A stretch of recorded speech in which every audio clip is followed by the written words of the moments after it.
back it up, back it up. Let me take it back to the realness, feel this. Let me take it back to the realness, feel this. Let me take it back to the realness, feel this. Back it up, back it up. Let me take it back to the realness, feel this. Let me take it back to the realness, feel this. Let me take it back to the realness, feel this. Back to the back to the back to the back to the back.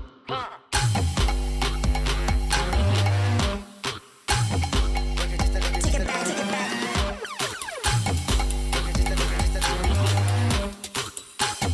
Back it up, back it up, back it up, back it up, back it up, back it up, back it up, Back it up, back it up, back it up.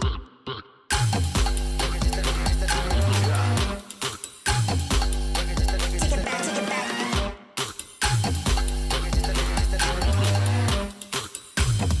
Back it up, back it up, back it up, back it up.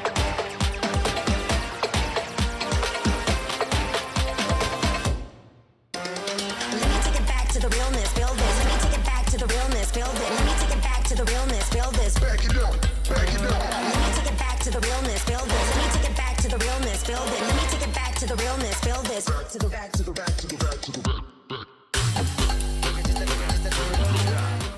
Welcome to the XXL Nutrition HQ. XXL Nutrition is the most popular online supplement brand in Europe. Our proteins, pre-workouts, dietary supplements, and of course our sportswear is developed with the greatest possible care. We are known for providing the highest quality products and the best service. Daily, we are working with a motivated team on new developments, promotions, and quality control to serve our customers in the best possible way. XXL Nutrition is an established name in the B2B and B2C market. Therefore, we can also be found in many gyms, supplement stores, and supermarkets. Offering the highest possible quality is the foundation of our brand. Only the best ingredients and materials are used for our products. Everyone at our company has passion for health and fitness. That's why we want to provide our customers, and of course ourselves, with the best products. We prepare all orders in our own warehouse, which has the capacity to process more than 10,000 orders daily. Thank you for supporting XXL Nutrition. We are XXL, the most popular brand in sports nutrition. And here, live at the MGM Music Hall in Boston, Massachusetts, we make some more. Welcome to the Rainbow Six Invitational 2025.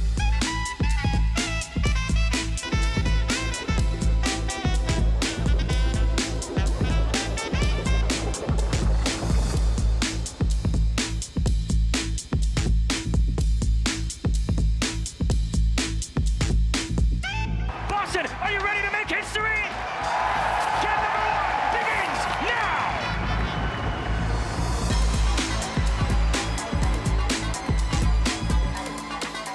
It is Hazard Company Academy! It's a one-team! We can't quite see it, the punt. Oh, it down, a beautiful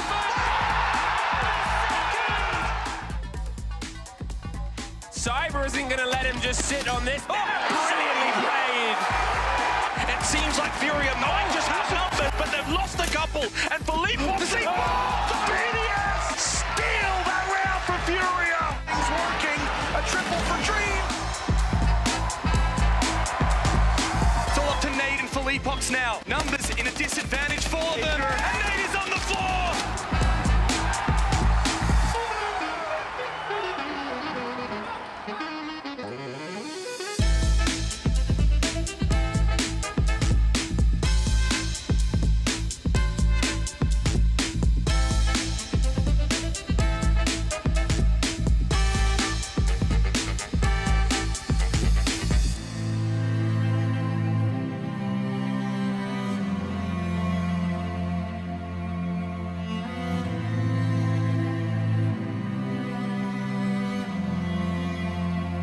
Pressurization complete.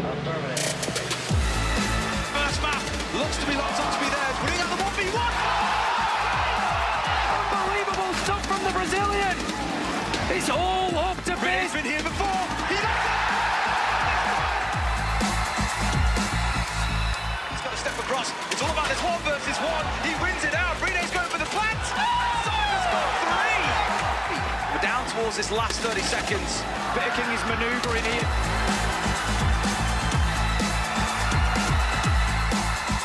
Shot in the back again. Shaiko is going up to him. Finally finds himself down now. Users has got to clutch up big. Andy, let's see if the swing. The waiting. Solitov's down. Rene's off. He's also down.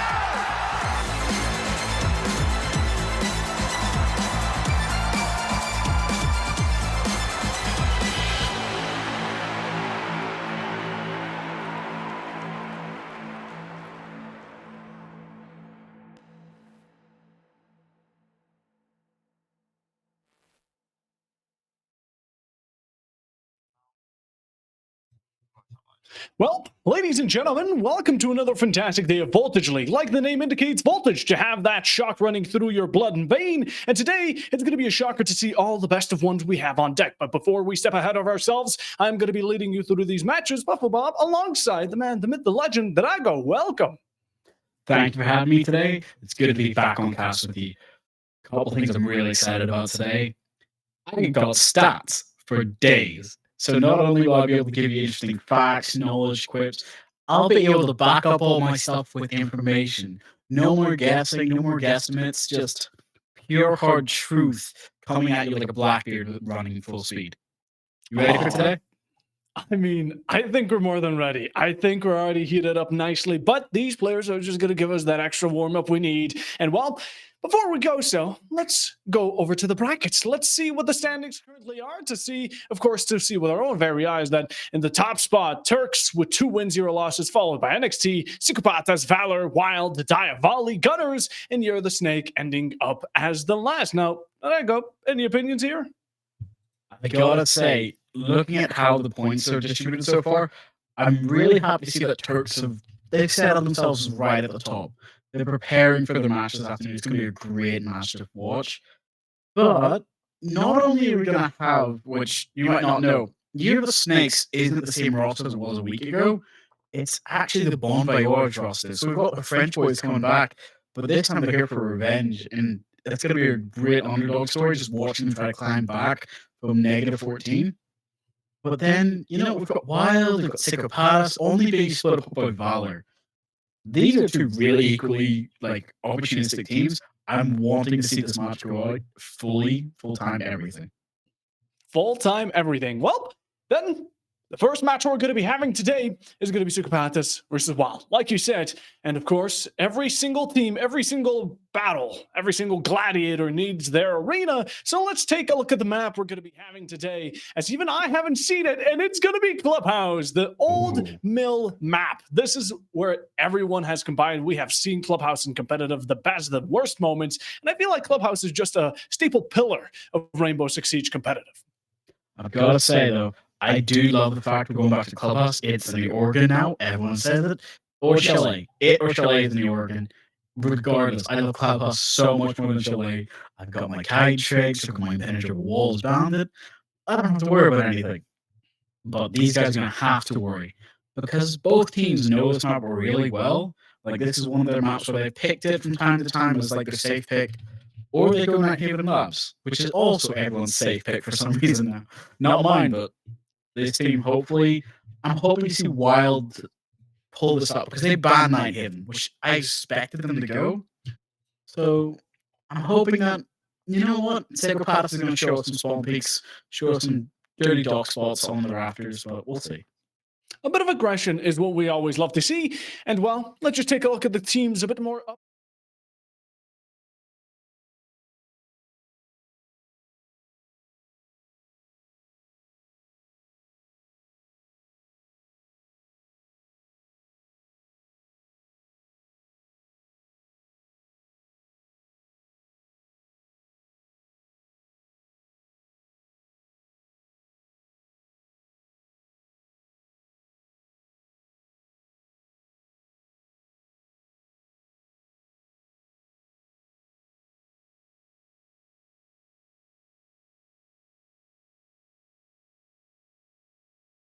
Play. All right. Okay, we're seeing some ups and downs. Rafa forever sticking to the nil, even going with Dano, but Sharton 2.3 when it comes down to the rating with a 1.55 KD. I feel like Sharton's the player we really got to look out for here. He's always showed up on game days. He's always ready to fight. And I do like the fact that from day one, his opening kills were higher than most of the teams. He just went to double digits. I do remember that. He's got one of the kill records. I'll have to check the stats during the match, but it's beautiful to see that. Shorten's not going to let up. He's not going to let his teammates worry. Down and Raffin there can set the plays. Shorten will execute. That's good trust right there. Oh, that's going to be fantastic to see. And I mean, Drago, we still have a couple of more matches after this. This is only the first best of one we get to see today. And what else do we have? What are the other teams we can expect to see today? Well, not only do we get to see beautiful voltage everywhere across the board, I'm hoping to see that NXT versus Year of the Snake versus Turks, LFO. It's going to be beautiful seeing all four of those matches going 1v1. You've got Turks. They went 7-4 versus Gunners last time. So now we get to see Turks go up against NXT, which is Rowan's team, and I'm betting against them this time. I have to. My heart's not there for them. But we get Valor, who this actually went up against Wild last time, is now going up perfectly against, I've got to say Diavolo. I believe, yes, it's Diavolo. We got Diavolo, Psychopaths versus Wild, Turks versus NXT, and then Valor. I gotta say, today's match is what I'm wanting to see. It's just game after game after game, and all of the three bangers, but that NXT one at the end is what I want to see the most. The NXT one's going to be for sure interesting. Year of the Snakes against Turks does seem a bit unfair to many because, again, some may consider it, oh yeah, we have one who is at the very bottom of the leaderboard against someone who's at the very top of the bracket score, and we're just going to have to see how that goes. As you mentioned, there are going to be some new additions to the roster. So hopefully that's going to be able to really push them over the edge against a team such as Turks LFO, which have been also showing quite a lot of strength in general qualifiers like EML. They have definitely been, scoring them up. They haven't gotten to the top yet, but for Voltage, I think they have much more than a chance here. But the first match we need to focus on here is going to be Psychopaths versus Wild Gaming. Both teams, I have experience with both of them. I feel like if I were to put my bet on anyone, it would be Psychopaths. But honestly, I don't know what Wilds are going to be bringing up to the table right now. Well, from what I know, actually, I'll pull up the stats here, 2 seconds. We normally have the beautiful match with two teams that know how to plant, unlike a couple others we've seen in this bracket. These guys know their objectives. They know how they're going to play it out. We're just going to have to try and wait and see. Hold on. I'm hearing some stuff from production. It's going to be really good. So we're having a couple seconds, just a quick technical fix. We'll hope we get right into the match in a second. I mean, well, production was talking. I heard that this was going to be an absolute banger of a match and that you should share, you should follow, you should subscribe, do whatever you can to, help out Voltage right now. Just make sure to get all your buds on here because, I mean, let's be honest, we all want to watch some good Siege every now and then. And I think both me and you, I think we can really go off of the fact that we don't want to see a one-sided match. We don't want a 7-0. We don't want a 7 at all. We want overtime, and that's what we're here to see. Exactly. I did decide to pull up the stats as I said I would. So, for the sum of kills, which is kind of nuts, Dennis is 19 on his kill record. He's in first place. But Jordan is 18 in second for the kill record. If you go for the grand totals, it's 32 to 31. It is a single kill difference. Today could be the day that Jordan overtakes Dennis with Team Valor on the kill scores. So, this could just be it. I mean, maybe. I think there's a lot more on the line than just the victory if you mention it like that, Drago. I think we're going to have ourselves a bit of a rivalry, some could say, but we're going to have to see as, of course, we're still waiting for the players to really get out of these technical difficulties, which, again, we do apologize for. We're going to get back into you as soon as we can. But currently, I mean, I'm just wondering to see how this is all going to come out. And also, keep in mind, let's talk about Siege in general. Let's not just keep it down to Voltage. The Reload event is about to be happening very soon. And, Drago, are you excited for it? You know I am. I do like the fact they're finally pulling out some content creator tournaments. 1v1s, but we get to see pro players doing it. It's gonna be a little bit nuts. I do love a 1v1 fight, or in my case, I actually love a 1vx. I feel that intense pressure feels me so much better having a situation of, it's not over yet. I'm gonna swing everything as a banner, and I'm gonna take out your entire team in fun. Let's go. I do love that challenge. What about you? How do you feel about the Reload event? I'm happy. I'm excited for it. I think it was a great idea. In general, every single aspect, from content creators to the new showcase of CJax and everything to really show what first impressions of these very, I would say, looked upon players and even, characters such as content creators are going to think of it. They're most likely going to be very positive about it. I'm looking forward to CJax. I think it introduces a fantastic, a really fantastic scenery to new things. Ban systems have not been changed for years, almost never, I would even positively say so. So, definitely adding changes to things that have been overlooked. I completely agree. Here's the thing. Siege is weird for me because I don't actually like the ban system. This new one's going to be a bit more interesting to me because it's a lot more like the attrition system where, okay, you play an operator, you get to see what was destructive, which one's the team's favorite the most, and then ban that out. I'm hoping that works, but I'm also hoping that they go a little bit further. I like the attrition game mode because of the fact, play an operator, if that operator died, you had to just change it up and play it out again. I like when my Tide went out, I couldn't play Bandit because some other teammate had it. I thought, you know what, I'm going to bring it to Shanka, we're going to open the wall and actually take the gunfight, and we won that round. So, seeing this, Reload's new bullet mechanics the cards is a bit different for me. I'm not sure how it's going to work, but I'm expecting it to. So, hold on. We're going to hopefully, we're going to go into the game now. You ready for this? I was born ready. I mean, I was more like, came into here ready. But, same thing, same old times. And, well, I think match is underway as we are going to be heading into Clubhouse. Like we said, traditional, fashioned, and loved by many. Some consider it the new Borrigan. Some consider it just the best map to be exist. But today, we're going to have to consider it between the side of Wild and Psychopathas to see who can truly take map number 1 of the first best of 4. Still 3 to go on after. What bans are you expecting? We've got the multi-ban instead of a Blackbird, which is what I was expecting. I think the Blackbeard's going to be included. I think it's going to be the Blackbeard, but the defense is what I'm interested in because you can go Cade, you can go Tubarao, you can go Maverick, you can even go Hibana at times. So honestly, I'm interested in how surprising we're going to be when it comes down to all these bans. But for the second attacker, get the drum roll going, and well, it's going to be the Blackbeard. Caught right on. Gotta say, he's too overpowered at the moment. Everyone agrees Blackbeard must go. But for defenders, I'm expecting we see maybe a Kali, maybe a Valkyrie. And a Sammy on Clubhouse, though. She's quite strong for upstairs. That What is do you true. think? I feel like Azami's going to be here to be taken out, and maybe no, it's going to be the Cade for the first one. And honestly, it's quite reasonable. You really don't want to be dealing with all those Cades constantly. They're annoying, right? You just can't get rid of them unless using mass utility, which at times can be more than just a burden. So he's going to be getting rid of. But there was only one more operator that outstands as the fourth one. And well, let's see what the bingo board is going to be telling Come us. on, Asami, I believe in you. Oh, the Valkyrie. Okay. That's interesting. I like that, actually. The interesting thing is to me is I don't believe Psychopaths has banned out Valkyrie before, so this is something they're doing either in preparation for Clubhouse or out of fear. I'm not sure.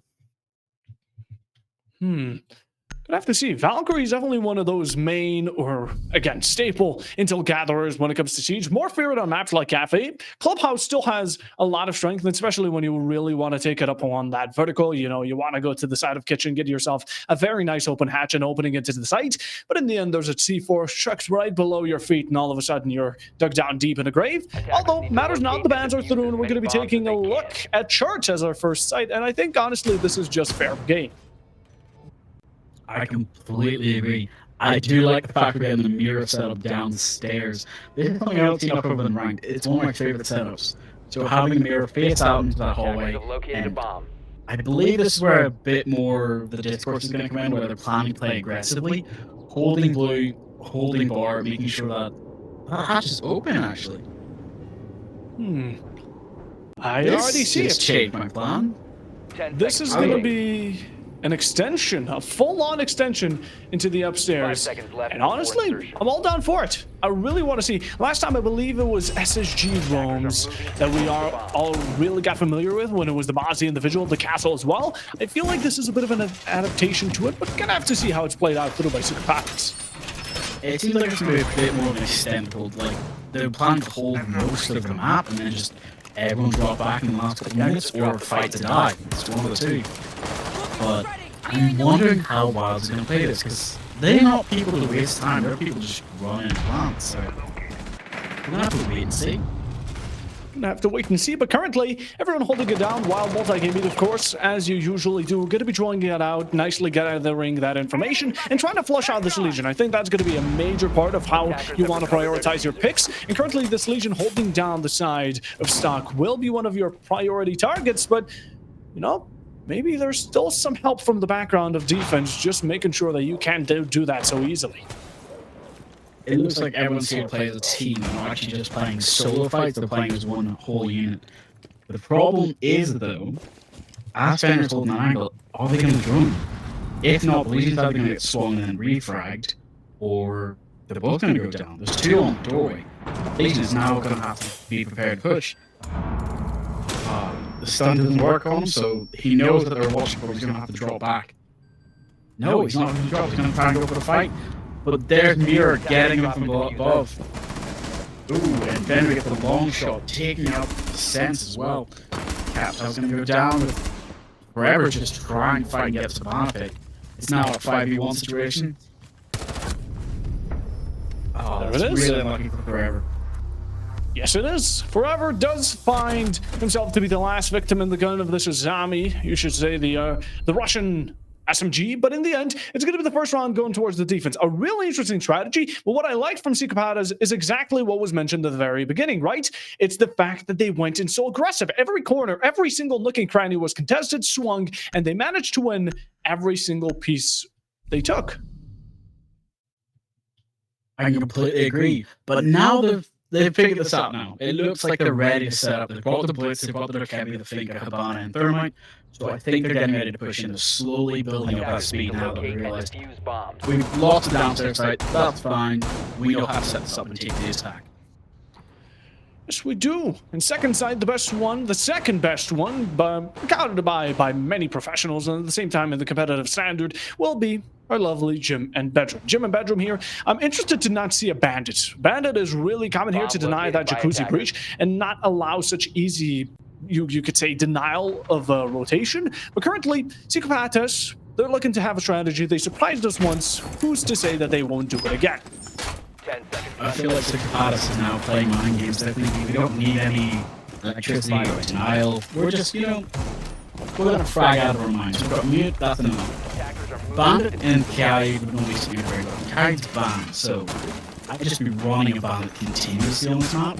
The fact that they're not doing this means that they're planning to fight tooth and nail and hold it. But here comes the problem is, they've opened up, and I have a feeling that they're not going to be prepared for the bandit to go straight through the wall with thermite. Wait, that was actually soft. Ooh. I don't know if this is playing into that aggressiveness and they're trying to peek it. Whatever the sole rhyme and reason may be for it, currently Sukapatas are definitely catching not only us off guard, but Wild Multigaming seem to be a bit frightened as to approach some of these certain scenarios. Now, still trying to hold down this mirror is going to be that major part of the strategy, just to make sure that no one can enter in so easily, and it is a bit of a one-sided gunfight, but Breach is still coming out, and well, right now, having a very quick opening. Everything's open now, and we've just got to watch out for the sneaky thinker walking through. But even with that open as well, this is going to be where Mirror has to either hold office or just stay in secret and wait for somebody to flank. Ooh. He's not going to be able to do it. This time he's just going to sit here and wait. This is where I'm going to have to hand it up to you, because I feel like this is where they're going to be electric. You get ready? Oh, yeah. Yes, we all need to get ready. They're looking to peek. They're looking to have a bit of a jest with it, but Psychopaths are holding them down, having them be sitting ducks. And they see foam for Wild. This may be the most dangerous part of it as it lands right onto the side of Flea. That's going to be one. Dino with the second is going to be finding that duality. Wild already falling apart, crumbling like you could say it. And currently you do have one of your hard breachers still left, but what does it matter when you're stuck in a 3v5 situations that soonly could be converted even to worse situations? In a 3v5 situation, having just 1 minute left on the clock, I'm prepared for this mirror to be prepared for anything to happen. Wait, he shot the C4 perfectly out of the air as well. That's unlucky, but it needed to be done. Minute left, I'll pass back to you. Right, a minute left. The Rotero now going to be out trying to maybe claim gadgets, but in the meanwhile, I assume it's going to be flushing people out of their comfort zones. And as it currently goes, I mean, Psychopaths are not playing aggressive. Now they know the position they currently hold, and this is going to be this advantageous spot with 2 players above Wild, and Wild have felt the pressure. They need to drop and make some sort of move, but it's not going to be allowed so easily. Trying to push through, you try to forcefully take it, and one works, but in the meanwhile, you change 1 player for the likes of 3, which certainly won't be going down your route, and as it currently stands, Forever with a double, gonna be looking to finish it up, none other than Sharton, who delivers the final blow yet again. The assignment just holding Garrett, waiting as a silent lurker. They need to start making sure to draw more effectively and be prepared. The replay is going to show perfectly what we mean.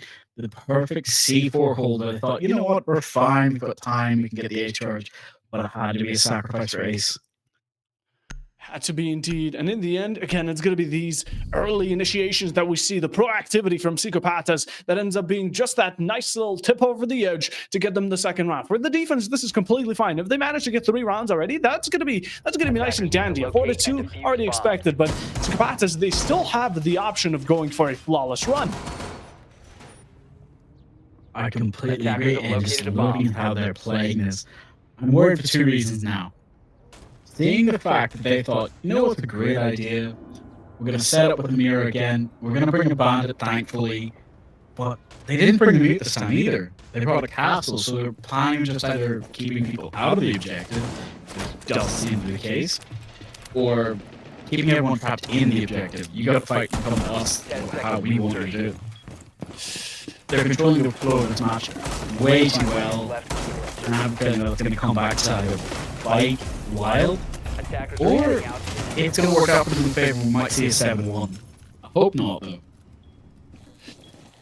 Let's hope not to, but what I've been seeing from Wild here is that they really, really love going for these execution operators. We see the Grim, we see the Capital, right? But the problem is they can't even get to a successful execution. Their main issue lies with the fact that they get taken out so early, and the aggression from Psychopaths completely overwhelms them to the point where they can't really fully utilize the likes of these 2 operators. I completely agree, but luckily, now they have different routes in sight. Thankfully, they've opened up. I guess you call it hop to the balcony. Oh, that's a really unlucky angle. But it's perfect the fact that she run out, got hit with the claymore. it could have been really disastrous if he wasn't checking at that time as well. If Sammy decided not to run out and peek the capital. They now know Castle and Fender are in master. They're gonna have to clear that out before they can drop in and go for the kill. Oh, and you already see that it's going to be going haywire. Some damage, early blood to be dropped, and currently Wild Multi-Gaming with a run out. Yes, it goes their way. And no, it doesn't, rather. For a second, Psychopathics were looking to keep up this type of advantage, and so they do, equalizing it out for a second time. It's blood drop from each sides, and now it's going to be a tie between the players as it's down to a 3v3. This is not what you wanted to see for them. They have the chances to pick it off and play it easily. But now, they're just going to let everyone retreat back to site, hold it. 3v3, minute and a half left. Having Thermite with one breach shot still in his back pocket. Flores with 2 drones. And Maverick, most destructive of all. But then Flores going down to the Bandit. I thought it was a Fender, but sneaking the Bandit. Sneaky little bandit, like you said it. A lot of people with a lot of things, but Danu with a kill under his belt and currently looking to advance off of it. While, again, this was a fantastic way of them constantly refragging back-to-back, but Psychopathics now are going to be taking this aggressive point yet again, trying to shove it right back to where it belongs, and currently running up rafters. Let's see what Jax can do. What can he pull off? The wonders. Will they be spotted? The bandits about to be standing minutes or maybe even seconds away from him. The final two going to be Garage looking to open it up all over to the side of the default plant, but it's not going to be looking the best as currently.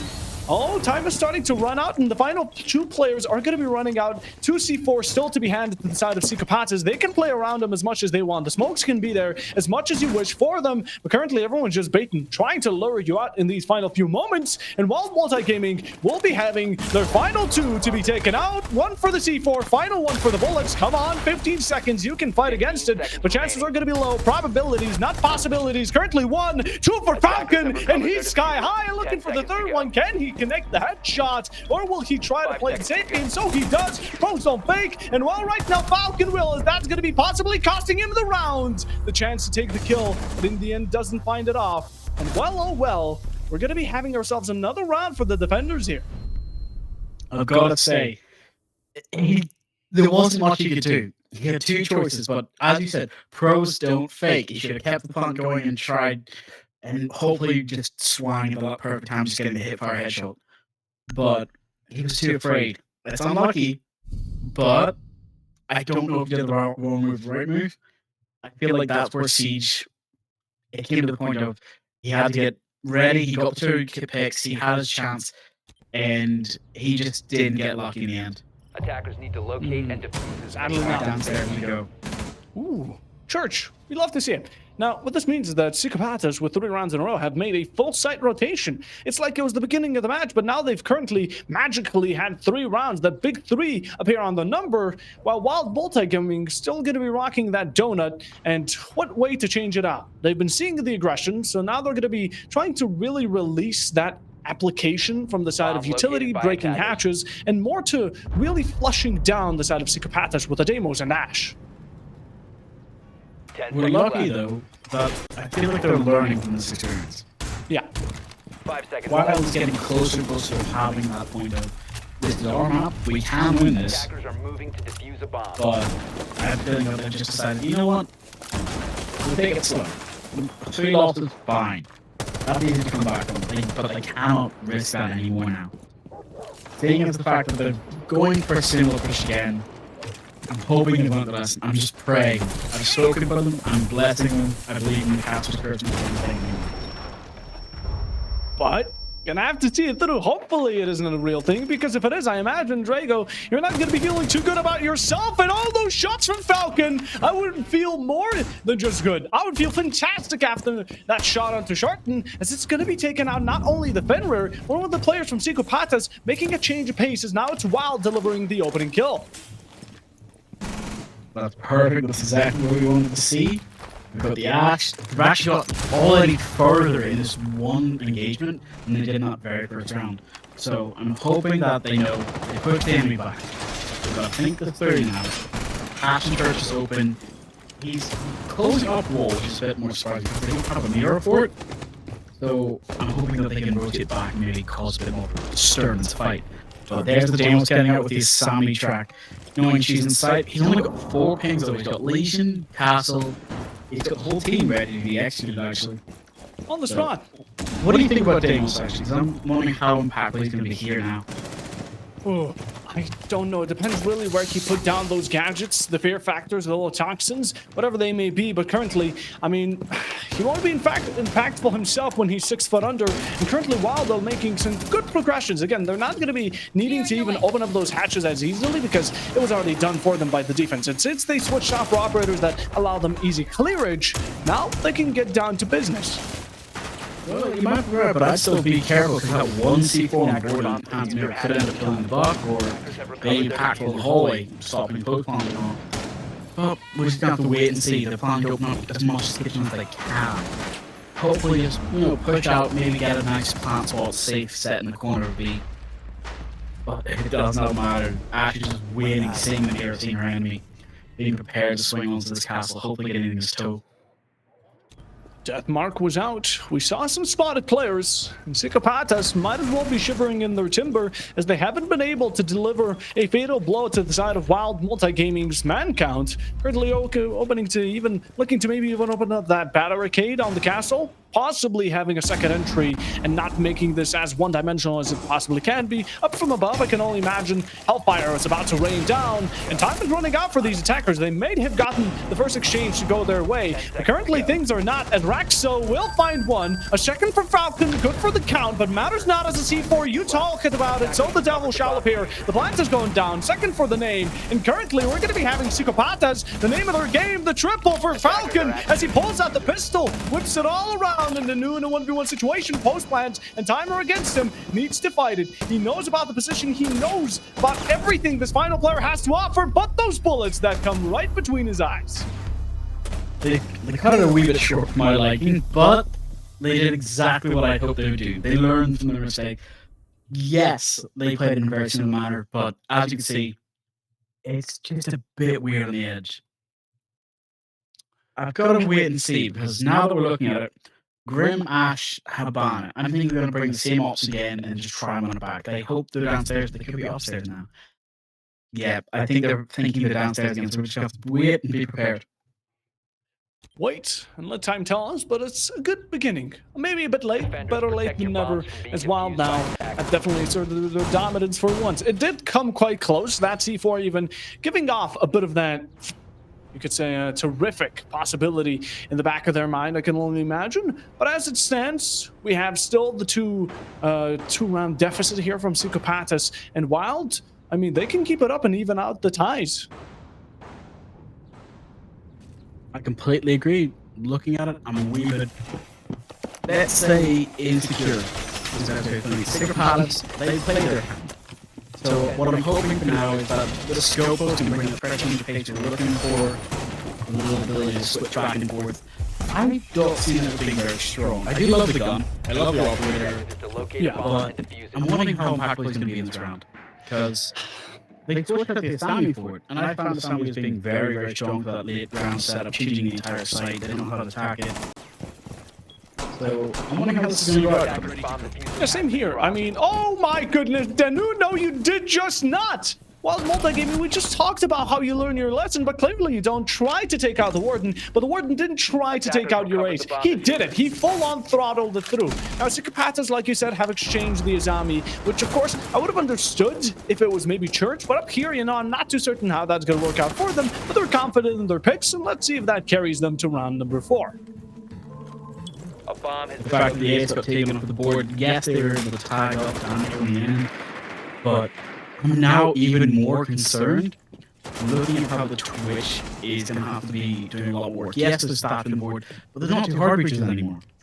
So it's up to them to be prepared to either take out the bandit in some case, or destroy every bandit charges and get the thermite down.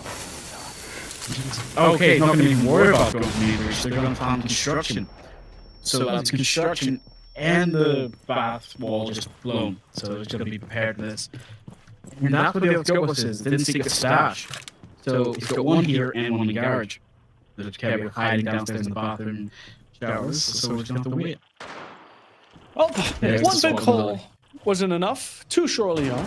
And this C4 has been definitely PTSD fuel here for the side of Wild Multi-Gaming, they will not latch onto it this time around. But as Wild need to progress, we have the Dokkaebi here on stairs. The Toxin going to be exposing it. All the Fenrir coming in clutch as Forever, making sure that Hood cannot last as much as the name indicates. Rafa with the shotgun, 12 gauge to your face, and Slayer will be the victim falling to his knees. As currently Psychopathas holding a powerful position. Again, in a 5v2 is going to be absolutely dominant. And now it's just a wonderful question. Can Wild Multi-Gaming get themselves an ace between the two? We're gonna have to be very suspicious. They does get the downs and mute. It's only a 2v3, so they're gonna have to swing down and kill, but refrag perfectly, getting the bandit down. I'll pass it off to you in the last 30 seconds. He doesn't know where anyone is yet.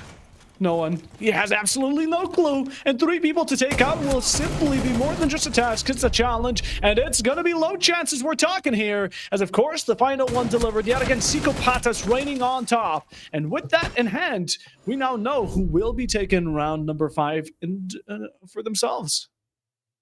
I've got to say, that's when the scope was came out being beautiful and as useful as it can be.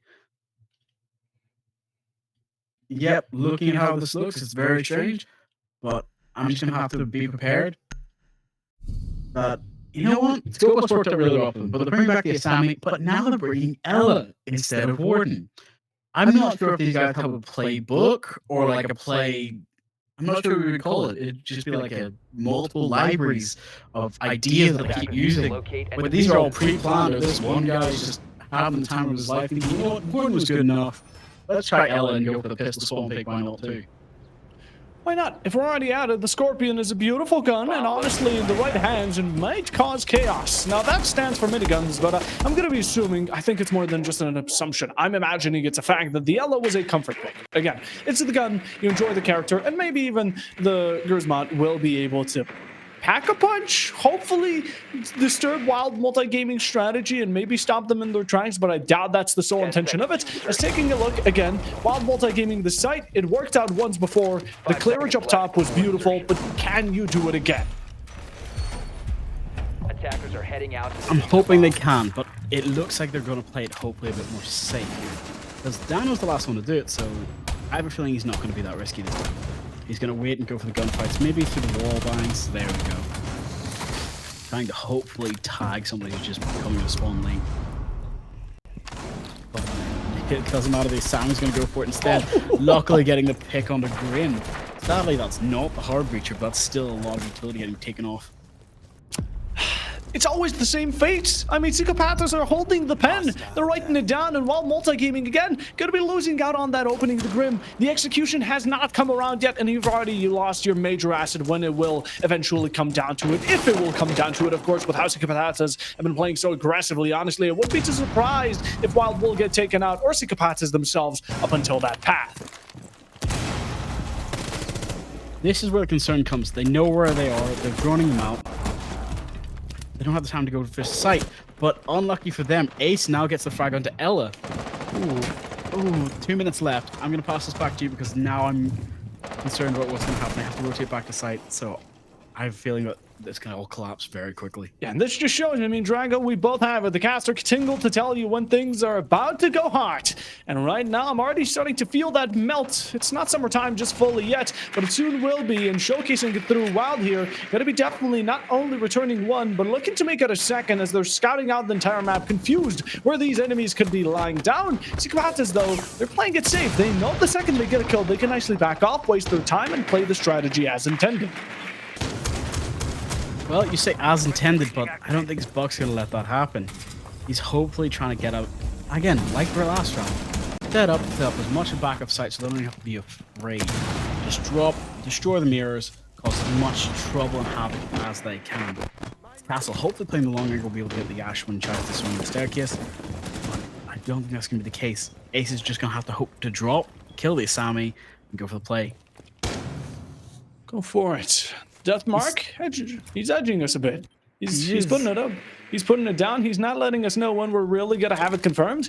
And currently, my major issue here is going to be the fact that Chicopatas may not have a clue about what is about to come to them, but no, Rexo, he's reading 12 steps ahead. Falcon will be dropped first in this final scenario, and still people playing verticals as Sharton will find another, putting Slayer on flatline, making sure that cable is unplugged for a matter of fact. And right now looking to push it through Wild. They have no entry, no exit. Rafa puts another, and Sharton for the final, as Chicopatas will be winning the final round in the first half, making it a 5-1 beginning. I'm gonna have to go back to the clips to find out, did Deimos still have his nades? Because I'm pretty sure he did.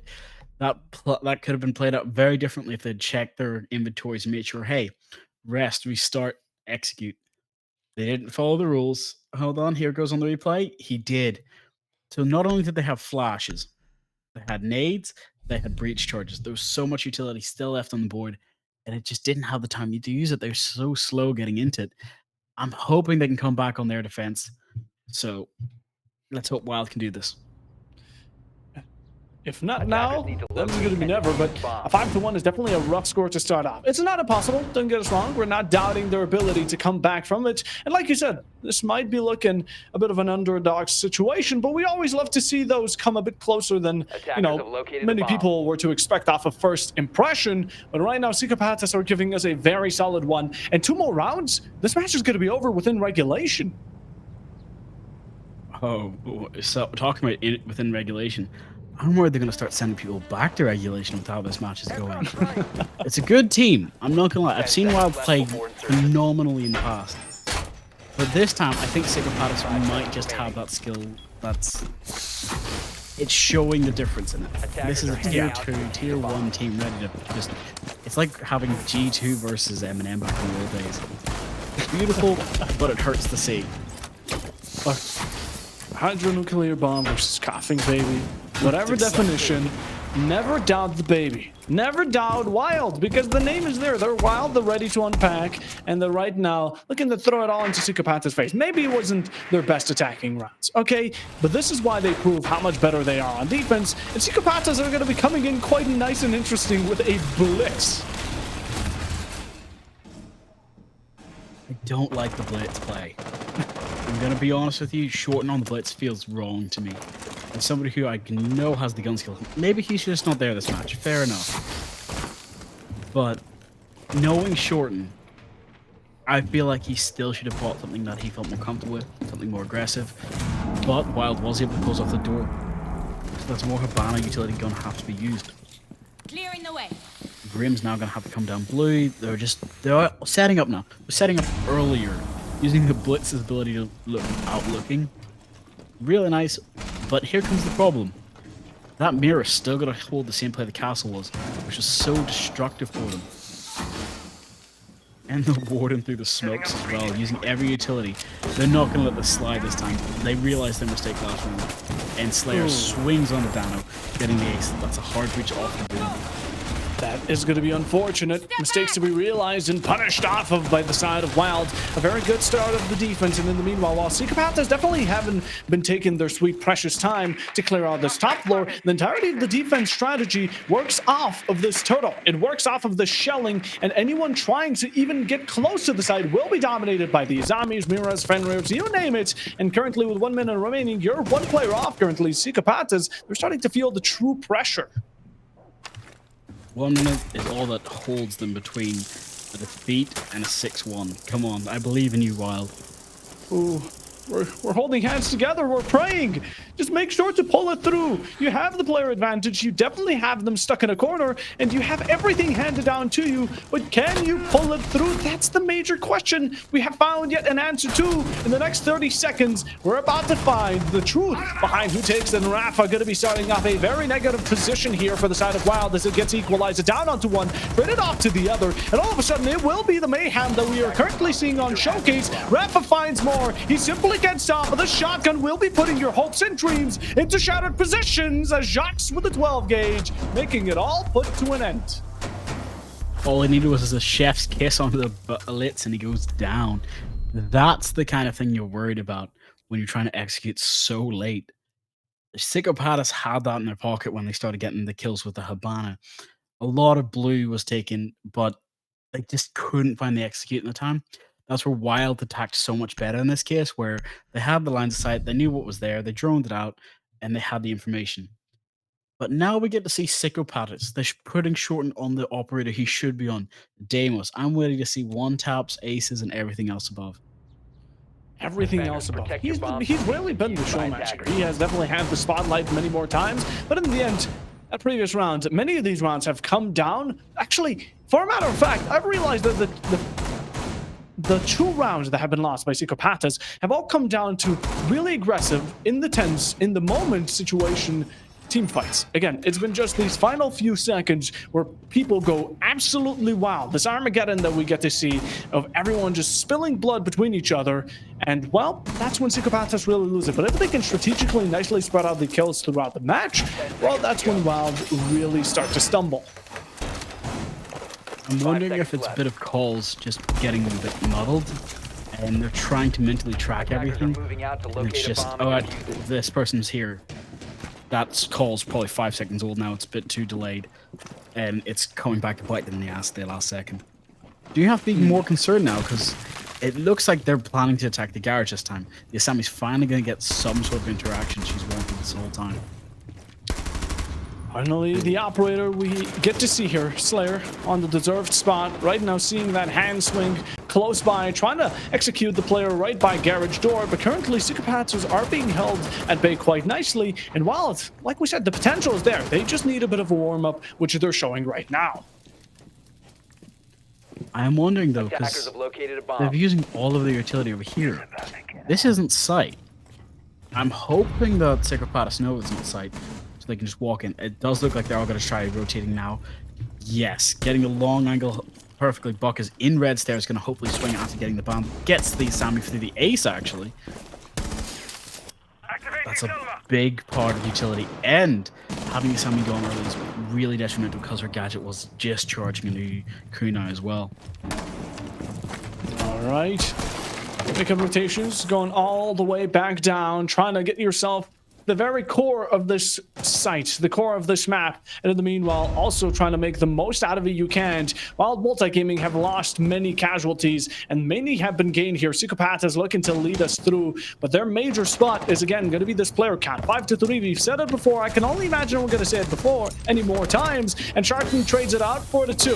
This refrag game is not what you can go here for Wild Multigaming, and right now you have this Mute Defender to offer up, but that's about as limited as it gets, and really counting close on those numbers. Falcon loses HP, a shot back from Jox, and it's looking like a solid foundation. We're having ourselves coming close. Psychopaths, they get themselves in a 1v1 situation, and the shotgun here from Jox will be extremely strong in a position like this, even the SMG-11. Honestly, Wild, the situation they currently have should not have been gained, but they still managed to make it, so make the most out of it you still currently can, because Psychopaths are going to be looking through to your demise, and right now, right around the corner, that's where Jox is hiding. 40 seconds, you have plenty and many more to spare, but this diffuser is not going to be rocked by your own, and you need to play it safe. Going outside the window here might be one of the safer options, but you've already wasted most of the utility that could be coming in quite handy, and trying to peek it out really bait and close and personal. Going down main, 1 HP left, and Jox is he's just so close. A single shot from the shotgun could deliver it. He peeks, but Sharton taking the long angle and not bringing the entirety of Psychopaths over to match point.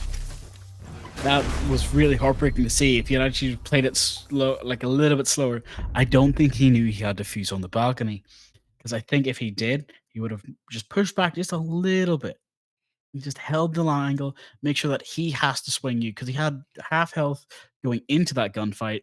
Was able to get away to, yes, a much safer position on 1 HP, but he didn't have the choice of whether to back off. There's still bulletproof cameras pinging the enemy.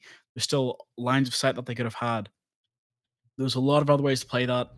He chose poorly, if you want an Indiana Jones reference.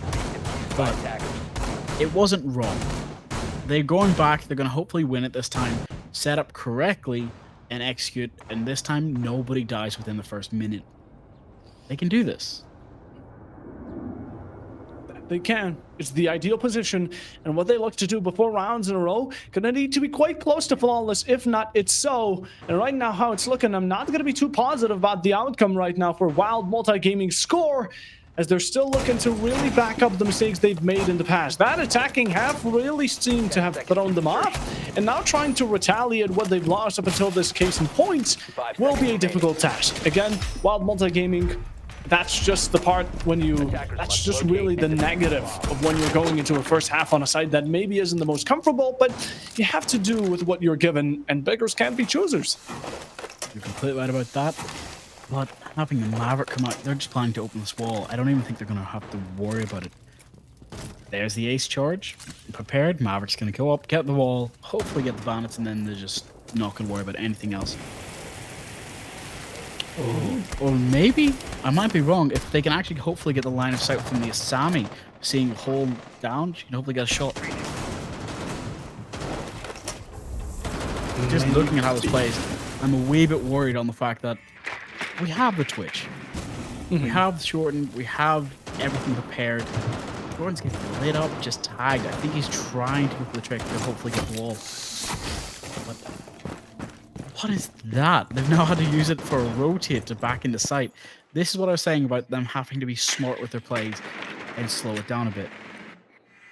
I think that we're about to have an execute, actually. Might be right. I'm going to pass it back to you for a sec.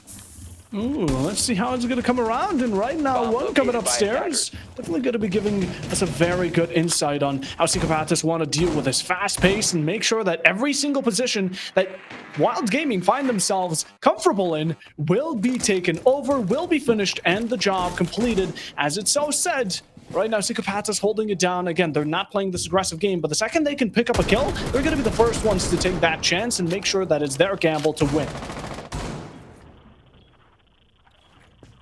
Of course, Psychopathists still on the attacking side.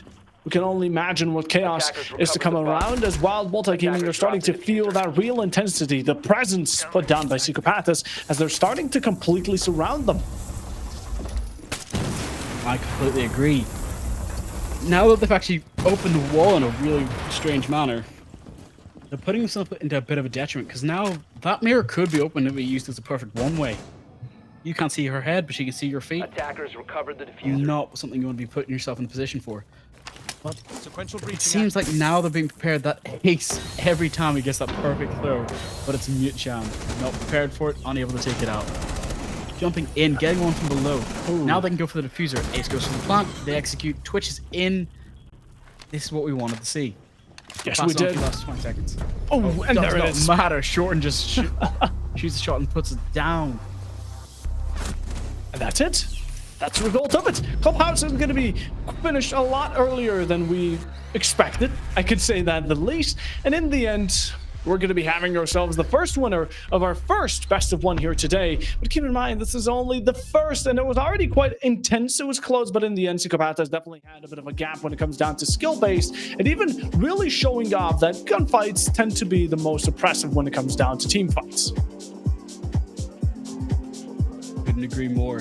Looking at the highlight reel for this match just shows you that it wasn't just the gunplay, but it was also the strategy. They were prepared for certain things. This was Psychopathists' map. I'm happy that they picked it. It showed what sort of oppressive ability they can have. This isn't just a rank stars playstyle for them. They had everything set up. A couple things could have caught them out if Wild just played a bit smarter, or maybe a bit more aggressive at times and passive with others. But ups and downs. Ups and downs. That's the best way of putting it. I've got to ask you, who was your MVP for this match on both sides? Shorten, without a doubt. He was always there. I feel like he's been quite consistent all around. He definitely brought the team's mood up. And some of his kills, or even maybe forever with those runouts. You know, I'm going to change my vote for forever because those runouts that we saw onto main breach, be it outside of blue, he's been really quite a showstopper here for the side of Wild.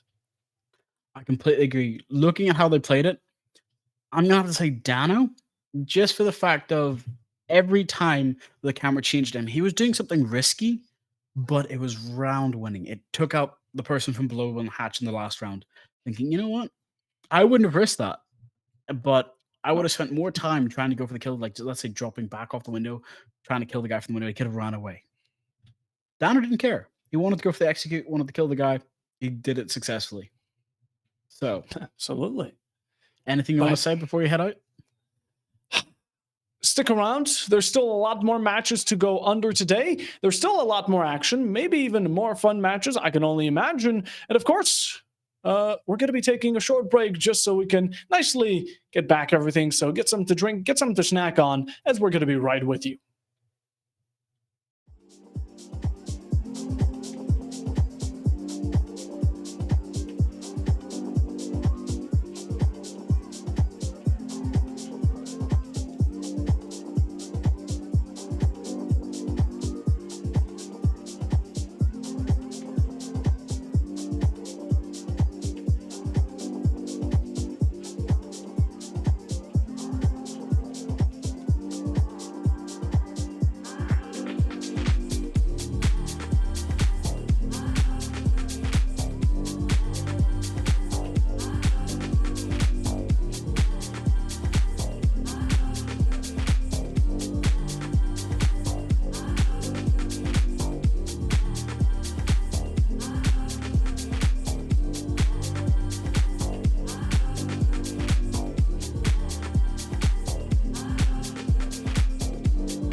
it up, back it up. Let me take it back to the realness, feel this. Let me take it back to the realness, feel this. Let me take it back to the realness, feel this. Back it up, back it up. Let me take it back to the realness, feel this. Let me take it back to the realness, feel this. Let me take it back to the realness, feel this. Back to the back to the back to the back to the back.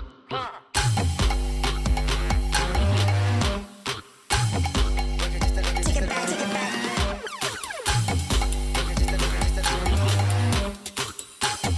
Back it up, back it up, back it up, back it up, back it up, back it up, back it up, Back it up, back it up, back it up.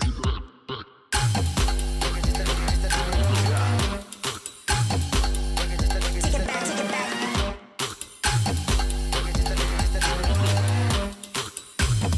Back it up, back it up, back it up, back it up.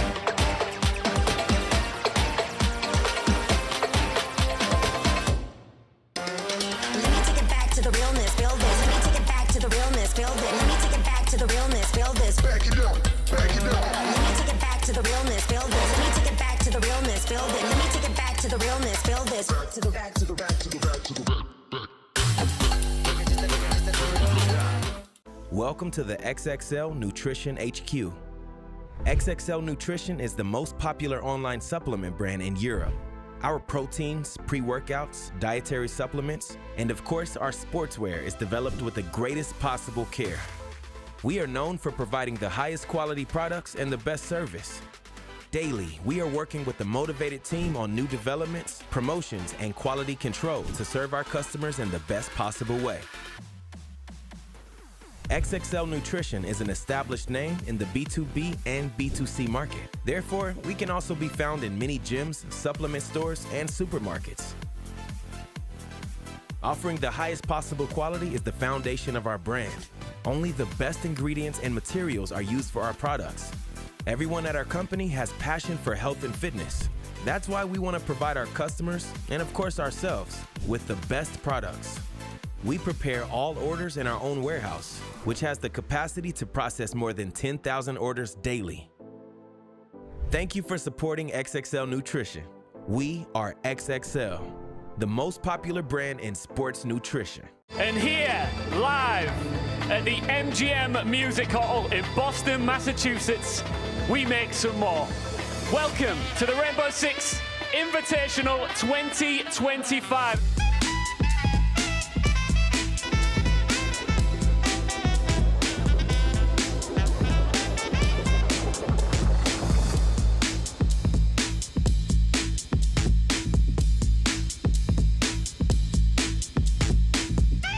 Boston, are you ready to make history? Game number one begins now!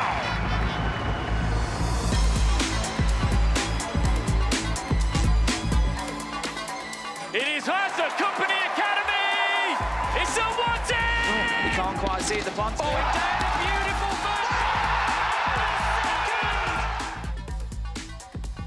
Cyber isn't going to let him just sit on this. Brilliantly played. It seems like Fury are not just outnumbered, but they've lost a couple. And Philippe Foxy, BDS steal that round for Furia. He's working a triple for Dream.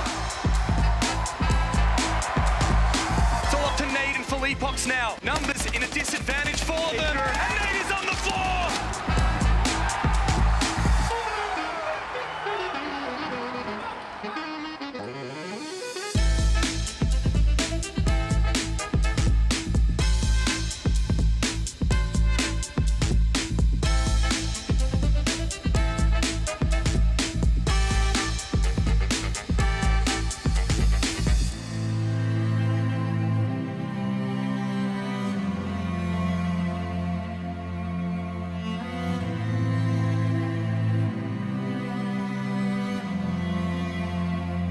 Pressurization complete.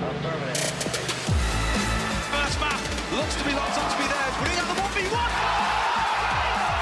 Unbelievable stuff from the Brazilian! It's all up to He's been here before. He's got to step across. It's all about this 1 versus 1. He wins it out. Rene's going for the plant. Simon's got 3. We're down towards this last 30 seconds. Picking his manoeuvre in here.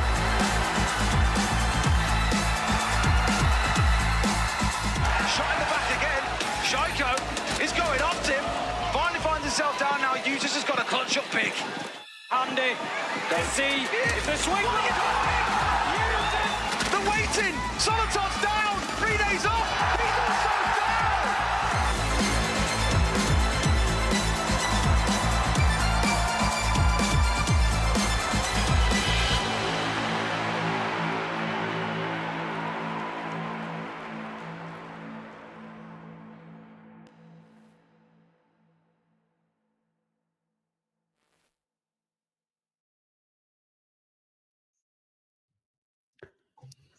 Welcome back, everyone. I'm your host, Star Drago, with a lovely caster, Milo. You want to introduce yourself quickly?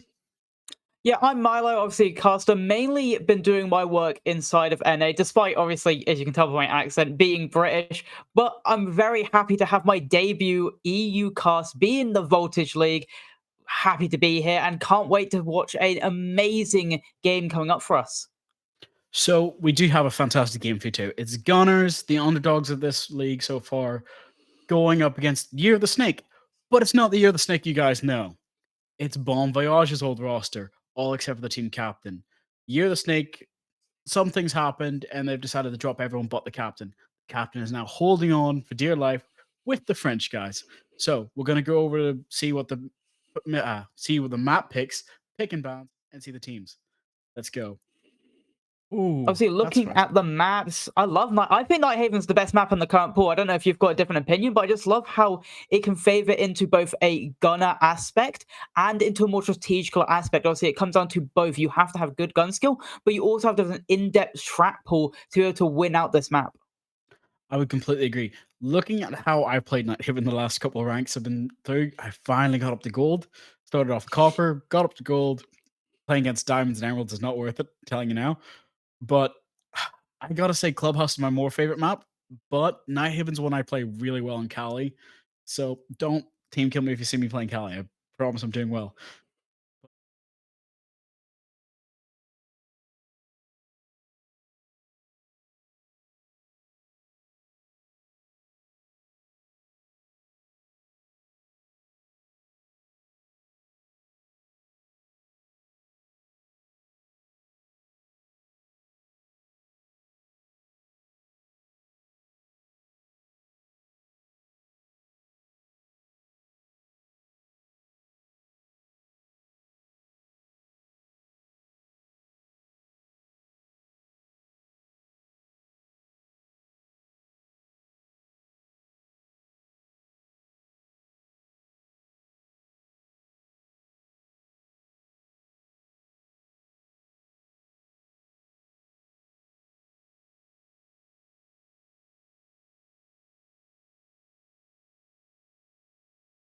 Well, let's go on to the teams.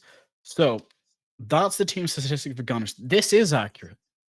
So as you can see, it's very strange. Geico feels like a sub, right?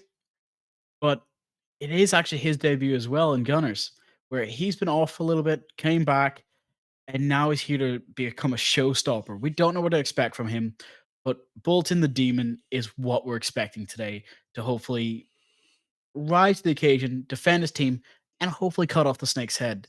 But we're just going to have to wait and see. We'll head over to the Snake stats.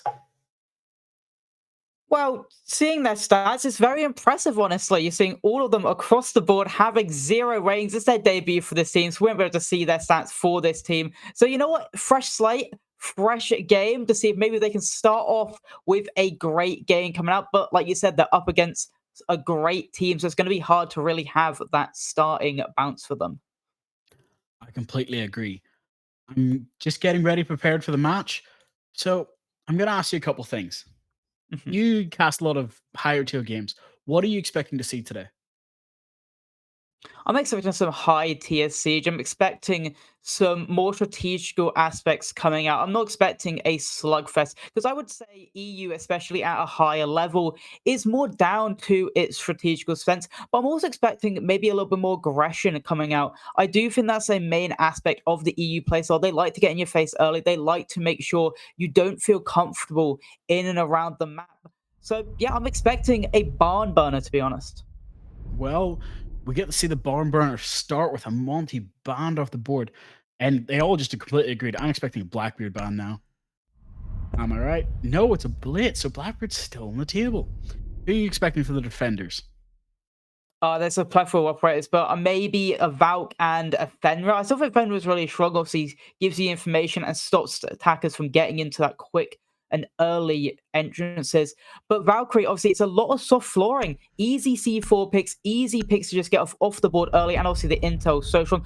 Clash, though, interestingly enough, to be banned out. So maybe they're expecting some Blackbeard plays to come out. So now they can bring those players out without having to deal with the Clash, because the Clash is an instant counter for that Blackbeard. I completely agree. Having Clash gone, and there's the Valkyrie as well. You got one of the picks, but now it's just no shields except for, well, I guess, Fuse and Blackbeard. But nothing on the defense as a walking mirror except for, well, mirror if you want to play Meaty Marley. So this is a run and gun match. As the just everyone's happy in the chat. This is the match they're looking for. So we're going to see Blackbeard round 1, and it's going to be on that top floor bomb site. Probably expecting a quick Rafters take coming out from Snakes, seeing if maybe they can instantly disrupt the area. But they're going to have to deal with the Bandit, bringing no denial. They will have to take below control first before they can get that breach open, probably sending the Buck below, Buck underneath, get those Bandit batteries sorted out. But that's step number 1. They also have to just make sure there's no one playing below. Normally, you won't see that. It is normally just a horizontal extension, normally just into Rafters, maybe either into Connector, just throwing out with the shotgun, and also over close to water stairs. You don't really normally see much extension below, but seeing how, obviously, they don't have any EMPs, so it could just be free for Snakes to take that downstairs control. Well, we're going to have to wait and see, because I have a feeling that they're going to surprise us. It's going to be the fact that Snakes, yes, they might try to push in one way, or they might just go for that back wall, reach the top, and just jump in. Because as their drones are getting set up, it looks like that might be the play.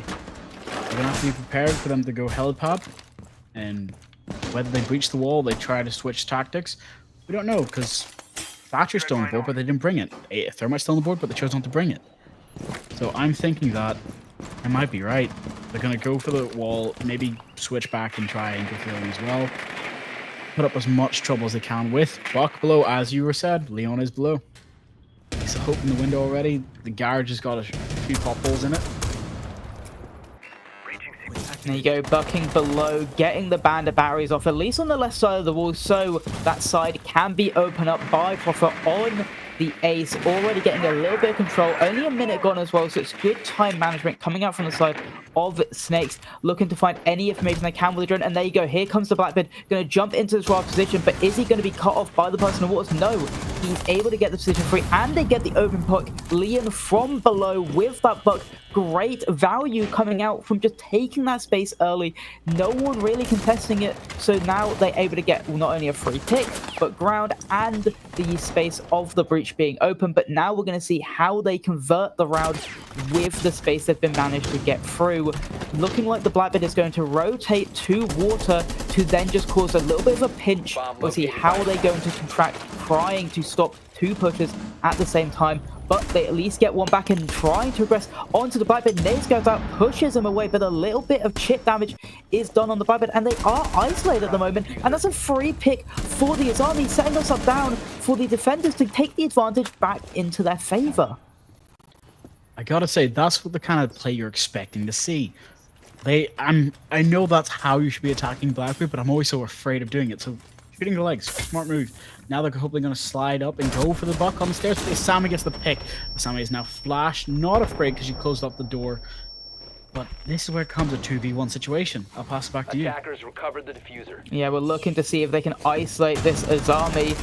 But Prophet not able to know where they are. A free pick for the Azami. Now left alive is the Nomad in the 1v3. A little bit push shots onto the Mute. Not able to get the kill. Shotgun out around the corner. If you believe in the Mossberg, it believes in you.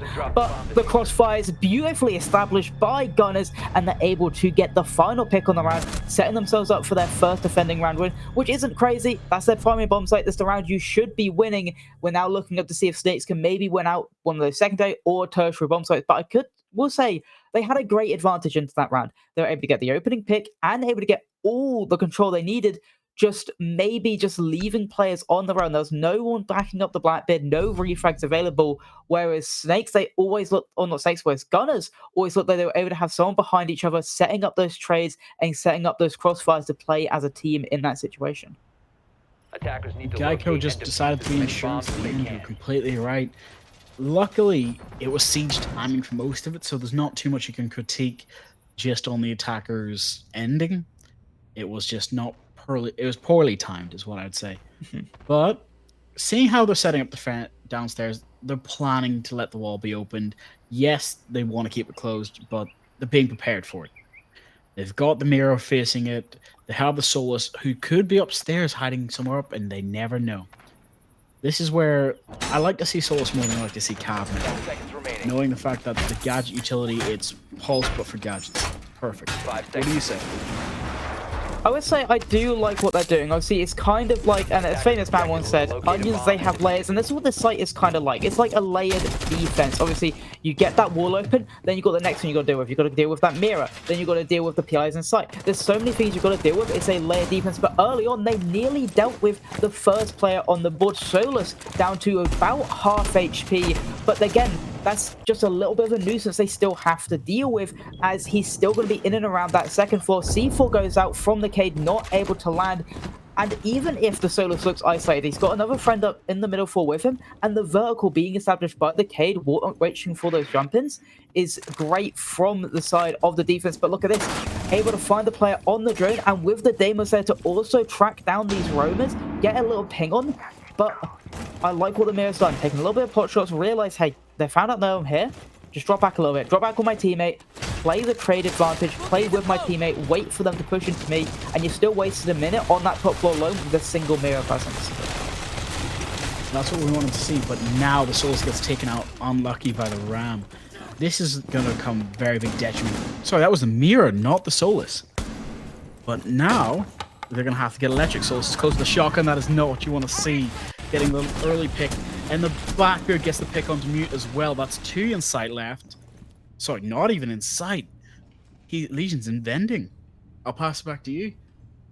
Legion trying to get aggressive to find the next pick, tries to get the numbers a little bit closer to even than they are, but the phone call comes out and they just bombard the site.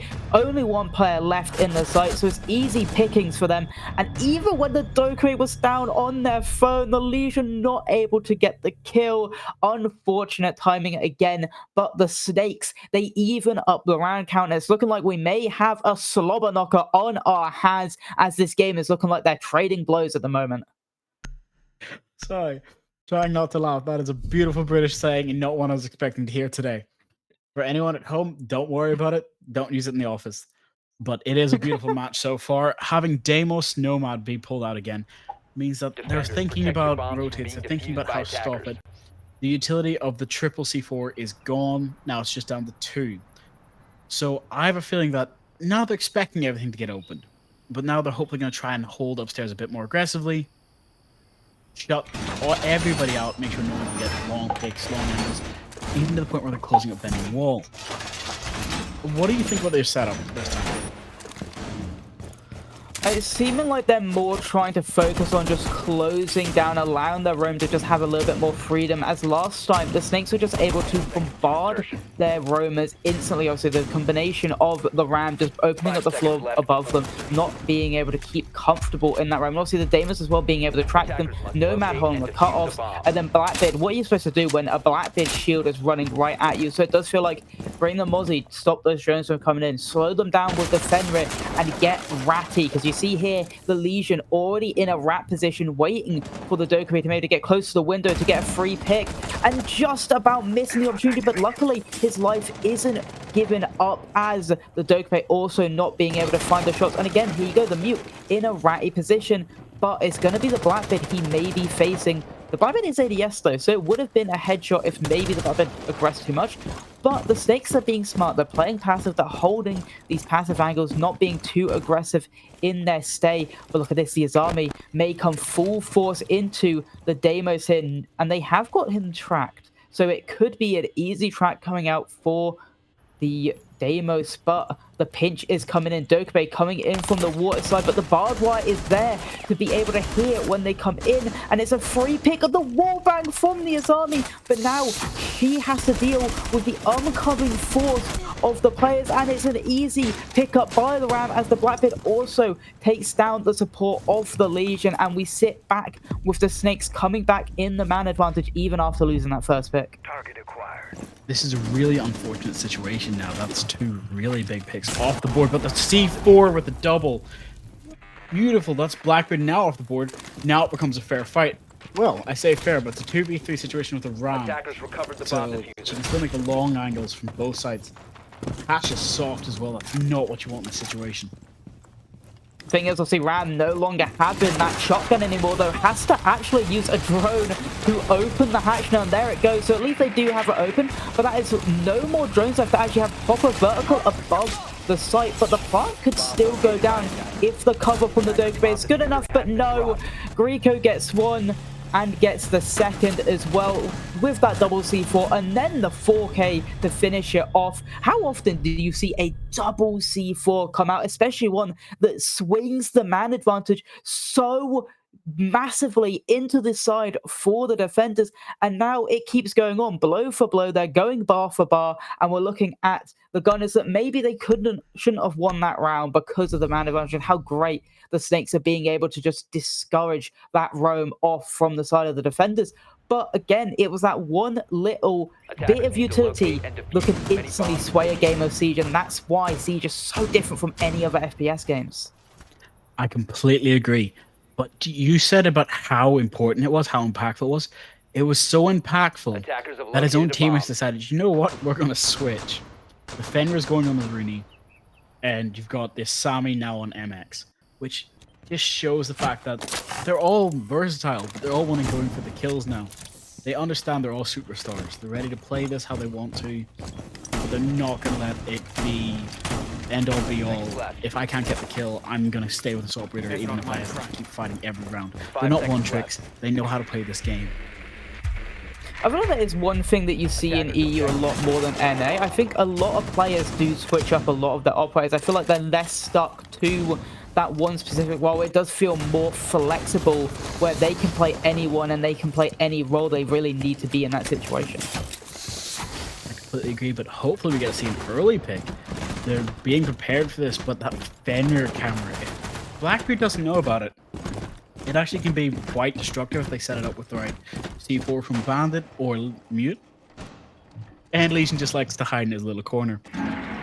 I'm not sure if that's worked last time, but I don't think anyone got close enough to find out. So we're just going to have to wait and see. Just feel like Gunners right now really going for those rat plays. We saw it in the last round, but seeing it in this round as well with the Legion underneath that window. But it does look like maybe the Snakes are not going to be going for that solo. Obviously, last time they went for that Rafters and Blue execute. But now we're going to see them going for maybe a Rafters and that lobby side execute. But they're still trying to take this Rafter control. Scared, obviously, of that Pathnat, but not opening up the main breach yet. Not able to maybe get someone in below yet to break off those banner barriers, as they still haven't. No, they have bought EMPs. They have got the Grim with the EMPs, but it's both of them still in his pocket, maybe waiting to use them on maybe the external garden side wall. But it's seemingly just taking a lot of time for them to get any of the space in, apart from when the electrical player of Legion gives it up and Blackbeard can just take it instantly for free. Well, I feel like he wasted enough time. He got them to waste a lot of utility. Grenades gone, Brim's down, but they decided to reinforce the wall. They're planning on playing it safe and hopefully making enough time. He's got no nades left, so he can't get the wall. But he doesn't matter. Bandit's got the line of sight from below. That's Deimos getting pulled out. That's massive pick early. And here comes the C4 to get the base, hopefully. Oh. But he gets shot through the hatch by Nomad. I'll pass it back to you for the last minute. I tell you, take that trade all day. He used a C4, he got a pick, and now we're looking at a man advantage for the side of the Gunners. Obviously, Deimos down. Obviously, you can't have those easy below picks. Legion looking to round out, trying to take rid of the Blackbeard, but he stays passive, stays with his teammates as the attackers are slowly being constricted deeper and deeper into sight as the Blackbeard gets a beautiful pick onto Yoga, going down of the Mew, and now also goes down the Fenrir, but the last remaining defender's able to flurry, get the next 2 picks, and now the only player left is that Rafters player, looking for anything he can. The Zami Kiba blocking his path to go through the Rafters, rotate, and it's a free pick in the end for that Azami. You said they switched off, you said they changed operators, but it looked like it worked in the end, as the Azami is the one that really helped seal the deal in that round. That's exactly what we wanted to see. A beautiful play where this Sami used her head, she used her gadget, used the utility. I feel like it was meant for her instead. It was meant for MX to play her. Just Rooney is better on the Fenrir, to be honest. Using the Fenris to create fear was the right move. But Warden, this is what I'm wondering now. He's bringing Warden. So Rooney, I'm expecting, is hopefully going to play shotgun, close, or post plant. How Rooney's been playing this match, I don't think that's going to be the case. They've got the shotgun out, but it's going to be used as more as a killing weapon than anything else. To be fair, if you believe in the shotgun, it believes in you, especially that Mossberg. That hits like a truck. I would say, I know how much Ubisoft are trying to make them consistent. They're not. They're still very inconsistent. You can kill someone from all the way across a room, and then when you're point blank, you just can't kill them. So it's a killing weapon, but you also just have to pray that you get that kill in the end, especially with the solo shotgun. That one is even more inconsistent than the Mossberg, because I swear to God, I've seen someone literally be touching that shotgun and not die to it. We've seen one kill with it. We've seen one kill with it so far, so I'm more worried now. We have to be fair. We saw the kill on the Nomad, obviously, in round 2, I'm pretty sure. But I do like the fact that they've picked this middle floor bomb site. It has some kitchen come a little bit more into relevance, but I do like the storage bomb site as it allows you to play so much vertical. You can obviously play top floor and you can play bottom floor to deny both sets of plants. But at the moment, it does look like it's only going to be a top floor extension coming out from Gunners. I think you're completely right, and this is where I think Snakes, or Bon Voyage, is planning to make their play. They're going to clear upstairs as quickly as they can, take as much utility as they can off the board, and hopefully go to Sami. Oh, he's just not got it perfect, which is going to put his life in danger. No, he's got saved, luckily. And this time, there's no Blackbeard, so he can't just walk through it. They're going to have to use a buck or a shotgun. I also have a feeling that Gunners has just played Russian Roulette. They've all decided gunner, the shotguns only. You can only play an op that could have a shotgun. Well, Azami ruins that meme, obviously. Could have ran the shotgun, but the first pick, beautiful long angle coming out from Prophet all the way from Garden into Rafters. A wonderful headshot, but unfortunate timing and unfortunate positioning coming out from the Azami. Because say first round Snakes haven't brought a Blackbeard, and they look like they're slowing down. They're just trying to wait for the map control to come into their favor, and they instantly get the first pick and maybe the full top floor control as the 2 other players, Legion and Solus, looking to drop off. But no, coming back up into the fray as Legion does get taken out, down but not out. He can still be revived, but is anyone in position to maybe pick him up? Shotgun comes out. The Twitch though gets the kill with the pistol. Pistol whipping down onto the Warden despite the shotgun coming out. The Legion actually is picked up in the end, and Mew looking to retake. Is anyone on drones to maybe stop this player from retaking? It doesn't know. They do. They know he's there, and it's a no! Wonderful double by Bolton, but the diffuser is going to go down, and now we're in a post-plant 3v3. 2 defenders large B. Sorry, 3v2, 3v1 as Taxi with a wonderful triple kill in the round, as now the 1v2 post-plant is practically impossible for the Solus, but there's still a chance. You have to risk it for the biscuit. You can't let it go. It's up to them whether they decide to jump out the window or bait the defuse. I think they're going to have to bait it, but it's not going to work well for them when there's somebody upstairs as well. Line of sight, and she goes down. Prophet opened the round, and they ended it. Honestly, it was great. Yes, the guy got the flank on the 2 upstairs player, but the plant was going down right under the noses in the other site where they didn't really have the vertical control. They didn't really have the person just die in it, but it was smart. You plant on the site that was less expected, and it didn't really matter when Caxi had a beautiful cover getting those double kills. And in the end, Snakes, they're trying to battle that back, and now they have another chance to take the basement bomb site. And so far, they've actually won every single bomb site Gunners have gone to at some point. Oh no, they won top floor. That's wrong. No, I was gonna say top floor is the only one they've not won this match, but I feel like they're gonna try it again eventually, because right now they're setting up downstairs. Having Solus bring out her shotgun, it's very weird to me. I bring a P90 on Solus. What do you bring? I don't play Solus. I'm gonna be honest there. I don't really play Solus, but if I was playing Solus, probably P90, just so I've got the more bullets. It also just depends on the site and what I want to do. Like, say if I'm solo queued, there is a chance I bring the shotgun just because I have an inkling that the randoms I'm with probably don't know how to set up a site correctly. So bring the shotgun so I can set it up myself. But normally if I'm with my friends, I'd probably just use the P90 just because it's a very good gun. It has 51 bullets. You spray and pray, you'll eventually hit the headshot. Legion really likes to be prone underneath windows waiting for a rat kill. I have noticed that. He loves his corners. It's really strange to me as well, seeing the fact that he's being droned out in these positions, but he's not afraid to go back to them every time. But there's Deimos. He does have Sammy and Fenrir on scan, but he's not ready for them to be in front of him.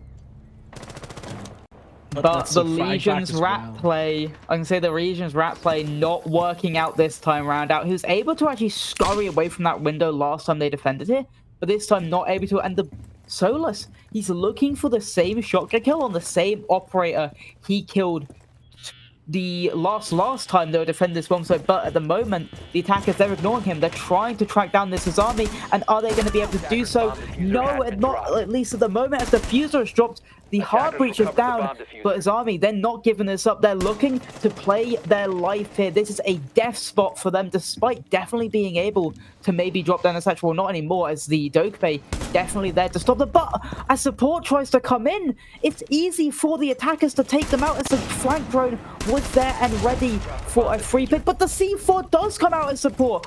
Another massive C4 from the Mute, just like on the defensive round last time, but Prophet keeping numbers even. The 2v2 now, they now have to try and somewhat execute onto the site with minimal util left in their pocket, but at least there's a lot of boogie drones remaining and a lot of vertical they can still accomplish.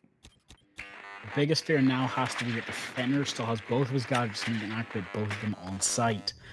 So pushing anything is going to be risky. Dokkaebi still has one call in his back pocket. Ram still has all their utility, so hopefully that can make a noise. But you're gonna have to be worried. There's only 2 codes left and only 2 round codes. It looks like they know where they're gonna have to come from. This is where the danger comes out for them. I'll pass it to you. 45 seconds left. And so the other part is they may not have any drones available to really find them out, but the Dokkaebi call is going to be the difference maker, figuring out where this noise is coming from, where this plays. If the flash lands, but so does the Fenrir. So 2 players were at least blinded momentarily in that moment. Do they know where the Mute is? It doesn't look like, no, they do. Aiming in, looking around to see if he's there, and the flash will come out. But the double kill for Boltyn, it doesn't matter, all the way down Owl Hall, taking them both out. They had no idea he was there, despite the Dokkaebi ringing coming all the way from the area, not going up to it. And now we're looking at a 4-2 defensive split from Gunners. You might as well say that is what you're expecting, though. Gunners taking that 4-2 split. You're only expecting the attackers maybe to get 2 to 3 rounds. So I would say they've done their quota. They've got the amount of rounds they need to. We're going to see maybe how they transition onto the defense with their own site setups, their own defenses, and how Gunners will have to adapt to the attacks now. I have a feeling that you might be right, and this might be a bit more of a difficult match now. Just looking at how these guys play, I'm a wee bit worried now. Not only do you have... Oh, I've got to say, that was a beautiful shot, just crouching, being prepared. He knew his enemy's going to have to swing him, but he's going to aim for his crouch, not his head. Perfect bait. But, as I was saying, I'm a wee bit worried now. They've chosen to bring Maverick, which is good. Brought Zofia, but they don't really have much in the way, except for Grim, of hunting down any of these roamers. So they're just going to have to use their drone plays. And, as the Ela loves to, hiding in petty corners, just being prepared for anything to happen. Hopefully no drones spot Ela, and maybe the breach happens, she walks out, and wipes the team. One thing you can say that no Warden are coming out from Snakes as well. Obviously, Gunners they brought to every single round.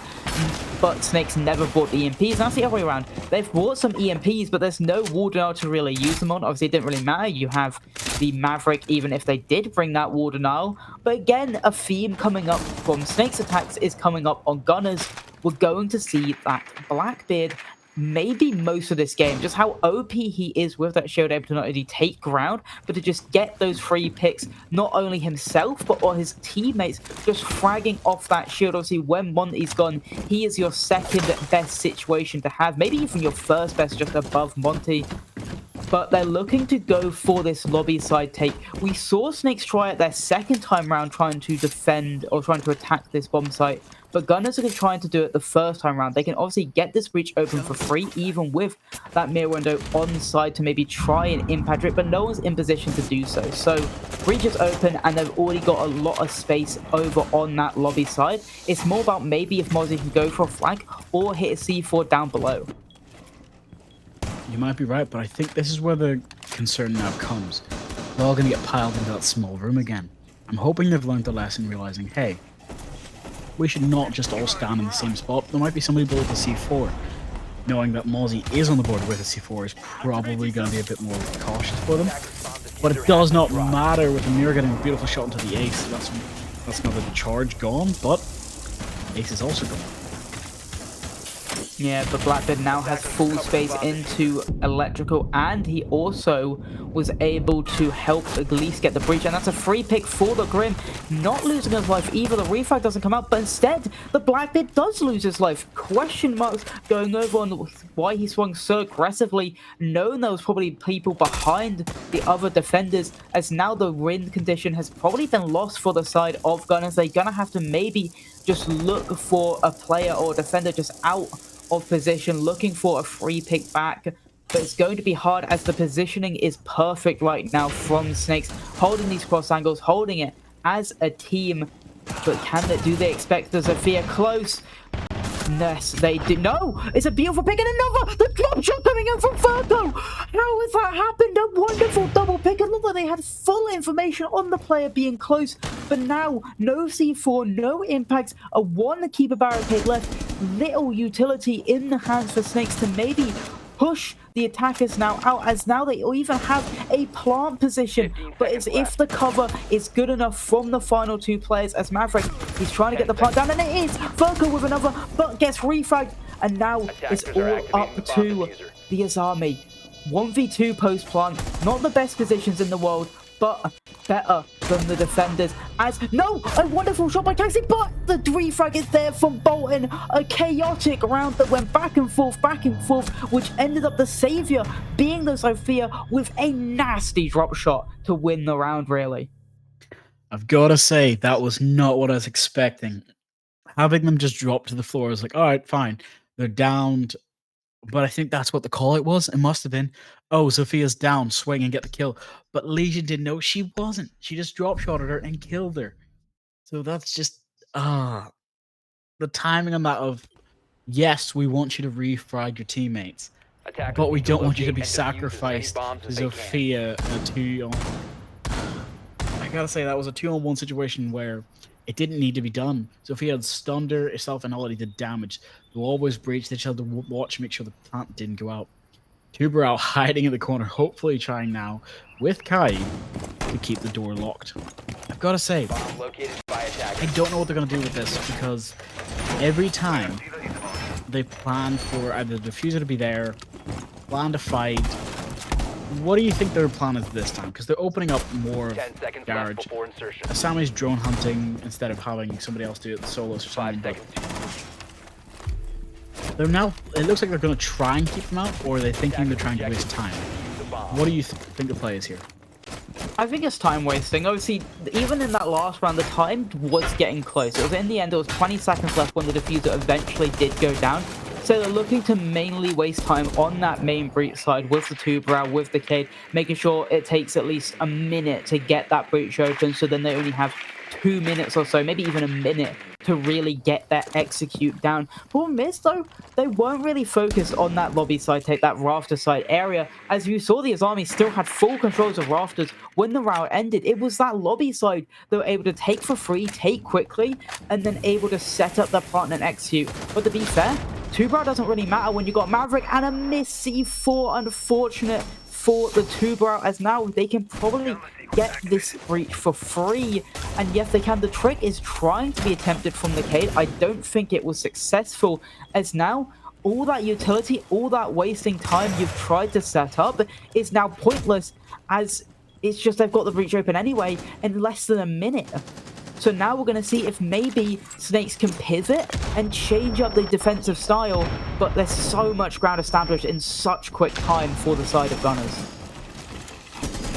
In fact, the mirror's now destroyed as well as not putting them in. It's putting them in a less favorable position. Snakes is just being locked into a corner. Fenner now being taken out as well, but the trade being done by the mirror.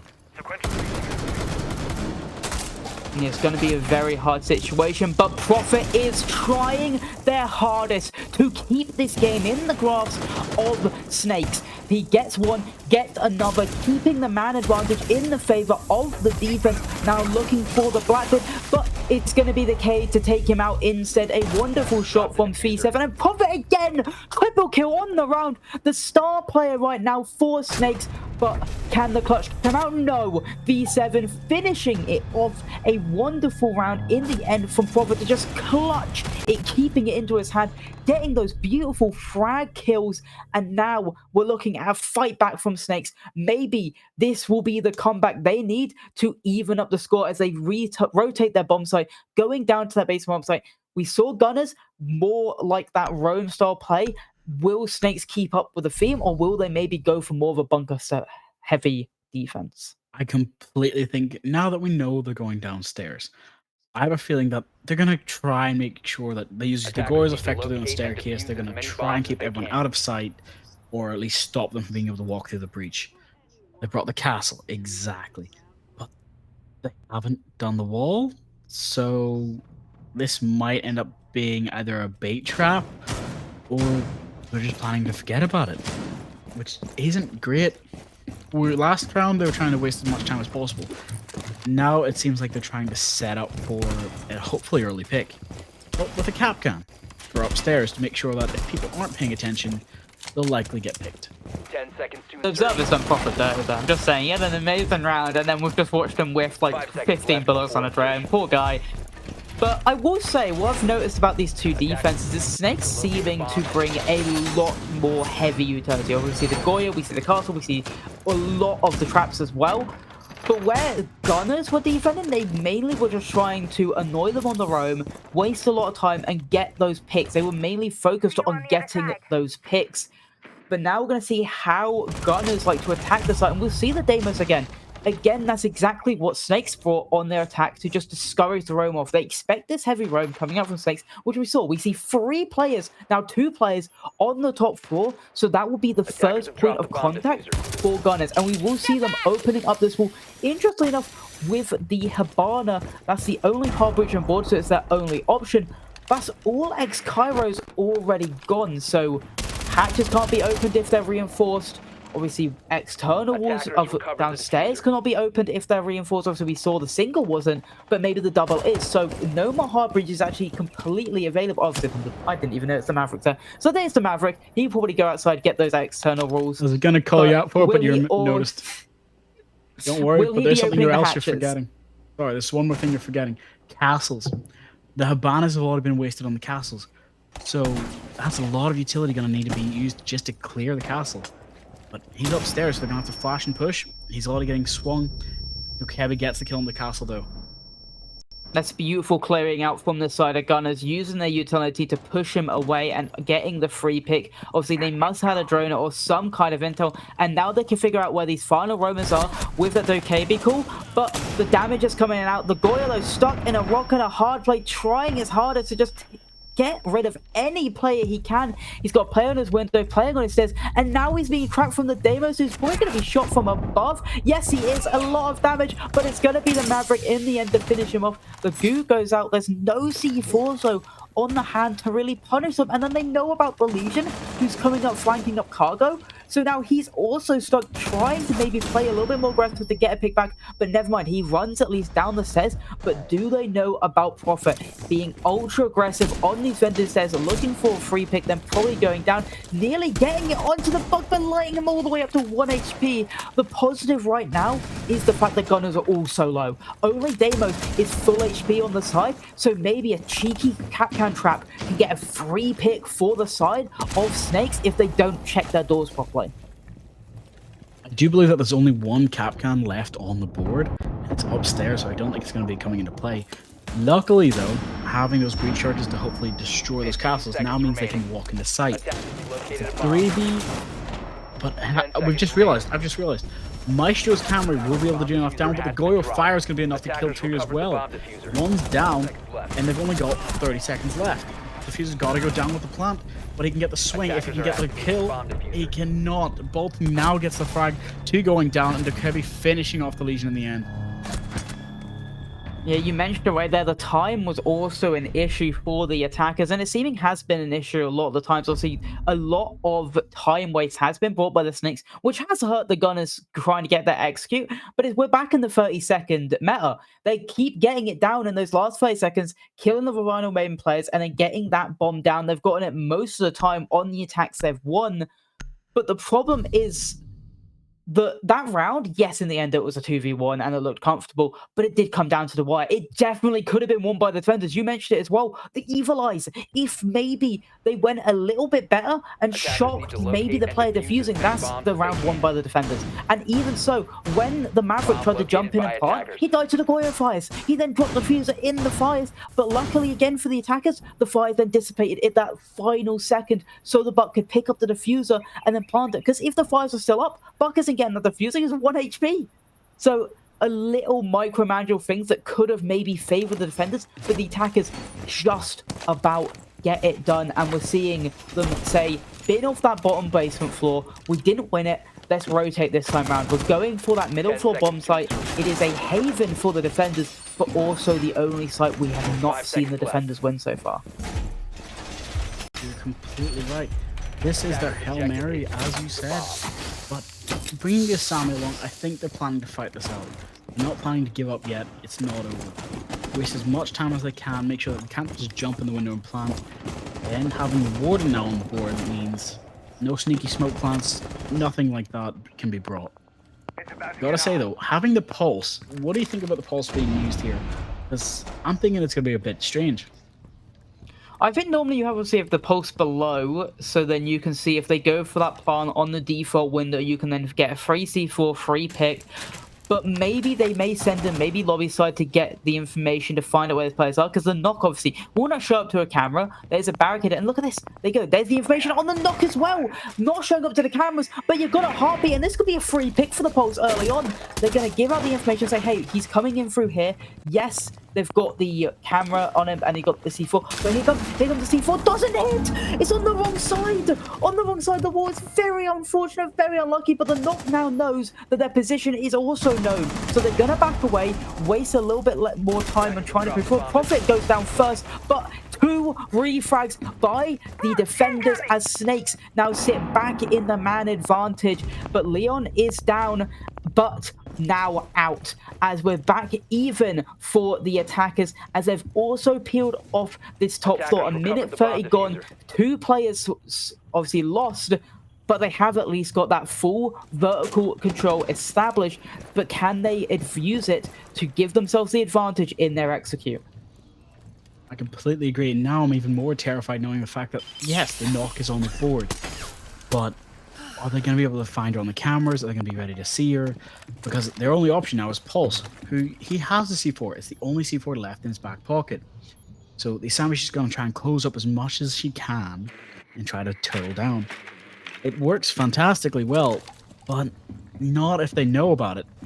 So I'm worried that they're just going to hopefully swing into sight, either swing into A or B, go for the kill, and then plant. I'll pass it to you for the last 45 seconds. Nade goes out to discourage the player onto door. That will be the Warden. He pushes off a little bit, but then once the nade is gone, he can push right back close.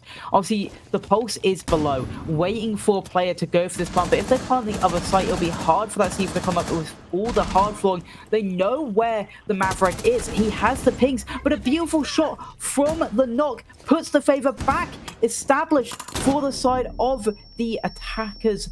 But obviously the C4 couldn't come up, but he's able to flank up those cargo stairs. Beautiful shot onto the Finker. Now sat back in the 2v2, but post-plant situation. Never mind, 2v1. The attackers looking like the close up, but Taxi, again, he is the man that keeps getting themselves back in it. Snakes looking to win it out, but not behind him. With the pistol trying to kill him, but no, it's running away in the end, just annoying him. The fly you cannot swat in between the angles is pistol versus pistol, whipping, and it will be the pulse to win out. The pistol remains true, but doesn't know where the fuse is. Yes, he does. Oh, 4 seconds timing. Very tight for the defuse. He's got it though. That was a beautiful play, but the knock just could not commit. He could not land her shots in time and goes unfairly, no, not unfairly, I'd say very fairly punished by the pulse. The clutch of the game.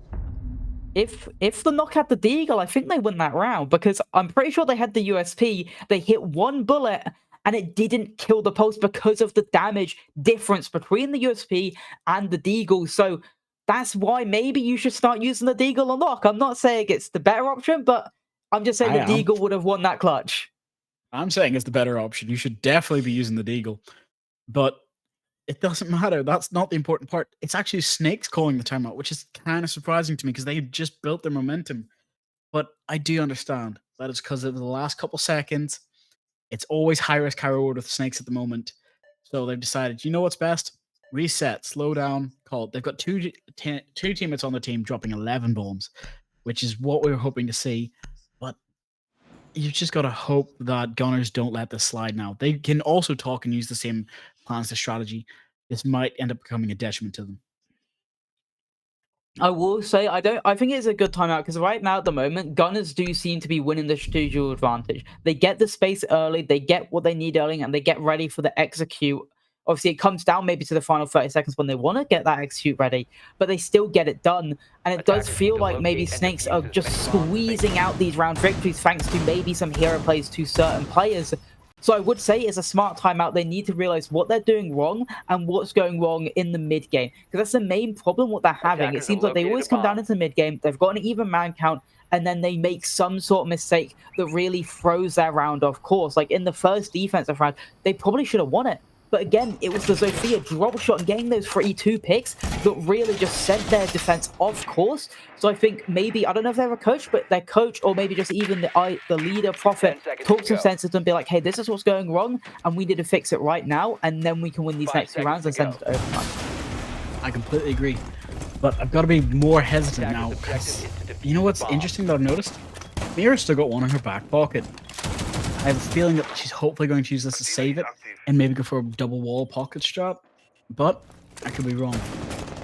See, I thought they were holding it to do the, meaty Marley tag while they hide in the corner. See, I don't know, man. I thought that was like the smart thing to hold it for. I think that too, but knowing how these guys play, there we go. It's going on the sidewall to get an even longer angle for Tuberal with his big DMR. But I do think that would have worked, actually, to be fair. Hiding in the corner seems to be going well for the Legion for the longest time. But this time, we've got Deimos on the board. And I have a feeling that Deimos has scanned most of the team. So Box just already snuck in below. Maybe going to be able to walk straight up lounge stairway. So, yep, Deimos has 4 people scanned. Ooh, only 1 left off the board. Yeah, and obviously it doesn't look like there's even much on water to really contest the Buck maybe having that free walk up, but he's probably going to wait with his team for them to maybe just draw some attention away. As soon as they get open this external breach, more players will just push away from water, giving up the control, giving up the eyes, so then he has that free lurk where he can just push inside. You see how deep he actually is in water. He definitely could just walk down that hall as soon as the attention has just drifted away a little bit. But talking about the attention, it is coming quickly. Electrical completely beat out. They have the garden wall open, and look at this. He is going for this lurk, just waiting for any sound. But the problem is, the Cade knows. The Cade is waiting for his push-up. He's not letting his attention be drawn. He knows his teammates have the other side of the map, so he's just trusting them to stay alive. And the C4 goes out. Does it land? No, it doesn't. He jumps over, breaks the ace charge. Beautiful play, actually, from Prophet there, believing that the ace would run away, give him some time, shoot the ace charge, and now his mirror window is looking like it's going to be safe. Only one ace in pocket, so they have to time this right to be able to get it. I'm a wee bit worried they're not going to know about the mute jammer on the wall, or Kai might trick it, and then they can't get that breach anymore. So they have to choose a different point. But there's the Tuberow coming out. Oh, even then that could be a shutdown as well. But known about taking damage. Unfortunate. It looked like he really did have the lurk in the end, but just about losing that lurk. But the mirror window is probably going to be popped from below, and now we're looking at the final 20 seconds. Can they do it again? Can they do their 20-second meta and get this execute down? It does not look like that's going to be the case. He's going to have to swing for everything. It's 1v5 with that Q. Now having to push up the stairs with Sami down. He's going to swing onto the... Oh, does not matter. Kai's not going to let it happen, going for the drop shot with the pistol magnum. That's our first flawless round, right? Yep, that is the first flawless round in the favor of the defenders as well. Not what we were expecting. Well, you can say the timeout really paid dividends for the side of Snakes. One more round to take it all the way to overtime. But you can say the same thing for Gunners. One more round to win it out, and they're able to do so last time on this bomb site. They were able to win it. But can they do it again? Because it did come down to the wire last time they're here. Down to those final 5 seconds, just about getting that plant down. And now we're going to see if they're able to do so again. And a lot of clear is going to be needed to be used this time. You see the castles again. You see the Goyo again. You see the Maestro again. You see the Legion again. You see the Kapkan. It's the exact same lineup. They're just looking maybe to not lose bodies early on that road, stay alive for a little bit longer, and maybe play just a little bit closer knit. As it seemed like last time, the castle was very much isolated on that top floor, not able to fall off. Crashed out early, no one with him support, an easy free pick. So maybe that's their idea. Don't let that guy die so early, stay in the room a little bit longer, waste even more time, and then when it comes down to execute, have more bodies up and more chances to just whittle their time down. So then when they are planting with those 5 seconds left, you can throw more bodies at them to then just win out that round. We've been on match point for so long, I'm actually terrified. I'm sure the players of Snakes are too. Just looking at how they're playing this out, I'm concerned for 2 points now. It looks like, yes, they've changed their strat, but I'm not sure if they've changed it enough where it's going to help them survive the whole round, or if it's going to be a detriment where the enemy's going to know what the plan is. Kapkan's luckily bringing some of his Kapkans back to site to hopefully waste time, make sure they shoot them, which would be a great audio cue. But, as you can see, this kitchen's clear. Nobody's roaming. Ash is already in upstairs. Just, everyone has to be careful. There's only got Castle above, so if they have a buck, he could just walk straight in, shoot the 4, and maybe kill the castle and get the kill. But everyone's planning it very slowly. Aurora, I believe that's how you pronounce her name, will hopefully be able to close up as much as she can, closing off rotates and stopping any, let's say, unfavorable roaming to catch them off guard. Another thing I like the Kapkans being on site is for that every single time we've seen Gunners come down to those last couple of seconds. And when it does come to those last couple of seconds, you're not going to be really looking at doors for Kapkans when you're running into site. You're thinking, okay, we've already cleared them all on the roam. They're probably no longer left. But when you're coming down to those last seconds, you're just full sprinting through those side doors, trying to get that plant down, and those Kapkans will probably come into effect in those final couple moments. And despite the fact the roam not really being massive from the side of Snakes this time round out, Gunners really haven't got a foothold into the map. Only player that's really inside the map, obviously you have Aurora and Blackbeard, but the other players, they're still outside. And even with the fact that Aurora and Blackbeard have made it deep down EXO, they don't really have much control. They're scared. They're trying to just wait for maybe a defender to just misplace their footing and just give them a free pick. But now they're going balls to walls. They're looking for this pump, but with the player still above, they can't really get it down, as it'll just be a free pick for the castle. But the player is still outside the window, baiting them in, being like, hey, he's going to start planting soon. If you come out, you're going to be shot in the face. And with 1 minute left remaining, they still can go for this. But But Castle goes Defender down, an exposed. ill-advised swing and a free pick as he goes down, and they can maybe start going for the problem is though the Goyo Flames are going to be the reasoning they can't go for it, and the pickup is actually going to be a slamage as well. Castle's now back up to his feet, but the plant is going to be going down now, and it's the Evil Eye is going to be the thing to stop it, and the Castle above still, but it's going to be the Ram to take out one and the Bug to take out another, and the Flurry's a kill. There's only one person left. It's the Maestro versus the World 1v4. Can he get it done? It's looking unlikely. Ash going for the flank. She's unable to get the second cap gun. There she goes. She got it, but it's called her out of position. But Maestro gets the swing, gets the kill. Now there's only one up. But does he know about the Maestro holds? Oh, sorry. Maverick holds in this case. It takes him down. That is their hope gone. Gun is pulling out the pocket shot. Very unorthodox, but it was a good match nonetheless. Anything you want to say?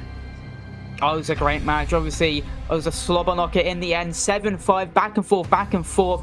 Going max rounds, just a little bit off going to OT, but I love that strategy. Obviously, you put the Maverick holes in the wall, and then all you really have to control is you need to get down EXO quickly, and then you have to control the outside walls. You have the Maverick holes, you control, obviously, above in storage as well, but you don't have to go inside storage. You just hold it outside from the window, and that's what they did for a while, but then they had the luck back from vending when they were solely focused on the guy window, pinching those players into that room. Flurry of kills come out, and then there's nothing the Maestro can do. He's on his own. He at least gets the black bid, but in the end, there's nothing else he can do. He gets one more, and then trade out comes out because you're not really going to be able to contest the person on the wall with that many Maverick holes.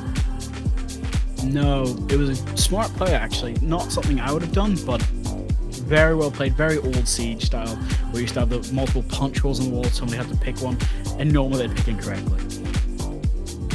I mean, it's a lottery ticket in the end. If you pick correctly, you get a kill. If you don't, you get killed. Yep, welcome to Siege. But I gotta say, I did love the sneaky plant they did, where they tried with their best to go with Blackbeard, smoke it, clear as much. Goyo stopped them, yes. But when Castle was down, it was the time to make the play, maybe changing site. But they just couldn't collect the diffuser in time without getting shot. It ultimately worked out in the end, but it's very high risk, high reward for these guys.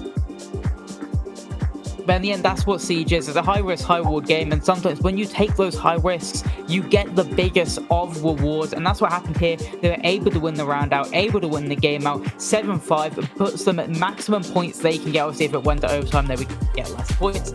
And on a map like Nighthaven Labs, where it is showing, I'd say it always comes out with who the better team is, just because how strategical this map tends to be. This, and I definitely think this and like Lair are the most strategical maps currently in the pool, especially Lair because not many people know how to play at the moment still, with obviously it being so new and it being banned out most of the time. I think those two are the maps that really show who are the best team, and right now we saw it, Gunners having that strategical aspect, and yeah, I think it was a great game. Couldn't agree more. Well, we'll likely come to a break in a second after you come to our beautiful faces. Hello. But we'll end up going to break in a couple seconds. I do gotta say, are you prepared for the next match? I'm very prepared. It was the first great casting for me. It was the first great game for me to cast me, and I couldn't do it with anyone better, so can't wait for the next game with you as well. Thank you for having us. We'll go to a quick break. We'll catch you guys in a second. Don't go anywhere.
Back it up, back it up. Let me take it back to the realness, feel this. Let me take it back to the realness, feel this. Let me take it back to the realness, feel this. Back it up, back it up. Let me take it back to the realness, feel this. Let me take it back to the realness, feel this. Let me take it back to the realness, feel this. Back to the back to the back to the back to the back.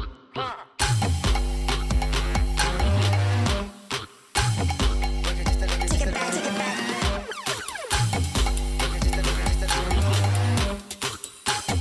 Back it up, back it up, back it up, back it up, back it up, back it up, back it up,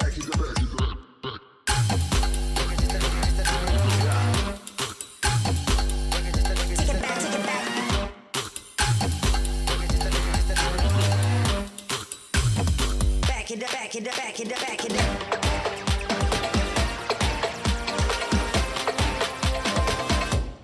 Let me take it back to the realness, feel this. Let me take it back to the realness, feel this. Let me take it back to the realness, feel this. Back it up, back it up. Let me take it back to the realness, feel this. Let me take it back to the realness, feel this. Let me take it back to the realness, feel this. Back to the back to the back to the back to the back.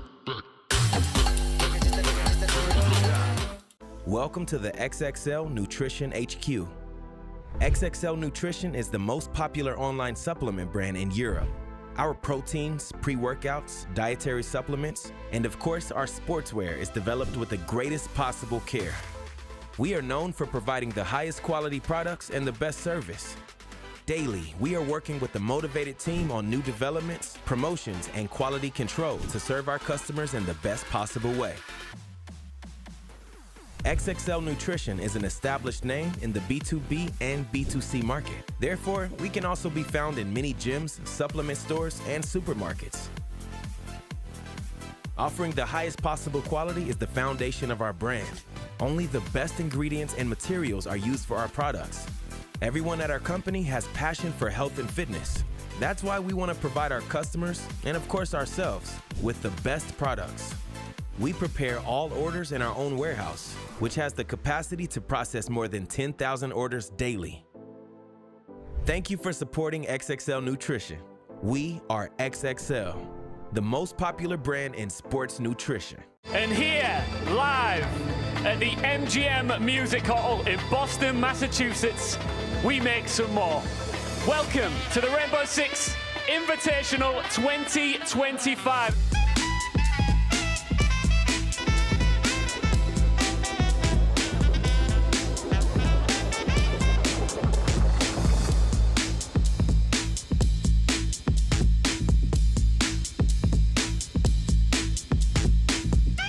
Boston, are you ready to make history? Game number one begins now!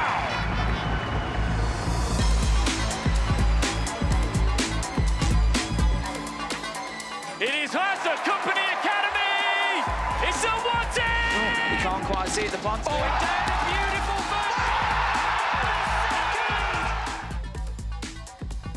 Cyber isn't going to let him just sit on this. Oh, brilliantly played. It seems like Furia might just have numbers, but they've lost a couple. And Philippe Foxy, the BDS steal that round for Furia. He's working a triple for Dream. It's all up to Nate and Philippe Fox now. Numbers in a disadvantage for them. And Nate is on the floor.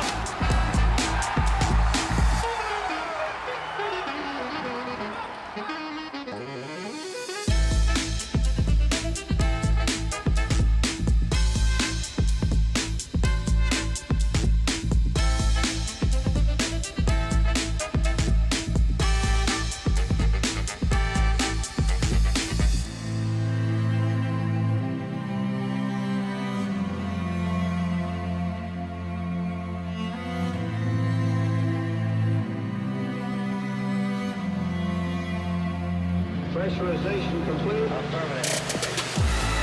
First map looks to be locked on to be theirs. Putting up the 1v1. Unbelievable stuff from the Brazilian. It's all up to bid. He's been here before. He does it. He's got to step across. It's all about this 1 versus 1. He wins it out. Rene's going for the plant. Cyber's got 3. We're down towards this last 30 seconds. Better King is manoeuvring here.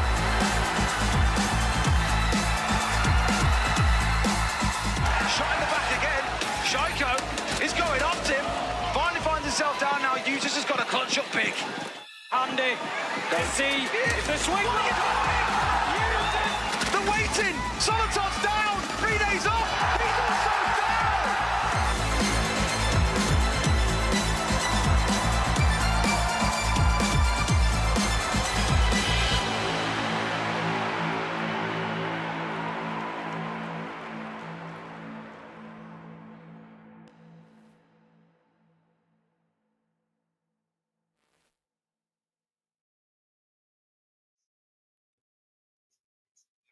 Hello, welcome back to the Voltage League. I'm Milo, brought to me with Star. Welcome for another great game, at least hopefully so. Obviously, last game, 7-5. It was Gunners just about taking out the Year of the Snake. Now we're looking at another great game. Obviously, we understand what the game's going to be. So I remember Team Valor is going to be in it, but obviously I don't fully remember the other team right off the top of my head at the moment. Don't worry, it's Team Valor versus Team Diavolo. This is all the Russian lads that we absolutely love. Let's head over to the map pick and bans, and then I'll show you the stats and give you a bit more information on the teams. Honestly, I'm happy that I didn't say the team because I would have butchered the pronunciation of their name. Don't worry, they haven't corrected me yet. I'm just accepting that I could be right or wrong, and they can come after me later. So today we're on Nighthaven again. 2 matches in a row. Hopefully played very differently. Or I'm hoping to see maybe some impressive gameplay. But this is the decider. I'm really surprised at why they've banned Chalet, since both teams loved going to this in groups. But now they've decided we're going to finally see some Nighthaven gameplay from them. So what do you think? Obviously, I agree with you. I want to see it played a little bit differently. Obviously, like I said beforehand, I love Nighthaven. In my opinion, it's still the best map in the pool. But watching it back to back and maybe being played the same way isn't always the funnest thing to do. So it would be nice to see maybe a diversion. Obviously, last time we saw a lot of frag-heavy gameplay. And obviously, from the other side of the defense, we saw a lot of time wasting and just waiting down to those last couple of seconds to really take your attack and take your execute. Maybe this time we'll see a bit of both. Obviously, frag heavy mixed with that more strategical aspect of just trying to just hold onto as much ground as you can, and less of maybe that trap and Goyo fires to really waste that time. Well, let's go to the team stats and the team lineups. And I'm going to have to break your heart a little bit because these are the teams that are known for playing aggressively, but hopefully still remembering the objective. Sometimes they don't. There's been times where they've forgotten the diffuser. There's been times where things haven't went their way. If I remember correctly, Diavolo doesn't have any plant record at all. Neither did Gunners until that last match. So Valor was your best chance for hopefully some strategic planting gameplay, going for the executes with Monty and stuff. But this time we do have those chosen by the Lucifer. We have the Devil. We have Arld, who shows himself in that aggressive gameplay. But we do also have Choose and RWL. Both of them are known more for setting up, like a trident or a spear, having the length, the grip, being able to help hold on to the victories. Obviously, Let's the head over entry to- looks in their favor. I was going to say Mara also had an 80% cost, which Dennis has an 84% cost, which is great to see. You can see that they're also focused not only on kills, but also getting across the objective, surviving, getting their trades, and just playing as a team, playing perfect siege across the board. You're completely right. And everyone loves to go after Framework and Duskin for, oh, they've just got better gaming chairs. But Dennis is the one that's been showing up to having not only the better gaming chairs, but the better aim, the better sight, and the better ears. He's been on the game the last couple of days. So be prepared that that 2KD is gonna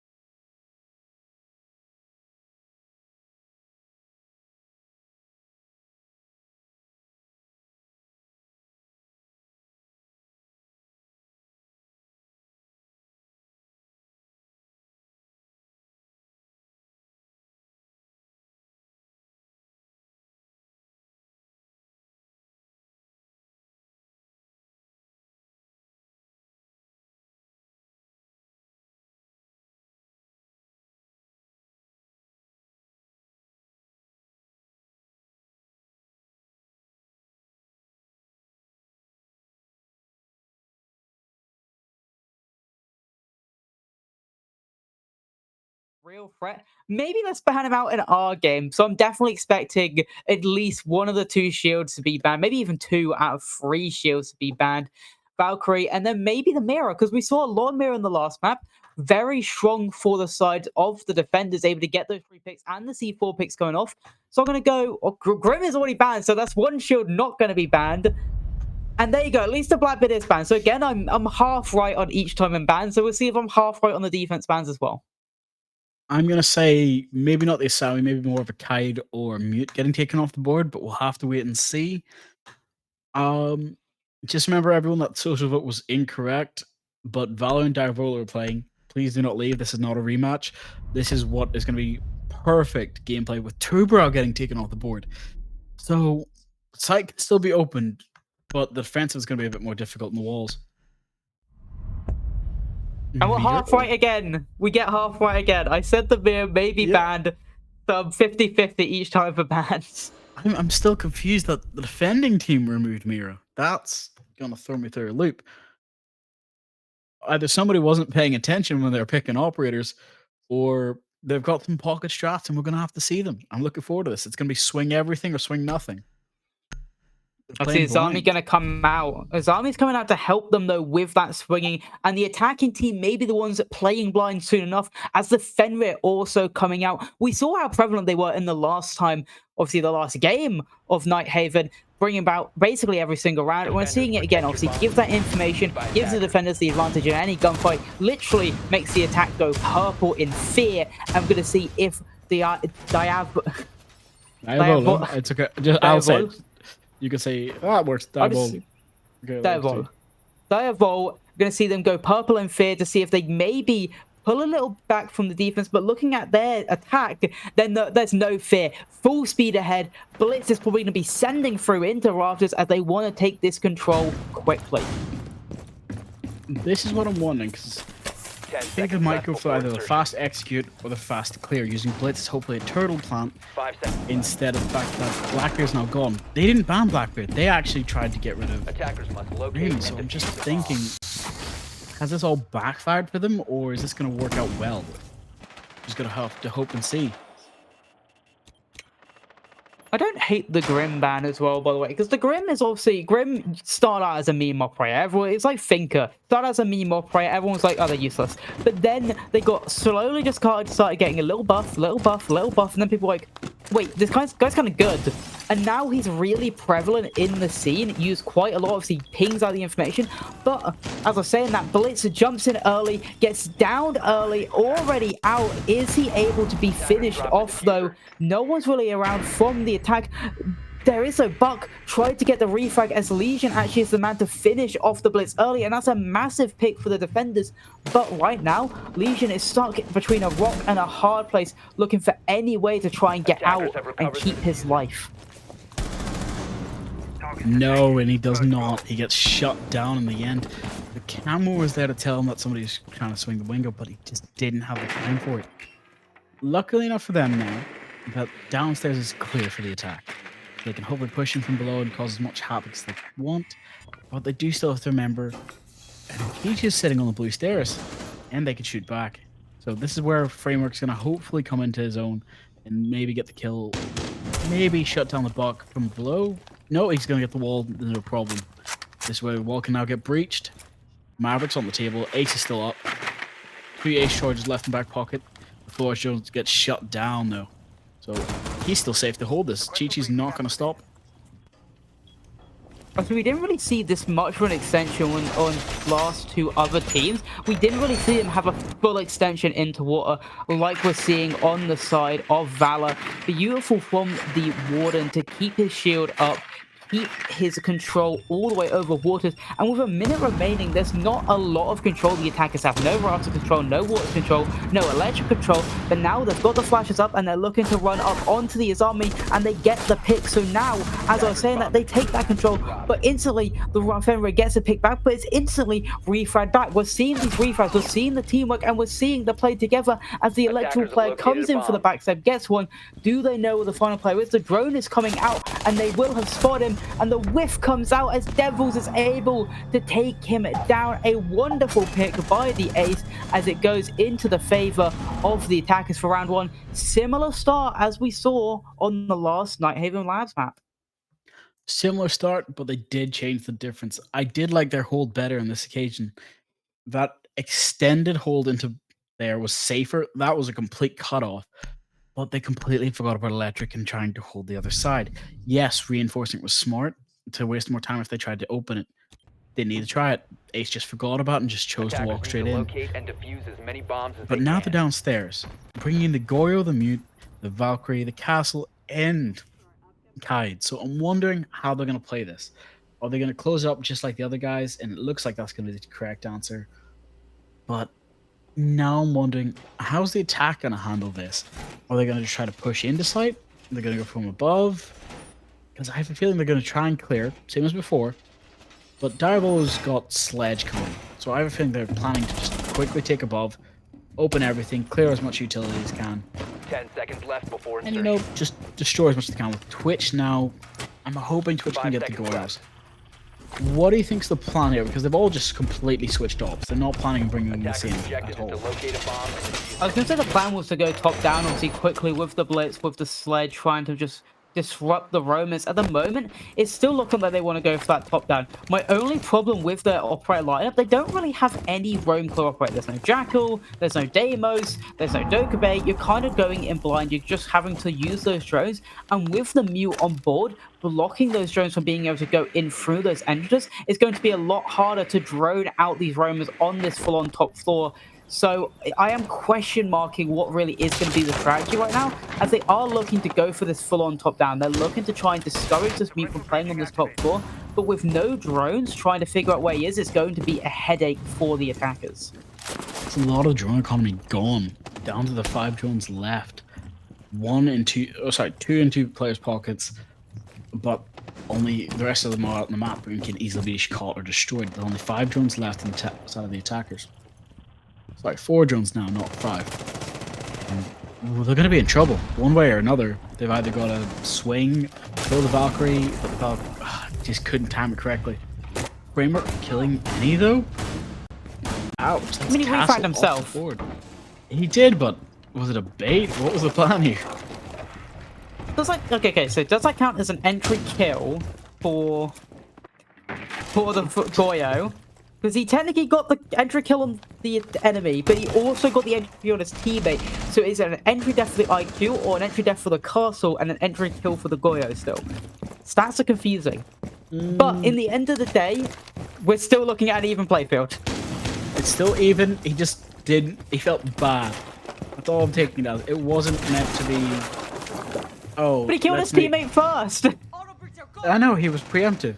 He was just doing it. He could see the future. This is the bigger problem. The Kaid hiding in the corner with his big shotgun.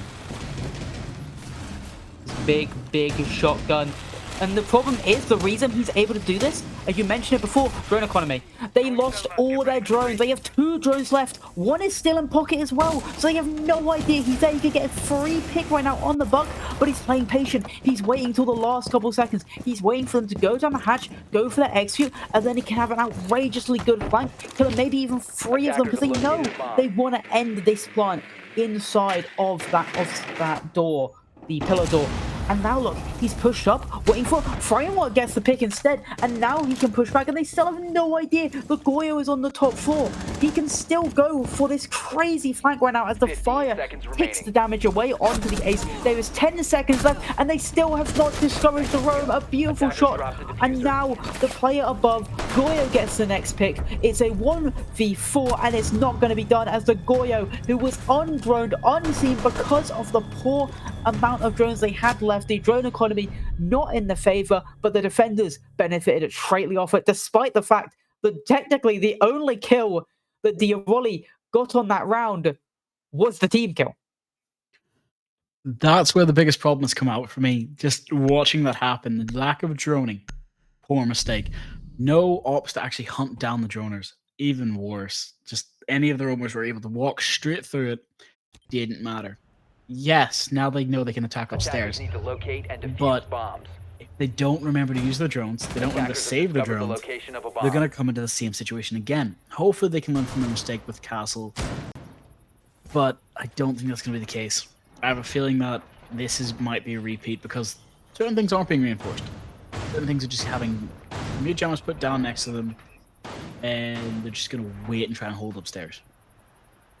I think as soon as you see the mute on the board, as soon as you know they're going for that heavy extension, that heavy roam, I think you have to bring one of those roam clearing operators. We see it now. We're seeing two of them, actually. We're seeing the Doko, we're seeing Lion. So I'm loving that they are adapting to how Valor are playing. They are trying to... I say that and they switch off the Doka Bay. Yeah, so they're still Lion, still Lion. The still problem's Lion, the but Knock. it's going to be the Knock. The Knock is a big problem. As we saw it in the last time we saw this bomb defended, we saw the Knock able to sneak through, and the only reason the Knock was eventually detected was a pulse scanner, which isn't going to be on the board this time around, and it's going to be the same entrance that the Knock is making. Going for that top lobby area, probably going to walk through Garden, walk through Electrical, and go for that backstab, and trying to get that free pick on anyone that is just unaware of the player going to be there. And it's looking like it may be an easy route for the Knockers. They've already snuck up so deep into Electrical, looking for any defender that maybe just sways a little bit far too in, and they do. The mute goes down, free pick for Diavoli, and looking for a second, just about missing the ponytail, and then an instant refrag for the Izami. But that's a C4 off the board, that's a man off the board, and that is chaos going around for the defenders. I've got to say, looking at how they played that, Knock was right to be patient, yes. But when she got to Electric, she should have backed up instead of trying to push so deep. Yes, she knew where the other two players were. They had droned it, so I don't know why she thought, alright, I'm going to put myself in an unfavorable situation and get a line of sight where they can swing and kill me. She could have got the Asami if she'd aimed slightly lower, but hindsight's 2020. Just gotta wait and see. And obviously 2020 wasn't in the favor for the Knock, and now we're looking at an even man count. But the one positive you can say of them pushing so far is the fact they've got all this vertical control, and because of it, they're getting these picks now with the Legion now going down. No more goo mines and still no pick. And look at this, the double re-aggression coming up, but they know it's happening, so they're just going to take site. They're just going to power site, trying to get the solo player that is left on the bomb site, but they're going to push back down. They show presence, push back down, and the player drops, but the player that goes for the plant dies, and now we're sitting a 2v2. Dennis with a double kill on the round, looking for the bandit, and he's going to get it. But Diffuser is still down on the window. Do they know where the line is? They do, but the whiff shots happen, and RWL gets the final pick on the round. And again, just like we saw last time, we're trading blows. It's 2-1 back to the defender, or to the attackers, and it really came off the play of that early lurk presence, able to get so much ground early on. And they just had no answer for the Knock, despite a Legion being on the board and not maybe having them set up for the lurk presence. I can say, though, I am happy to see a triple hard breach now. So those walls are getting opened, but I doubt they're going to keep it. I'm pretty sure they're going to switch, and hopefully, if they hopefully bring a Jackal or somebody, we can get that room clear. Because yes, they may be upstairs. But we know for a fact Valor likes to roam downstairs and as much as they do upstairs. Yeah, we saw in the last time they defended here, obviously you had Legion all the way on the second floor, able to get that open and pick on the Blitz early on. Obviously no shield this time out. It's probably the longest we've seen without a shield in the games we've casted so far. And it makes sense. The shield just didn't work for them, but so far, without the shield, it really has been working. They've been able to get those picks, win the rounds, and now we're going to see if they can do a similar thing. But I say that, and they transition. They do take the Blitz in, and they remove one of their hard breaches. They still at least have the Ace, they still have the Maverick, and with minimal wall denial, it'll still be very easy to get those walls open, especially with Maverick. You put a little hole on the bottom, you shoot the mute jammer, and then the wall is most likely open. But it's a little bit of a less extended water hold. The shield is a little bit further back, more in the hallway, able to just give him a little bit more cover, a little bit more deeper hold onto that room. And again, they're using the same rafters hold with the Izami. Last time, it was just completely pulled apart by a couple of flashbangs. And this is also the same window that Blitz died at last time, but looking to maybe change his run. And he's picking up the Doom window, but It's a bait. The Buck with the free pick onto the Legion. It looked like maybe a missed moment for the Legion to take out the Blitz, just taking out the Gumo right in front of his face. But beautiful bait play. But a double kill from his army. They just run down the stairs despite the fact that the Forge Room was watching them. They were still able to get away with 2 free picks, might I say. And now the man count has swung again, and this time in the defender's favor. I do like the fact Framework had to tell Dennis, let me in first before you do that. But I gotta say, that's not what you wanted to see. They had the perfect play. You did call it as, yes, it was a bait on the Blitz, because Blitz died the same window. So he got out, jumped in, and then he turned around using it like as a post-plant situation. But instead, it did not work out the way they wanted. Gotta be a little bit more careful now as a 3v4, but Dennis is on more than less than half health. So they either have to jump in and do as much damage as they can, but the site's now closed up. They don't really have the choice now. Yeah, but with the aces still in the pocket, but able to at least get that pillar wall open, it's still possible. 3v4 is not in the realm of impossibility. It's just going to be very hard, especially with the shotgun close to the door, and with another man going down, Fenrir getting it, able to drop the hatch and keep himself alive. C4 also in the pocket of the meat. Flashbang goes out, but the Warden can see through it, and especially when you don't really act fully off it, everyone will be able to get back to being able to see now. But the question is, are they able to maybe pinch this mute? He's in an awful position right there, and yes, they are. Maverick with a wonderful shot, and now also downing the Azami. So we're actually sitting in a 2v2, now a 2v1. Somehow the attackers have completely flipped on his head. The only thing is, no cases in hand, no diffuser, but as I say that, RWL picks it up. It's going to be up to the Warden to try and win this in the partner situation, but they pick up the attacker, and now it's a beautiful shot from RW, getting the Warden instead, but the Azami is able to just about still be alive because of the fact that the Warden picked him up. Gets one, can they get the second? No, they can't. RWL, the hero of the round, a wonderful two-piece and the plant to seal off that round, and the attackers somehow get a round that looked like was all favored for the defenders, pull it out from defeat and win it out. I've got to say, that was not what I wanted to see. When they got the res up, I was thinking, okay, it's still in their favor now. It becomes a 2v1 situation. If somebody plays a long angle and somebody goes for the swing, you can hopefully get both of them before the diffuser goes down.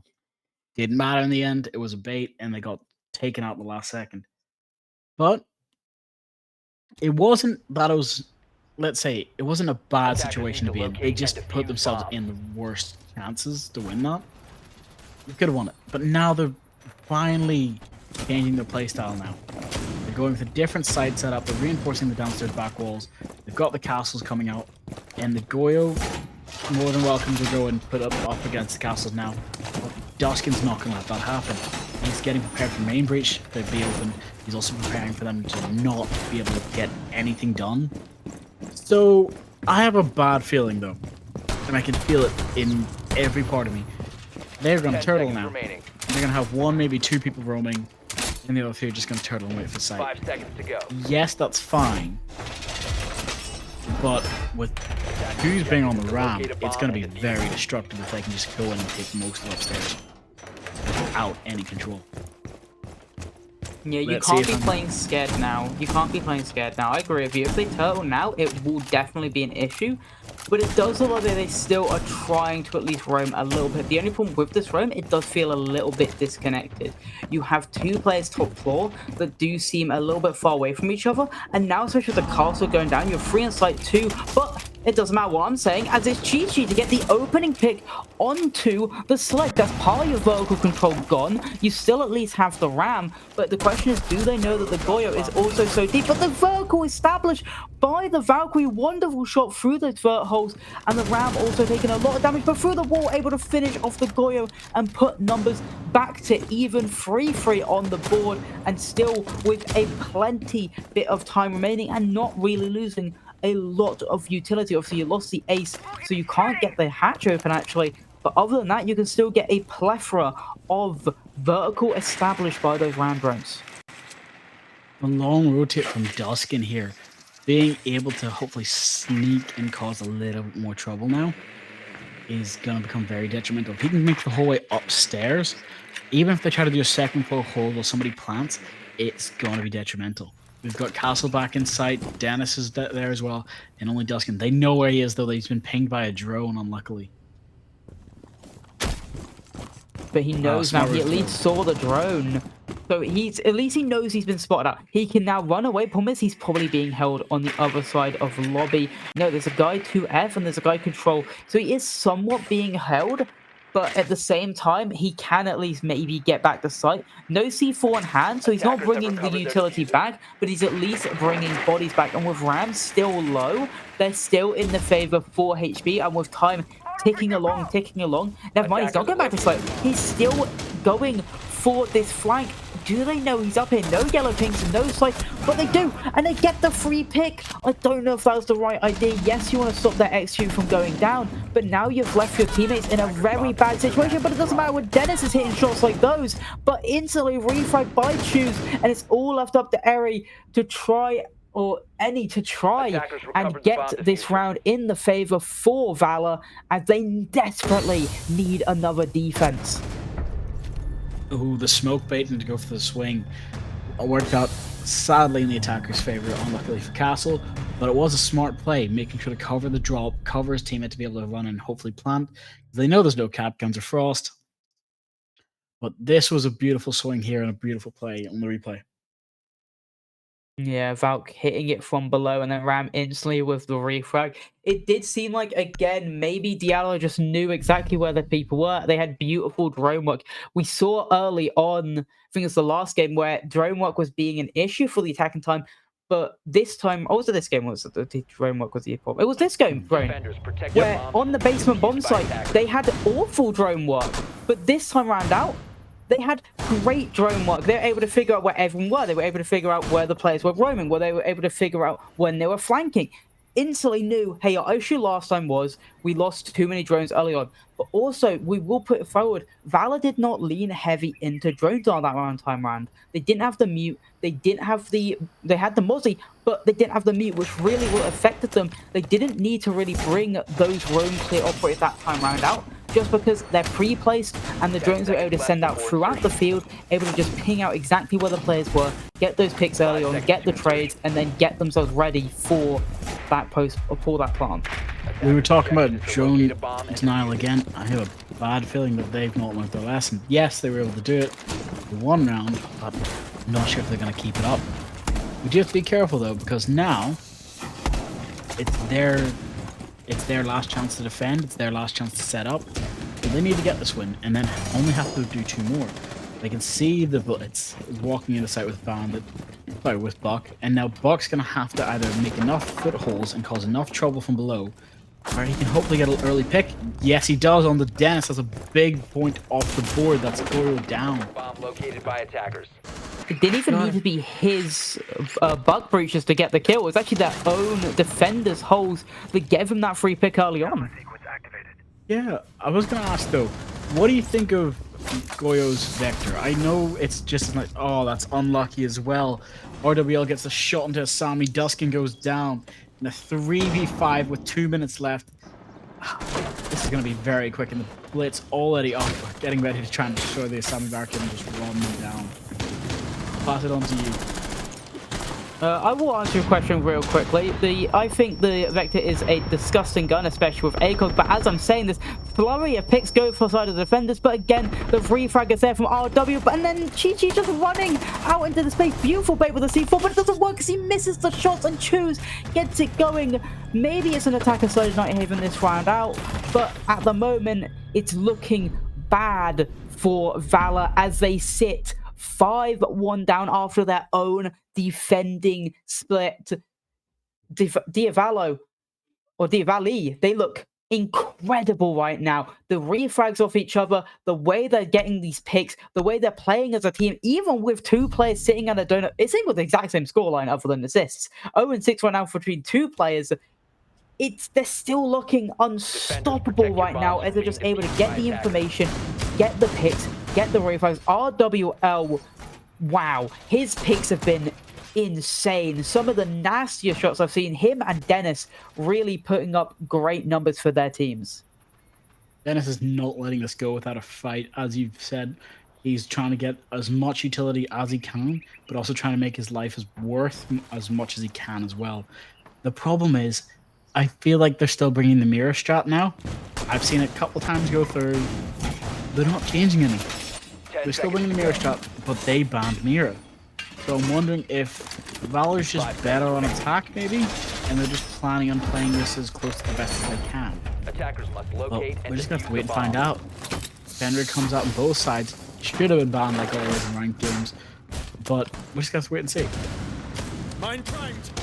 Obviously, like you said, Namir, maybe the mirror ban is what forces a Nighthaven game from going maybe closer to the defender side to maybe pushing it towards the attacker's favor. Maybe Valor can bring back this game, bring it closer, push us to overtime, or even just to a 7-5 regulation win. But that would take 6 on the bounce. Even for overtime, they would need to do the same as the Valley and win 5 rounds on attack. And even though we just saw it, it still seems like such a huge hill for a team to climb, especially with how well Diavali have been playing throughout this game. But the drones are in early, the breach is open early, so they are getting ground at least to try and maybe push out for the ground and push out for an execute, as their next step is to try and clear this army from rafters. They have the Zofia, they have the flashes below, and they even have the buck below now to maybe just look for this pick early on. Zofia, the army was looking for that pick, replacing their Kiva barricades after they've been shot out, and looking maybe to regress on this breach.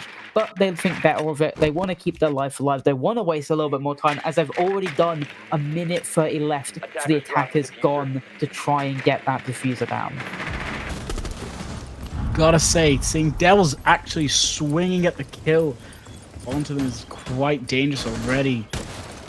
Just having the Bandit play like he's a Fender is dangerous enough. But also remember, these guys don't miss their shots. I've got to be very careful watching how this plays, because it looks like he's, they keep forgetting he's not going to be able to get it because it's Warden with his glasses on, but Deimos gets the swing, gets the kill. But the refrag, Nomad getting taken down. Yeah, beautiful refrag again. This has been the great thing about Diavali. They've been able to get these refrags, and again, and again, they are able to just play as a tight-knit unit, always getting that refrag, always being there for your team, and Valor picks one down. They're taking their timeout. It worked in the last game. We saw the timeout being called, and then a climb start to happen. But this climb, this mountain is so steep right now for Valor. They have such a hard climb ahead of them, and it just doesn't look like they're going to be able to do it. But I may eat my own words. As Maratz has said, they're playing blindfolded. 0-7 right now. They could be right. They are the only player right now in the server to not be able to get a kill, as Any did get their first in the last round. And maybe this is their round. Maybe they even ace to win their team the game. Anything crazy has happened. So they could definitely do so. They're still a talented player. But right now, it's just not their game. Luckily for him, his team is shooting back. I've got to say, looking at how these guys play, I'm a wee bit worried, though. They've shown what they can do.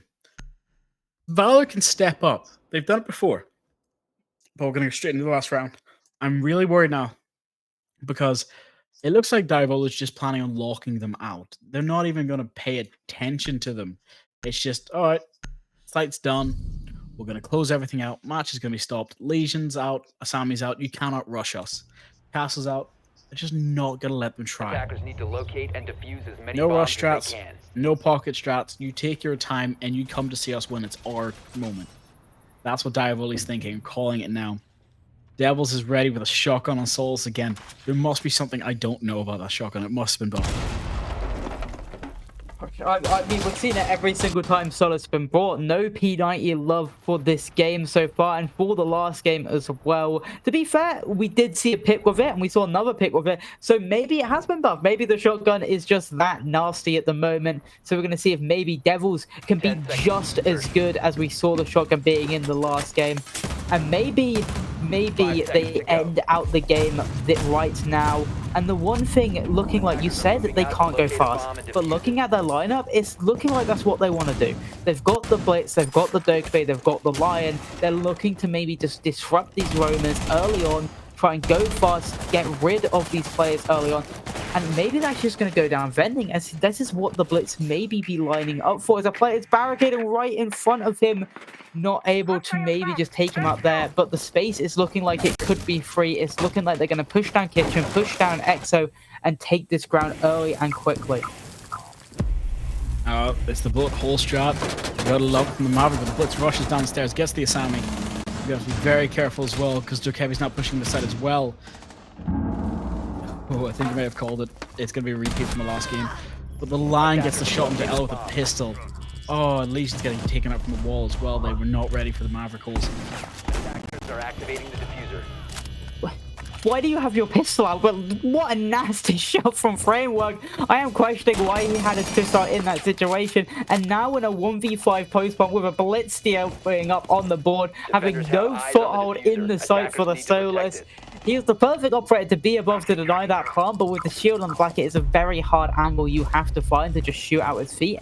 And with the SMG-11, it's even harder to just keep that gun down while shooting. And it's looking like, yep, flawless round. Eni gets the final kill, and Valor, they take the timeout. It was laughed at. They said timeout, laughing faces, but it worked out for them. They get the round, they get the rush rat, and now they're looking at staying alive in this game. My only problem is it was with a rush rat. You can't do that again. Rush rats could not be replicated. You use them once, throw the team off guard, and then it's like, okay, now we actually have to do a proper take now. Are they able to do so? The control storage website is going to come up. We won't see a repeat of basement. So they are forcing them into maybe a more methodical take, because if you try to rush this bomb site, you've got two vertical establishments from the defense to stop it. You can be C4 from below and you can be shot from above. So rushes are basically impossible on this site. So we're going to see Valor be forced into a proper execute, a proper clear of the roam, which we have not seen them be able to do on the attacking side so far. I think we also have to be more careful now. You said we won't see basement again. I think we will, because not only does it look like they're planning to attack basement, but it also looks like they might actually try to make sure that they only have to go for A site. Because they switched the Deimos to Ace, switched from Sense to Thermite. So they're either planning to go for the walls, clear upstairs, or just go straight in the garage, maybe go for the plant. But Dokebi's still being brought up. They've learned their lesson about checking for cameras, drones, and roamers. But the early C4 pick, if this gets anyone, I'm gonna cry. It'd be his first pick as well. Imagine your first pick being a one big C4, and it could be. No, they haven't looked for it. No. It does, and it's the third way as well. Your first pick being a small big C4 Nitrocell onto the only hard breach available.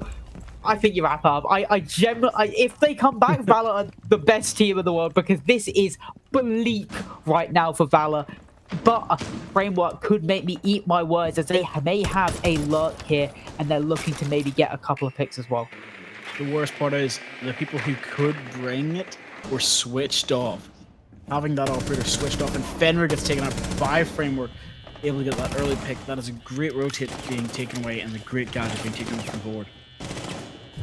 Yeah, no being able to switch your FMATs as well. And Chi-Chi also getting a pick back. I could be eating my words very quickly, as the man count has been heavily swung into the favor of Valor, as they're staying alive again. Pure grit, pure willpower from this team to just keep on fighting, as the Legion is going to be next to full Chi-Chi with another, and now it's all left up to the smoke. They at least get one. That is Diffuser dropped as well onto the site window, looking for any other person he can find, but they're just going to be able to retake that bomb because he's moved away. He's looking at a different position, but they're still scared. They still believe he's there. Never mind, the Ash picks up, and now she can go plant in the other site for free. Do they know he's on blue? He's flashed out, and they can definitely hear that he has just ran back up. The Diffuser looking to be fully planted, nowhere near where the smoke finger is being, as the smoke nade comes out, not going to land on any player, but the pings are going out, so they know exactly where at least one player is. But do they know where the other? Smoke Babe comes out, his final one, blocking off the path for that player. But in the end, it is Framework, the person that started this climb back, who is now going to end this round, as they've now won both the other bomb sites after the primary. But now we're looking at probably another top 4 defense, and Valor, they're gonna have to win it if they want to keep alive. I've got to say, looking at this match, it is a good choice that Devil decided to use their timeout. Duskin getting the clap back in the chat. This is what you're thinking. What do you think they're going to talk about? Because I'm wondering how this is going to be played. Ooh. He also said I'm playing blindfolded, just like Max did. I think they're going to be like, okay, guys, we're giving them free picks. Because when you have, and they also getting in the lugs. We've seen the lugs pay off for them, and we've seen them giving away maybe free picks by overswing. We didn't see how a lot of people died. But we have seen a lot of people just getting away, giving free picks over. As soon as they get that opening pick, they can calm down, re-aggress, pull back. Obviously, they don't know it's on thermite. We do. We have the bird's eye view. We can see every operator that dies at any given second. We see the C4. We see a thermite. We'd be like, okay, that's a free round because they can't open any breaches. They don't know that. They just killed someone. They don't know it's thermite. They don't know who. But even then, as soon as you get that first pick, play back, play like they were doing on attack. Play together, play with the cross angles, and just wait for the opponents to come in between yourselves and be able to get those refrags, as that has been lost when they've moved over to the defense. Less refrags coming from the side of Diavoli, and more for the side of Valor as they keep just rolling on through the kill train. I've got to say, I do love how they're playing this out now. They're thinking at it like at a strategic level. They know how to play. They know what they want to do. Diavoli needs to start getting rid of their drone economy for the Valor, but they also understand that they can't just, fight every gunfight. 10 seconds left. They need to make sure that they're paying attention to sight, they're paying attention to different angles above and below. 5 seconds to insertion. And they can't just let people walk up that staircase like they did last time. Attackers are moving to defuse the bomb. Defender is Now we're going to see a similar situation. This time, not the Blitz. We're going to see the Monty on board for Valor, looking to get in early again below. And we're going to see the Mute come out to just deny that drone economy earlier than just being able to shoot it. And again, the Azami probably going to be playing in the rafters. But look at this. The Monty early control at bottom rafters. Probably going to come up those stairs, destroying that barbed wire with the floors to allow him to just walk up the stairs for free, not taking any of that tick damage to that barbed wire. And obviously, the Azami doesn't have many key barriers up at the moment. Obviously, they come over time. Right now, they've got at least one in pocket and one deployed. But the Nomad looking in tandem with the Monty to try and take out this plane with the breach open. The Azami is in very much no man's land here. Are they going to be able to reinforce this off? Are they going to keep trying to aggress? They will, but it will actually be the Fenrir to get the opening pick. Is this the beginning of the end for Valor? We saw the opening pick go into the favor of Viviali last time, and they still lost around a second trying to be attempted from the Fenrir, not being able to hit the shots. But the Monty has at least got the control of rafters, so that's at least a little bit of a W for Valor. Nearly the push by the Monty to try and knock down that player, and Nomad has also come up to help his teammates. I gotta say, it's not what you want to see, but it can hopefully create a bit of an angle, cause a bit more trouble. Now that we have Duskin on the Monty trying to push in, he's just causing as much trouble as he can, while Chichi gets the lucky pick as well. But there we go, Mute's getting tagged as well, but does not go down. The double quickly into the favor of defenders, and then another as it's all left up to Flores in the 1v2, and it's Maraz, a man who was playing blindfolded for the first couple rounds, has now really lit the scoreboard in this round, saving his team an extra couple of rounds to end it out 7-3. A quick game for us after the full rounder in the last game. But honestly, I think the deserved winners won. I think their team play, which is a little bit more coordinated than Valor this time round out, and they were just able to always play tight-knit as a team, get those refrags, and win up the game. I completely agree. They showed us what we wanted to see, but they also, can't lie, that was a really intense back and forth match. I expected that to hopefully go this way, but it almost didn't. They just did not want to let go of it. Valor thankfully showing up what they can do, and they did it. I'm proud of them. I can't say that there were certain things that should have not been done, maybe the Miro ban being one of them, but looking at how they played, I'm expecting more from them in the next couple of playdays. What about you? Valor showed grit, and that's respectable for a team. They looked down and out ages ago in this game, but they showed grit, especially in the round that we're seeing here for the highlight. Losing that man early on, you're thinking, I even said it, I thought the game was over then and there, but they showed grit, they showed fight back, and they were able to fight back all the way, getting this pick here that really showed that, yeah, they're a team to be stifled with, and they're a team that definitely could have maybe on a different day forced the volley to overtime and maybe even just then won it outright.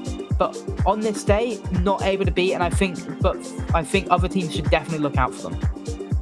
I completely agree looking at how this played.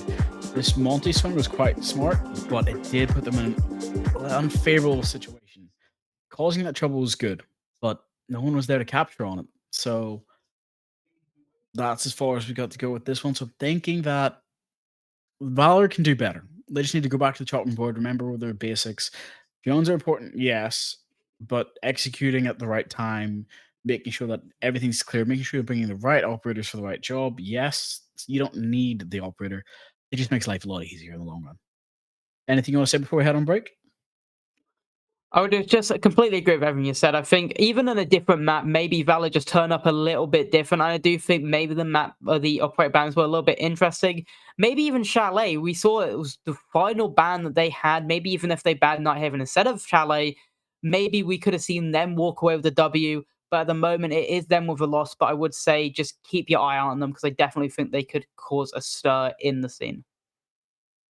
All right, we'll head on to break. Thank you very much. Stick around for the next match. It's going to be a hectic one. I'm looking forward to it. NXT versus... Oh, it looks...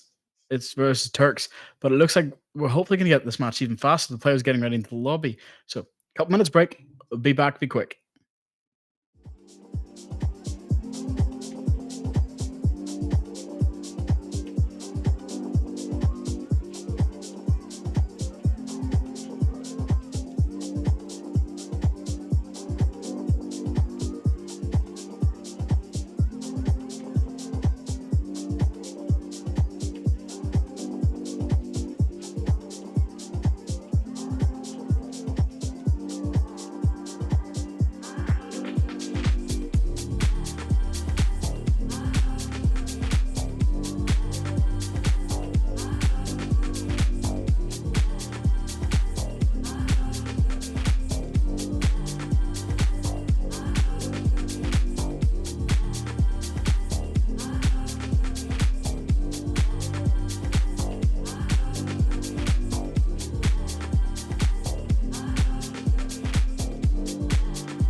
it up, back it up. Let me take it back to the realness, feel this. Let me take it back to the realness, feel this. Let me take it back to the realness, feel this. Back it up, back it up. Let me take it back to the realness, feel this. Let me take it back to the realness, feel this. Let me take it back to the realness, feel this. Back to the back to the back to the back to the back.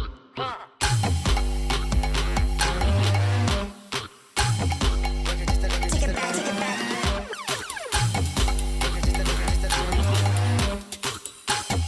Back it up, back it up, back it up, back it up, back it up, back it up, back it up,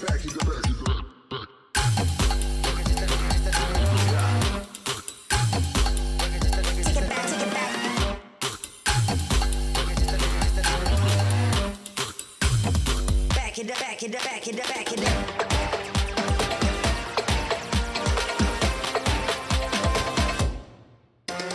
Let me take it back to the realness, feel this. Let me take it back to the realness, feel this. Let me take it back to the realness, feel this. Back it up, back it up. Let me take it back to the realness, feel this. Let me take it back to the realness, feel this. Let me take it back to the realness, feel this. Back to the back to the back to the back to the back. Welcome to the XXL Nutrition HQ. XXL Nutrition is the most popular online supplement brand in Europe. Our proteins, pre-workouts, dietary supplements, and of course our sportswear is developed with the greatest possible care. We are known for providing the highest quality products and the best service. Daily, we are working with a motivated team on new developments, promotions, and quality control to serve our customers in the best possible way. XXL Nutrition is an established name in the B2B and B2C market. Therefore, we can also be found in many gyms, supplement stores, and supermarkets.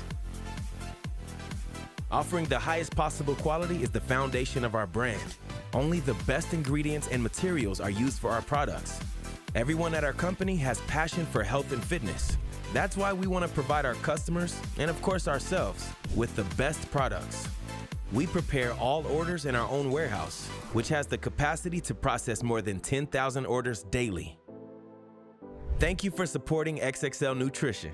We are XXL, the most popular brand in sports nutrition. And here, live at the MGM Music Hall in Boston, Massachusetts, we make some more. Welcome to the Rainbow Six Invitational 2025.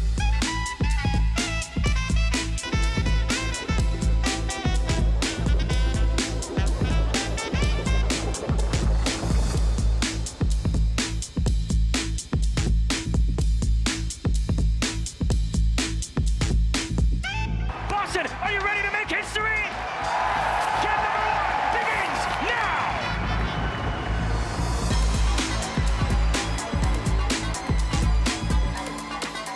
It is Haas Company Academy!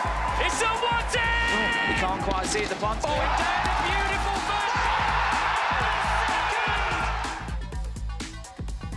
Cyber isn't going to let him just sit on this. Oh, brilliantly played.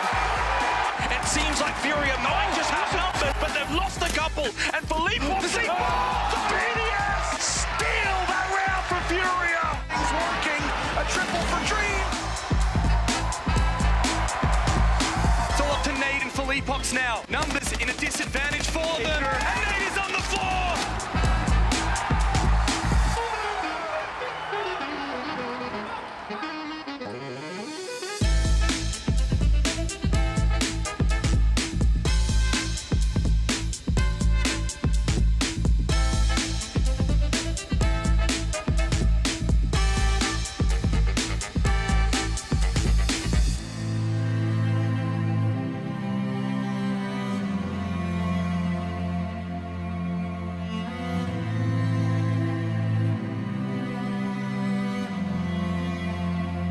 Pressurization complete. First map looks to be locked up to be theirs. Putting out the 1v1. Unbelievable stuff from the Brazilian! It's all up to He's been here before. He's got to step across. It's all about this 1 versus 1. He wins it out. Rene's going for the plant. Cyber's got 3. We're down towards this last 30 seconds. King is manoeuvring here.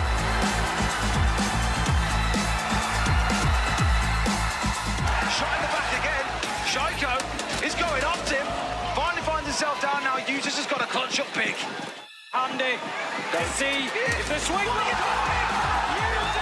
The waiting. Solotov's down. 3 days off. He's also down.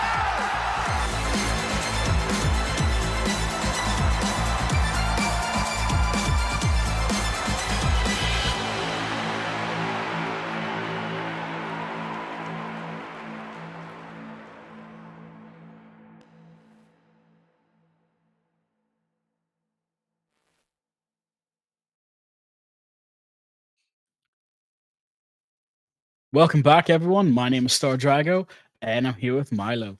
So we've got a great game, as I said. Turks versus NXT, which again, Rowan might be the manager, the CEO, the production guy behind us, but I'm telling him now, I'm hoping Turks win this. Just, a little bit of bias, a little bit of banter, but it's always all if for fun and games. Milo, who do you think is going to be winning today? We need some cars to be fair. So I'm going NXT. Okay. I'm going NXT. I'm pretty sure they played in LATAM as well at one point. I could be wrong. I'm pretty sure they also played in LATAM. And they're probably not the same team, but the name NXT were in LATAM. Now they're in EU. Great team, and I think they can definitely take out Turks LFO.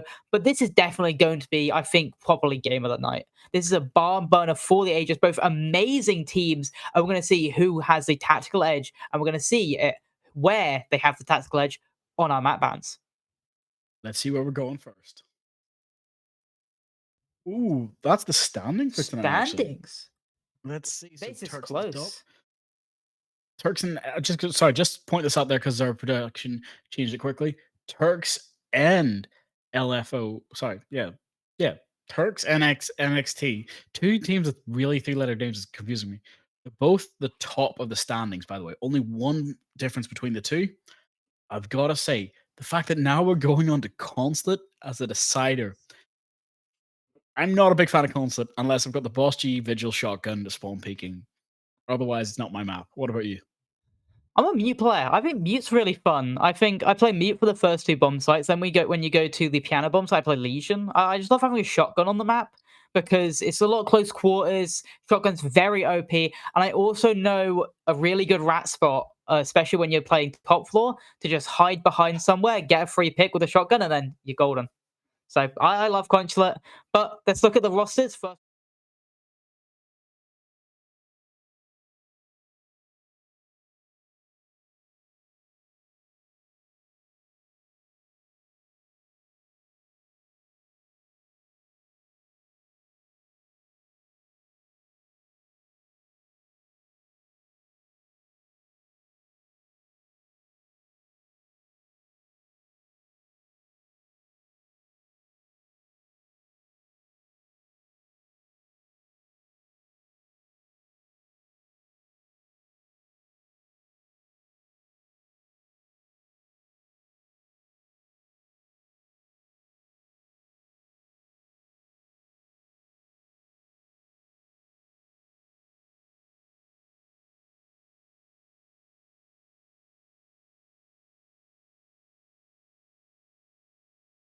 Ping being there.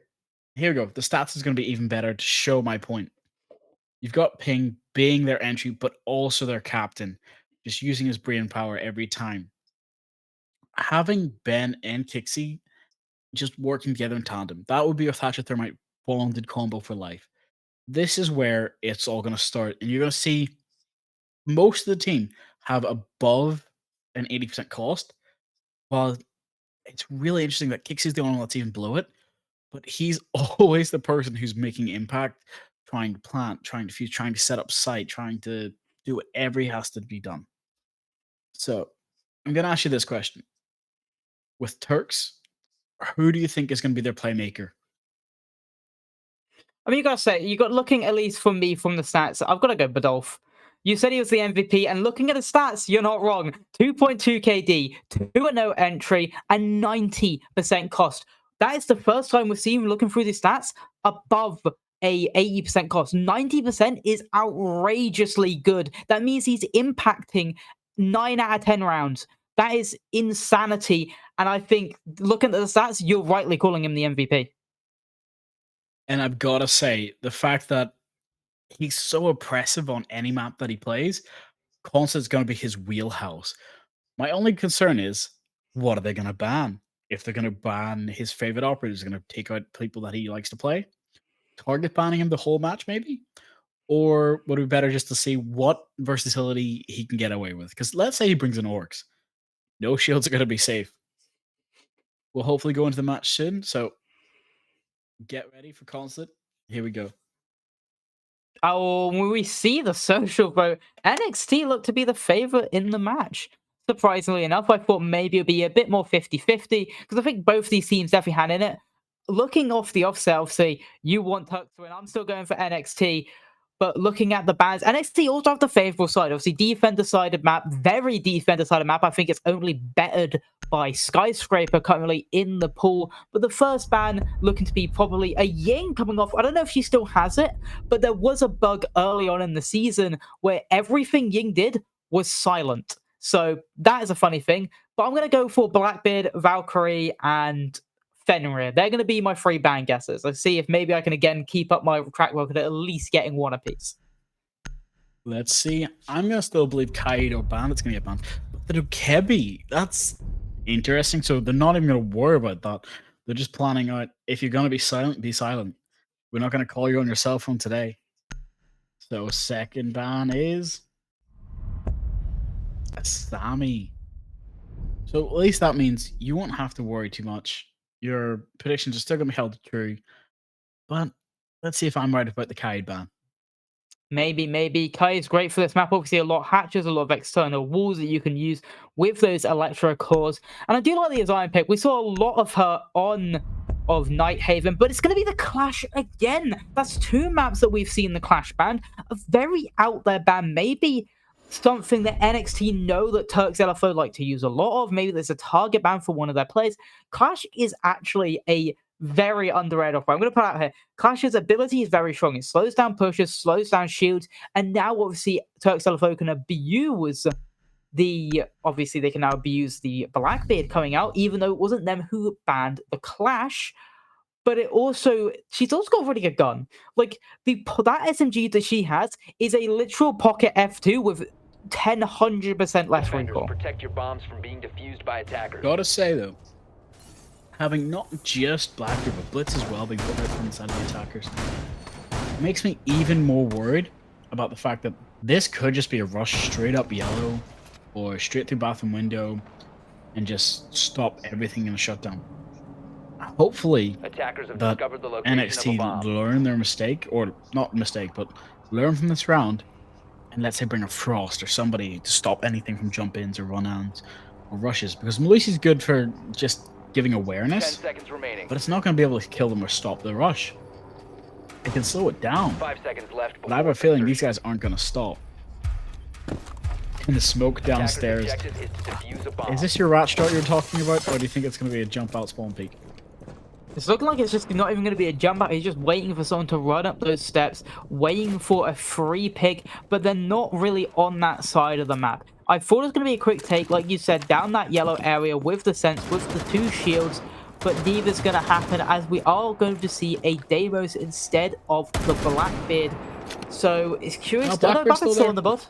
So I don't know what Deimos was actually replacing, because I didn't see Deimos in the original thing, so they have replaced an operator. Maybe it's because they switched to They only 2. changed one operator, and I believe it's either the Gloves or the Sense. I believe it was Sense was switched. So Maybe. here comes the concern, though. They're all getting onto the roof. They're all set up. That yellow wall's already been opened, actually. That Blackbeard can just walk straight through that and hopefully rush in yellow. We've got to make sure to keep a good eye on it with smoke. Definitely, it's going to be an issue, but those smoke nades obviously will also slow down the attack and maybe even stop them from trying to get that quick plant onto the main site window. But there's one other thing. Obviously, I love the sense. It'll cut off the line of sight. But obviously, if people don't know, obviously, sense was recently changed. You can't see through it with warning goggles. And you also can't see it with the Glad sniper rifle. So the sensors will not be used in tandem with that. It looks like they'll be just cutting off the line of sight in admin for the Blackbeard to be able to take that space quickly. But do they know that the Fenrir has already crossed across and is close to the Blackbeard? No, it doesn't like they do. It's a free pick for Kixi, and NXT get the opening pick and then get another one as Ox gets another one. Sagrada with the trade, but Teaser and Gutters trying to keep it at least within reason of a clutch poor Turks LFO, as Celine is still outside on Repel. He may have Repel Bug. There is a small chance he has Repel Bug, and I think he does. Yeah, he has Repel Bug. Yep, okay. I thought so. As soon as he wasn't doing anything on Repel, it looked like, yeah, he had Repel Bug. It's unfortunate. Kixie wanted that kill. No one was getting that kill. It was Kixie's kill, bro. He made absolutely sure his teammate could not take it from him. He wanted the Palace KD today, and this was the time to do it. My stat! No, man. You gotta love that little bit of teamwork rivalry. It always makes him a bit sad. He shouldn't have called it out. He should have used that 1 minute to strategize and talk with his team, let the time run out. Yes, Cassius would have been a bit upset about it, but I hope you don't note it. Nope, sorry. Everything gets counted, every stat. He could have fought for it, to be fair. He could have just fought. Should I just TK'd him first? Attackers need to locate and defuse bombs. But it was nicely played by the side of NXT. Again, it was like similar situation. I do think it was poor drone work though coming up from Turks LFO, not knowing that the Fenrir was that close. But I did like that as soon as Turks LFO went for that quick play into Spiral, they then had bodies around that area to then, if a player got picked up, instantly get that trade back and get that pick right back into their favor. Even when Turks LFO maybe looked like they had another foothold into that game. Obviously, unfortunate for them, as maybe if they had that extra player of the sense, throwing in those sense gadgets, giving them maybe a situation advantage, and he probably wouldn't have been the player cutting off the Fenrir, and then the Fenrir maybe would not have been able to kill the Blackbeard. So again, very unfortunate for Turks LFO, but we'll switch the bomb site, go down to the basement, and see how they'll try and attack this one out. But he's trying it again. Mute's always trying to go for this kill. He tried it with Smoke, he's trying it with me. I'm wondering if he'll ever get the pick. But it does not look like that's the case, but Ben does get tagged when he's trying to go for this one from outside window. Oh, but Ping is getting tagged. It does look like Ram caught him out and just lit him up a little bit. But that's not what he wanted. They want him to get upstairs, clear him as quickly as they can, or in this case, it looks like they might try to push from behind. Yes. Lucky for Turks LFO, they just had 2 players lit up and not killed. Yeah, it's very dangerous though. The fact that they're coming back to site with 1 HP in a dream. How do you feel about this new tunnel? It's like I'm not sure what you call it, the external wall that can now be used. The escape tunnel, I've heard both, but I like it. It gives the map maybe just a little bit of an external pressure, and even with that external pressure the attacks can create by being able to flank so early on with that, it's still such a defender-sided site. It hasn't really changed much, but as I'm saying that, Shox gets that first opening pick onto Kixie, the star player of that last round, but again, there's still so much vertical established by NXT. They're able to maybe lose that gunfight on site and still be able to feel a little bit safe in the site because of the fact that even if they try to step foot go quickly, there's still just so much advantage from the defenders because they have so much vertical holes on site. But Oxy, they're feeling the pressure now as so much players are insurmountable on him. But can he get the Twitch? He knows he's there, missing the shots, but the Twitch doesn't miss theirs. Again, another player lit up to about half HP as we tickle down into the final closing minute of this map, of this round. I've got to say, with this round being 1 minute left, having that 5v4 situation with 2 people on less than 2 HP, this is not the dream you want, but they can still fight it. There's always a chance, as long as you have guns in your hand, you can fight it. But here comes the execute. They got 30 seconds for Blackbeard, hopefully going to rush the door. Twitch smoking down the hallway. I'll leave it to you for the last 40.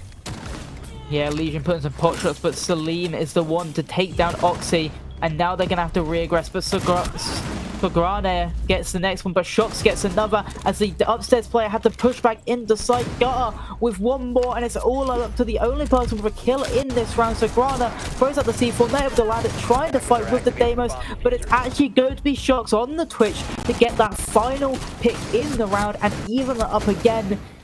It's looking like at the moment we're again going back and forth in these early rounds. We've seen this in all 3 maps so far. The teams just love trading on early on in these rounds, and again it favors the attackers in the end because both the maps we've seen have favored the defenders, especially this game so far, or this map so far is such a defender side map. So Turks LFO already getting one on one of the primary or secondary bomb sites. gains them massive advantage in this game, as all they really need now is one more to get their quota filled. Attackers I'm need to thinking now locate that- and defuse as many bombs as they can. Actually, the fact they've chosen Vigil to come, but he hasn't put the boss G has upset me enough. Where my opinion is no longer valid. Attackers Turks, they discovered the have to location win of this a round. bomb. No questions asked. I don't care if it's an ace. I don't care if it's a Blackbeard Russian. Just wipe the whole team. No boss G. No support from me. But as I was saying before, they now know where the attack's coming from. They've experienced it once. They can now counteract it. Yes, it's going to be a similar payoff, but they know they have to just clear 10 seconds upstairs. to go. Clear out the Valkyrie, clear out the Legion, but instead of Legion, Vigil. Make sure that the back of sight is cleared, push it, plant. You're also going to be a nuisance, obviously, trying to drone him. It's a headache. Obviously, you at least get the track lines knowing he's around, but you don't know his exact location, so he still could be ratting in some corner and going to the gun he's using. Obviously, the boss G is overpowered. It's very strong, but it does have its drawbacks. You don't really want to be swinging with the boss G. It is a gun where you hold an angle, wait for someone to walk into it, shoot them in the chest, and you get a one-shot kill because it's broken. But I would say, if you want to be swinging, if you want to be aggressive in a certain angle, I do think the K1A is a little bit better. But you could argue you've then got the SMG-12. But if you're not comfortable with controlling the recoil, the K1A will be one of your best friends. But they've droned out the Valkyrie. Know they're alone now on this top floor. It's more about if they can maybe get away with their life, as they're being enclosed and they cannot. But Dolph gets the opening pick, a wonderful pick. The MVP named by you, getting his first pick on the board, but instantly refrag Penguin with a wonderful C4. And now Kixi looking to regress, looking to fight back for this top floor control, as there is a player with him up here, and it's going to be Fiesa on the Ash, but he's been able to sneak past at the moment. Knock, knock. I'm hoping that he's going to waste enough time where the enemies have to go for the site, and then he'll be able to sneak behind him to get a kill, or to stop the diffuser, or hold the above angles and maybe just stop everything and shut them down. But the Blitz now is rushing, coming after him. He's got to be very careful with the Ash. He's got back to site luckily, so there's no kill for the Hibana Blitz today. But they do have to watch that staircase just in case someone tries to rotate back. But the Ash gets taken out by Nixie from above. As I said, having the angles. Yeah, the roam presence of the Vigil able to look all the way back up to this top floor, finally killing the Ash that he felt like he was hunting down forever. But now it's up to the attackers. Do they continue trying to lurk down for this defender, or do they just hit sight? And at the moment, they're just hitting sight. A shotgun kill from the Demons, and another for them, and now it's only left up to that lurk play. They've taken sight. They've realized, hey, it's a 3v2 in sight, and Salim with the final pick, able to win out this game, or win out this round, and they again already hit the quota, already hit their 2 attacks, and we're looking at Turks LFO already sitting comfortably on Consulate, as now they have to attack the top floor bomb site for a second time, where hopefully this time we don't see any bugs that really stop their momentum. I'm hoping to see that no bugs, a fair, honest fight, and they get to see the execute that Turks was setting up at the start. Knowing how they work, I think that we're going to see what they plan to do in the first time with the Blitz, Defenders, flash, protect your push. bombs from being defused by No, attackers. Blitz gets immediately switched, but so does Blackbeard to Grim. So this is another pocket strat, or a strat from behind they've got. They're going to pull that out of their back and just, spread it. I'm a wee bit worried, though. Deimos being switched for floors in this map, this is one of the places I actually bring Deimos so I can shoot through the floor and go up and above. Instead of bringing any roam denial, they're planning just to go with, well, have Nomad cover the stairs, and then just force their way in. I'm a wee bit worried. How do you think they should be 10 executed seconds here? to insertion. I do think the best take is going to be for 5 them seconds to a insertion. admin side take. But it would maybe be smart just to go for that rush. The only problem with that rush at the moment, they don't really have the utility for it. So at the moment, the best take is going to be that admin side clear. They're just going to have to figure out how to maybe clear the player that's obviously going to be not only playing in and around admin, but then they're also then going to have to clear the second player that's going to be playing on that vending shield. The nades will be the perfect example for that, but then also so will those floor drones, and I think that's what they've been brought out. They knew the player with lobby door was spawn peek, and they saw the barricade fly out after being punched out. And now they're probably going to try and hunt this singular player down. They're worried about a spawn peek from the top windows, worried about him still being in lobby. But they're just slowly setting up. I do like that even if they don't get a kill, but they show presence early on. NXT don't give them map control for free. They show a little bit of presence, making them slow a little bit down, be like, okay, this guy could still be here, could still be spawn peeking. Let's be careful. They slow down a little bit and just look at it. Even if there's no one actually there, it's phantom pressure and a missed EMP as well. They thought maybe it was okay, so they didn't put it low enough, and it doesn't hit the banner battery. It wouldn't matter anyway because Oryx or Oxy is actually currently bandit tricking, just waiting for anyone to put anything down. So, but the nade is going to matter. The opening pick for Tux again shocks a wonderful shot on Penguin, though Slook already going down, but also the bandit trick will be successful, and it is no second nade flying out, as there isn't any left on the... No, there is still one left on the Striker. So he could have thrown a second one, but he wasn't in position to do so. And now the bandit trick is successful. No way to open that up unless they try for a second time round trying to get it open with the can open. I do think they're going to have to worry because now they have to clear the person out downstairs, but it doesn't matter. Ben gets the shots on Schultz. That's a big person getting down. But again, one by one, Ben gets his double. Going for the triple, we cannot get it. Shut down by the Striker. The amount of bodies that Turks had is just gives them that kill. As I was saying, 1 minute left, 2v3. I'm wondering how you think this is going to play out.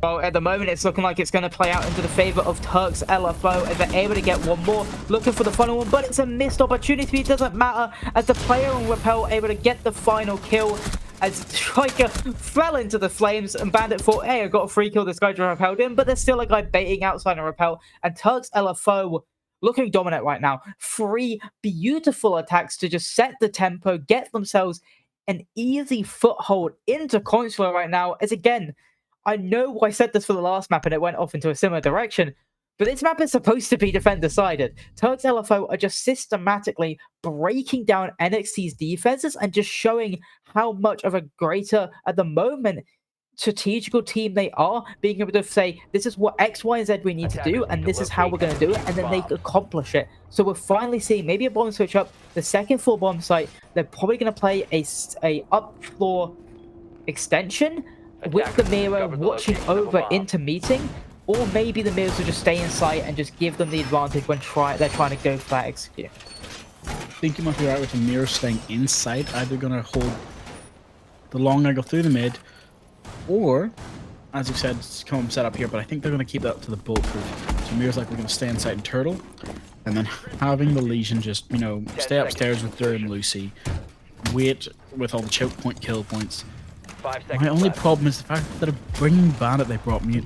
So I'm thinking that they're planning to hopefully go back to site as well, while trying to stop the drones. This is where the problem comes in of, this can be very detrimental to the Miro on site. It's only one person on site. No, wait. There's 2 people on site. You've got Mute on site, and then you've got Legion on site. But Legion just come back upstairs, so it's only Mute. You might be right about the Miros being now put on second floor. I think they've got one both on first and second, but I think Miro probably will drop back. That Mute jammer, if you can get it, perfect. Got it just in time. Yep, there's one Miro there. Fenrir's got his gadgets on all the doors, only the ones at the main entrance are active. They're likely trying to go for the wall side hold, jump inside maybe, blast the wall with a Mute gadget. Oh, that's a lovely pick early. You go ahead. But again, Turks get the refrag, but then there's another refrag for NXT Sagrano with a beautiful pick back. It just looks like they've just got their T's a little bit crossed and their I's dotted this time around out as they're ignoring the vertical control though. I do think this was a little bit of a blunder from Turks LFO. They look like they just tried to rush for the site, ignoring the advantage that the NXT had by having that top floor control still under their advantage with all of the angles they can hold from above. And there you go. The blitz down next, and now it's all left up to Salim. I'd say it was just poor from them, just trying to go for that rush. Wrong situational pick.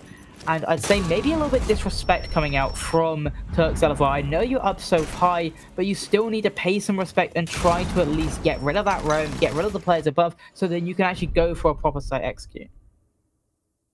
I do believe you're right with that.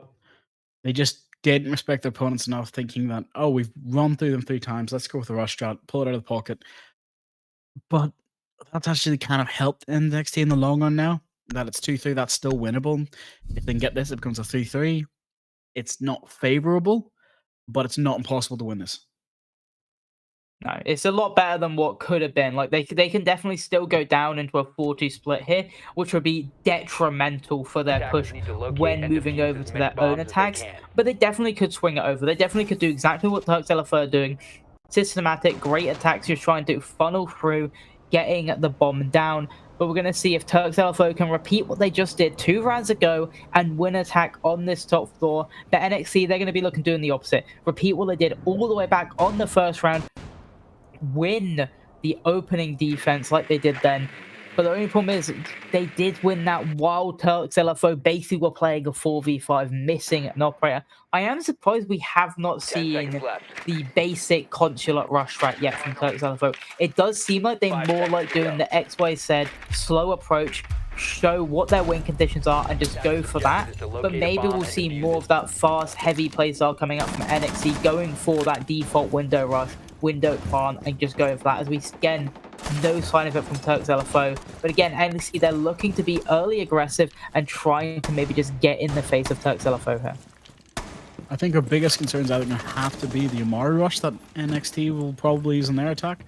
But for now, I'm a lot more concerned just for the fact that they're setting it up. As you said, it looks like they've just guaranteed to go for the plant wall breach. That's it. They're not worried about anything else. They're not planning for anything else. They didn't get it. Oh, it's heartbreaking.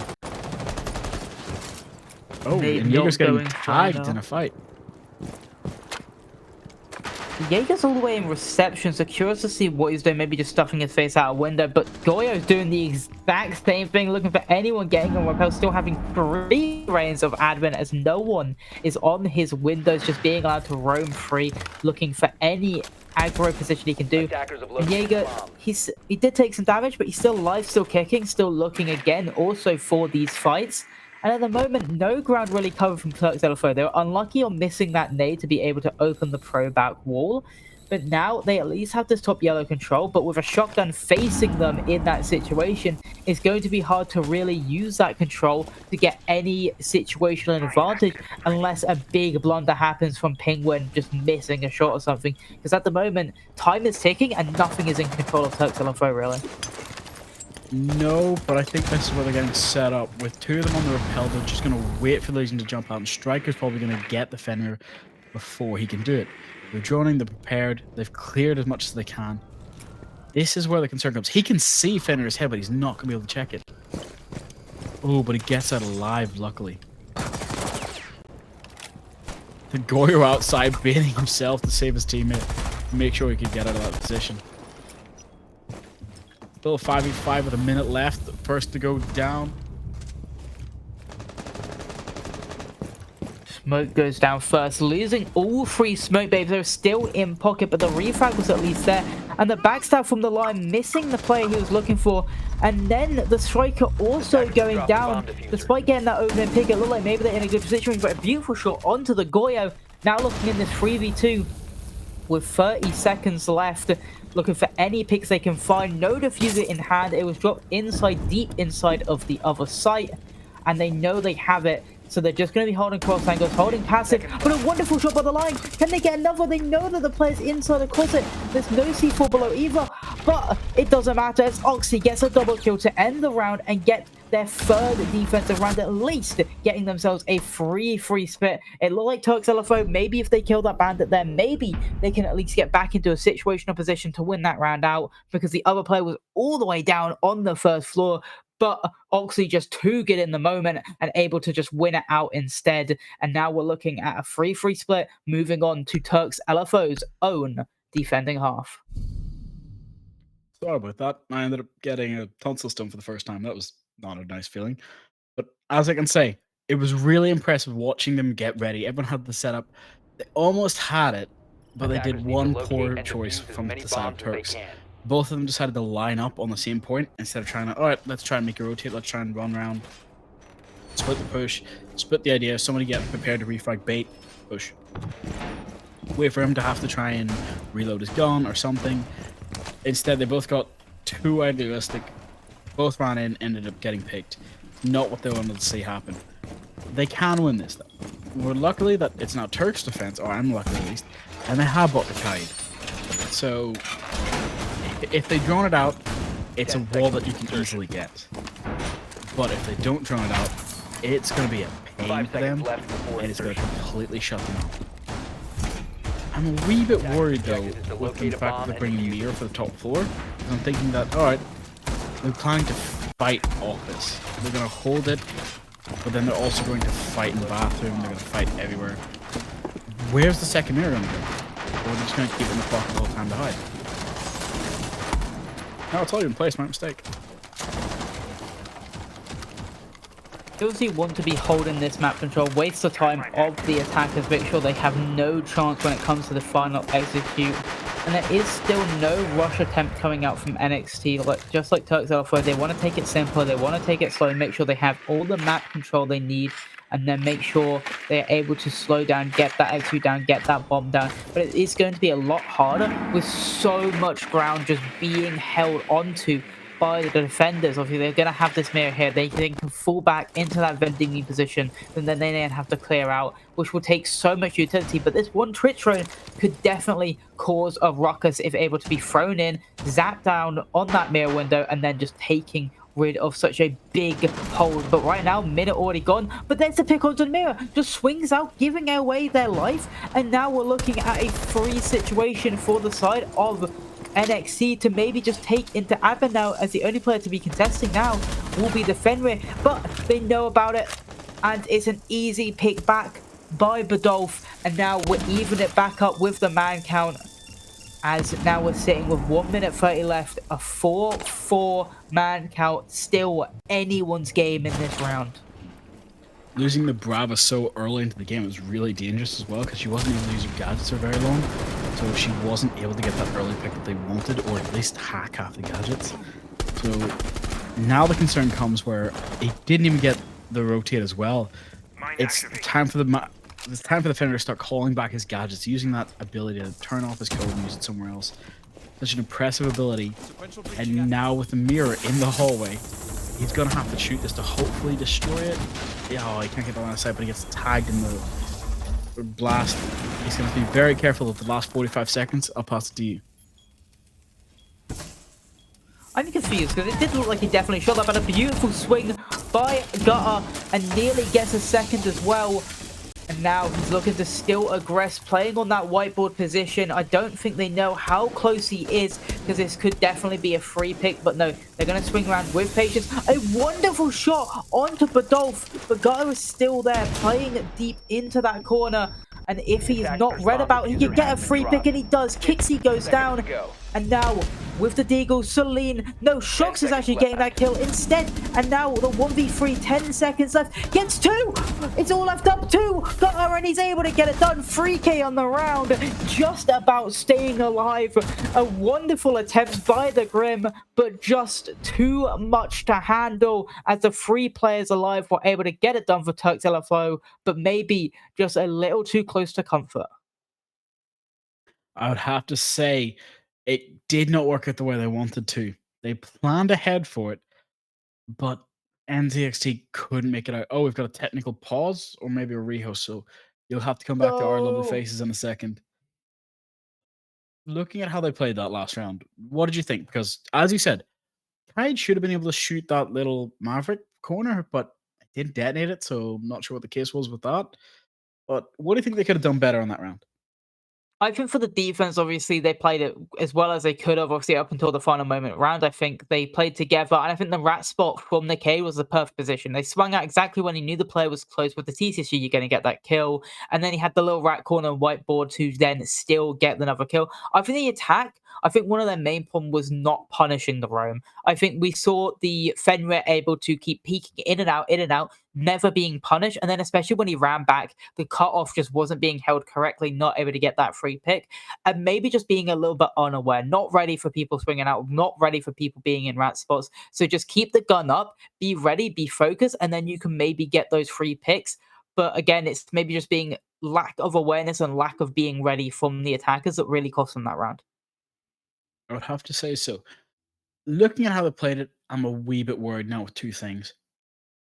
One, being that Turks might run away with this a little bit more than I think they would, because of the fact that they're playing that strat, they're playing the obvious thing, and it's working out for them. They're not being punished as bad as they should be. They're not bringing roaming operators because they know, oh, we've got enough utility, we're droning effectively, and our drones aren't getting taken from us or used against us. They tried bringing the Valkyrie to hopefully cause that trouble, but nobody was there to capitalize on it. So it was just like, oh yeah, we know they're there. Nothing we can do about it though. And when the mirror tried swinging onto the ace, I thought it could just be unlucky. Maybe he got shot from printer wall or like any of the other repels, but no, he tried and lost the swing. So how would I put it? It's pump or be pumped in this match so far. And sadly, NXT isn't the one rising to the occasion. No, Turks LFO, they're really being able to just punch it back, always being able to have an answer back. It looked like NXT were going on a little bit of a momentum run with those 2 wins in a row on their defending half, but not able to carry that momentum onto their attack. As for now, it is the first defense going into the side of Turk LFO. And if the map has any indication on how this game is going, I definitely would put the ball in the court of Turk LFO, being on the more favorable side, getting a free split on their attacking side, and now being up in round count as well. And after a very good defense, yes, it came down to a 1v1, but it never should. It's 9 seconds left, 3 people alive. They got hungry, they got killed. Firstly, they went for the kill. It was never really going to be in the realm of possibility for the Grim, just because the refrags was always going to be possible from the Cade, from the Valkyrie, if anything bad really went down in the end. And it was there. The Cade got a free pick in the end. And even if he doesn't go kill the ace, he can just hide and wait for timeout.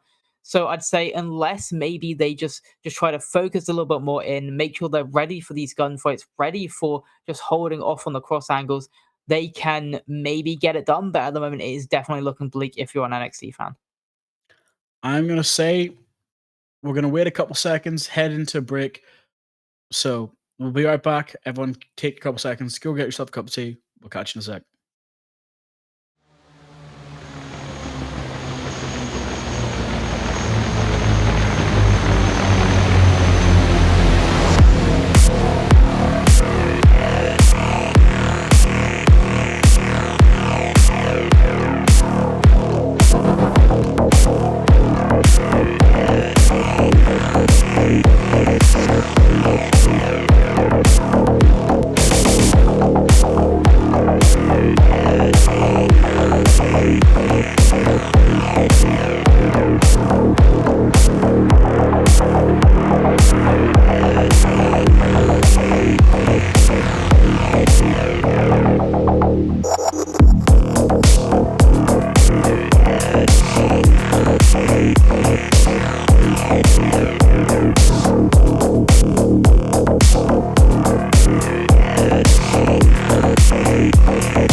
Welcome back, everyone.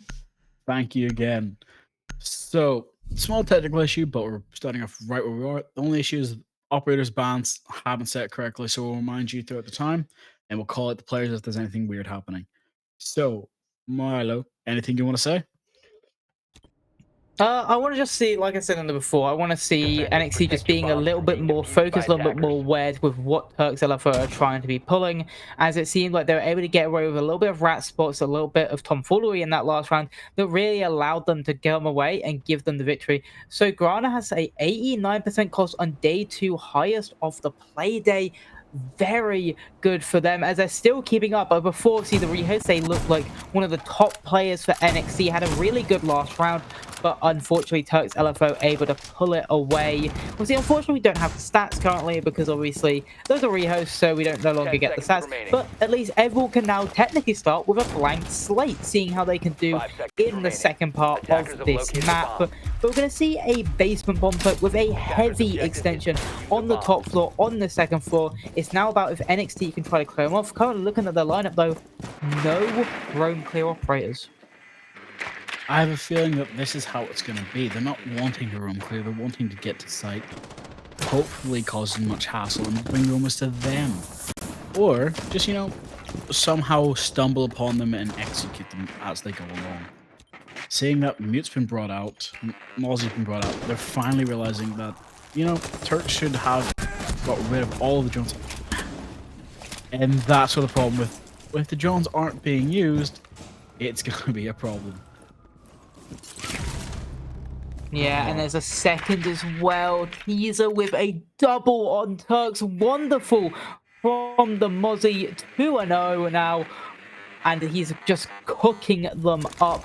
Poor drone work from the side of NXT. I said they just need to be a little bit more aware for the tomfoolery that Turks LFO are going to be giving them, and they just haven't been. They were not aware. They had the drone out, but they got off it at the crucial part, not asking anyone else to get on it, being like, hey, make sure this is still clear. Repelled in, Mozzie walked forward, got a free pick, and now they're just going to try to spiral it down. But do they know about Gutter who's close? It doesn't matter when Salim is the one getting the pick, as now Gutter tries to walk up, gets a free pick onto Oxy, all left up to Penguin, trying to salvage anything, gets a free pick on Shox, who's full sprinting at him, but that probably is the only free pick that Turks LFO are going to be given the Ram, as there looks like to be a player maybe flanking him. No, it doesn't matter. Teaser gets the first 2 and ends the round as well, as a quick round. Oh, disgusting shot coming out from Teaser there, as we now end the round with a very quick round. I'd say Turks LFO, they won it in the first couple seconds. Teaser with those first 2 picks, the round, yes, it could have been salvaged from an insane clutch, but it would have taken something insane to really pry that round from the claws of Turks LFO. Turks did not want to give that up. I'm pretty sure that technical pause was used way too strategically for any point of time. We should bring in the rule where they cannot talk during them, because that was aggressive. Mozzie with the P10 Roni. I love that gun, but I only ever use it on LAN or like when I got a low ping day or something like that. Seeing that sort of oppressive behavior is intense. Oh, by the way, solo shotgun again. What is with this? Someone needs to explain to me why. Is it just to annoy me, or is there something that I'm not knowing? It's Jackal's shotgun. I don't touch this thing. I know, but the SMG-11 having the shotgun, it doesn't make it good. It's just, it's nice to have, yes, but it's like Warden. For the first couple of years Warden came out, I bought both. I wouldn't even bring the shotgun until I realized it was Mute's smoke shotgun. I realized, no, I do love this weapon, but it's not as good as the Jaegers and Bandits. I would say the difference between Warden and the Solos, I would say the shotgun obviously is a very bit different. I think the Mossberg is 10 times better than the Solar shotgun. And I would also say that the SMG-12, I know a lot of people come at me, SMG-12 is better than the SMG-11. SMG-12 has 33 bullets, as if you're good enough for the video game, which all these players are, You'll be able to control the SMG-12 recoil, and you generally can just use that as a primary. Whereas the SV-11, you take one gunfight, you probably don't have enough bullets. But another rat play, and they get the ace down early. The mute trade for the ace trade. Do you take it? You've lost a C4, but you have taken down the main hard breacher. The only thing you can say, they still have secondary hard breacher on the Zofia. So I would say if you're on NXT, you may be happy with that trade. I think they're happy with it, but I think they're now more concerned because that's a lot of utility that has to go unpunished, unused. So they either jump in, be prepared for the yellow stairs. They don't know what they have to do as a play. And now, at the Zofia, either having to drop down or hopefully stun. This is where Solus can actually become a really big useful help. If she looks up, she can actually probably ping the Zofia, but it doesn't matter because the Melusi jumps out and gets taken out. High risk, but no reward. Very high risk, and it's still gonna go from bad to worse as Oxy gets a wonderful shot just after Penguin gets the take, and now Sight is in the control of the attackers. Salim, the only man left alive, not able to outdraw Oxy as NXT get around back on the tertiary bomb site for Turk LFOs.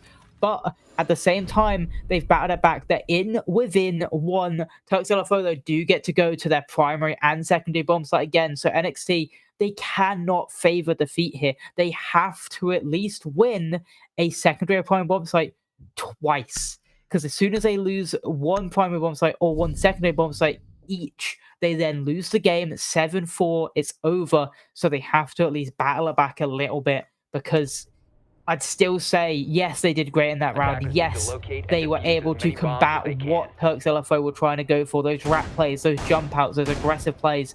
But in the end, Turks LFO, they're still in the driver's seat, still in the lead, still on defense, still have a massive advantage in this game. I completely agree.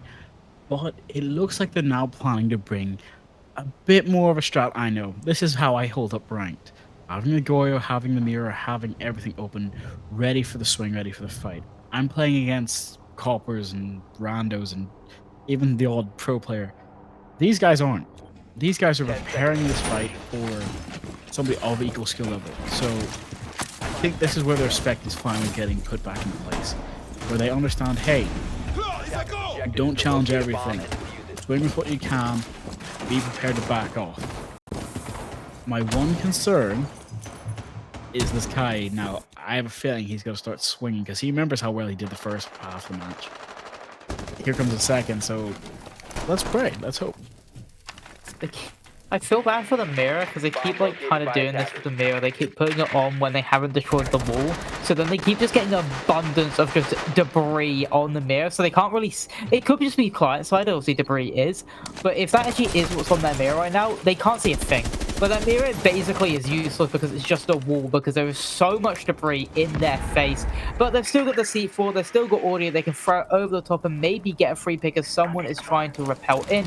But right now, NXT, they're trying to do their cross list, they're trying to make sure they get everything off the checkboard. First thing up is getting that pro bulk open, and also they have the EMP went out, no one is tricking it, so they definitely were able to ace it open, and yes, you can see it open there. And now their next goal is going to be clearing out these two players from admin. They were able to clear the mirror last time. They swung uncontrollably, giving their life away. The main problem was that Fenrir able to still be in that room, then also get away as they were trying to clear him. But the mirror is down. The next part is trying to kill the actual operator themselves, not just get rid of the external wall. She's going to stay there. Obviously, still has a C4 in pocket, waiting for a player to repel in. But will it be able to get the pick they want? No. A team kill instead gets the pick they want. Kixie goes down. Also, Ben goes down to Kixie, but Oxy at least gets the refrag onto the mirror. And now we're looking at even Stevens right now. This was not what they wanted. Now he has to either pop that mirror and go for the fight or back off. He might not have the right choice. It doesn't matter because Fenrir gets the down onto the ace. It's a big operator going down. Now Fenrir's got the diffuser, he can just hold it here. They have to either repel in or go for the diffuser. He can't make the choice. And there goes Grim getting the pick onto the Fenrir there. Yeah, again, it seemed like the same issue was actually the fact that they had no idea the Fenrir was that pushed up. And now another player has taken the Fenrir's position. But again, they blind themselves! But they at least get the pick back. Pinwin gets it back. The question marks go in chat from the IQ themselves, not knowing confused with their question mark, and they got flashed themselves. But the next part goes along, still in this 2v2, still looking for an advantage in this round. It's either team, as we keep seeing one team take the advantage, gets traded back. One team takes the advantage, traded back. But with 20 seconds left, there's still 2 toxic babes in the pocket of smoke and a C4, but the rush comes through. Penguin trying to take down the smoke, not able to hit the shots, but do they know about the Cade? No, he whiffs this though. The smoke whiffs the shots, and now the Cade looking to try and stop this advantage. 5 seconds to go. There's 1 HP left on the player planting. He's still got smoke. No, he's used them all. And now, beautiful cover from Oxy, able to get one. Can he get the second? Yes, he can. The cover perfect from the Grim, and NXT able to even it up, get it back to 5-5. And Star, we've got a game on our hand right here. I did say it would happen. I'm happy it's showing up now instead of being impressive like I thought. So now, this is what we want. We want them to get into these gunfights. We want them to set themselves up. Hopefully, NXT can learn from their mistakes of being prepared for the Fenrir, being prepared for that MP7's just oppressive fire rate. The concern is, though, we're going downstairs. So either they back up, close the rooms, lock everything down, rotate upstairs and hold with an extended hold, or none of the above and just start spawn peeking, start fragging. Let's see what Turks decide. Defenders, protect your bombs from being defused by attackers. At the moment, it's looking like it's going to be just a Attackers have bunker. located a bomb. Looking at the lineup, you see the Cade, you see the 2 Brow. So I'm expecting them mainly to just stay on site with maybe a small row, maybe 2 players on the second floor, but not as big as we saw in the last couple rounds. As their main goal is to definitely just try and keep this breach closed, try and keep the hatch closed with the 2 Brow canisters. Maybe I'm wrong. We see Warden all the way inside of Visa room, but it could just be, yeah, to get the hatches, make sure they can keep any 10 seconds to go. advantage that NXT can have by opening a hatch, opening the back wall, opening any 5 wall, just seconds close left down before by insertion. using the Cade 2 Barrel combo. And Attackers' but the objective thing is is, to defuse there's a so bomb. much vertical that can be established by NXT with those rank rooms. I completely agree, but you were wrong about the Warden leaving. He is not leaving. This is his home. He's going to hold this room as long as he can. This is going to be a bit of a problem. But Ram doesn't care. She's going to try and go straight into the closet. Hopefully she'll be able to get the Kaid off the wall. There might go for a breach. But if not, I have a feeling that Buck's going to do the job instead. It looks like they did, though, read into the fact that, yes, Turks LFO, they're not really roaming much. So they take this round quickly, know they can take it. They do know Tong's top spiral, trying to just aggress, trying to get a free pick. The thing is, Warden has now... No, he still hasn't fallen off. He's still in Visa, just waiting for someone to maybe just try to take it out. Think maybe they'll just push in, think, oh, it's free. But no, free pick from that vert, able to take down the 2 Bro. And now Turks LFO are sitting in a man disadvantage with 2 minutes left. NXT are able to just slow down. They know they've got the man advantage. They can hold crosses, hold the flags, and just wait for a member of Turks LFO to try and regress, get that man count up to even. And now they've got pings on the Warden, who had to drop away. They knew he was there now, so he couldn't go for that rat play, couldn't get that free pick, but he's going to try and regress. But again, NXT will probably be holding that because they've got the bodies to spare to do so. Holding the dirty long angle from Salem. I do love that angle, but it's not going to be useful for them. They've now they're going to go for the diffuser right in the gate. They do have to be careful because it's still a Maestro cam, but it was not be able to hack. This is where Bravo can become very detrimental, very useful. If you can use your gadget, you can take out all 3 Maestros or hack them and take them all for himself. We gotta have to be very careful though, because there's still players upstairs. Yeah, it's a second attempt for the Bravo trying to hack these Eva Eyes, and they've hacked 1. Can they hack the second? No, they cannot hack the second, so they at least get 1. And that's a big one as well. That's the one that will mainly try to disadvantage the plant. But that's a massive pick for Ben. Gets the second, gets teaser, but Shox gets 1. Oxy goes down. They're trying to keep alive. They're trying to win this round out. They're trying to be the first team onto match point. And now the nade goes out, landing, trying to move away the Warden, but instead it kills the Maestro, the man who's probably on his camps waiting for it. The glasses have to go off as they're running out, just waiting for the person to just rush inside, go for this plant. But from the above, Penguin gets the next player. It's all up to Salim, who's deep inside, not being able to get any shots onto the player, trying to get anything he can, but it looks like it is the beginning of the end. NXT about to go onto map point for this game, just about missing his advantage to try and kill at least one of them before the round is over, but he gets none. Kixi, plant down, kill now. NXT move up to map point, and honestly, they could easily do so. I'm going to have to call it there. I think you might be right, but Turks, I'm not going to count them out yet. They are known for being a good, aggressive, smart team. There we go. There's the smart part coming in. Using the time to just slow down. Give some calls, give some plans, make sure they know what they want to do first. Make sure they know how they want to set up. Because they have a problem. NXT can either go for a pocket shot, or NXT can take their time and win in the slow long haul. I'm a wee bit worried, though.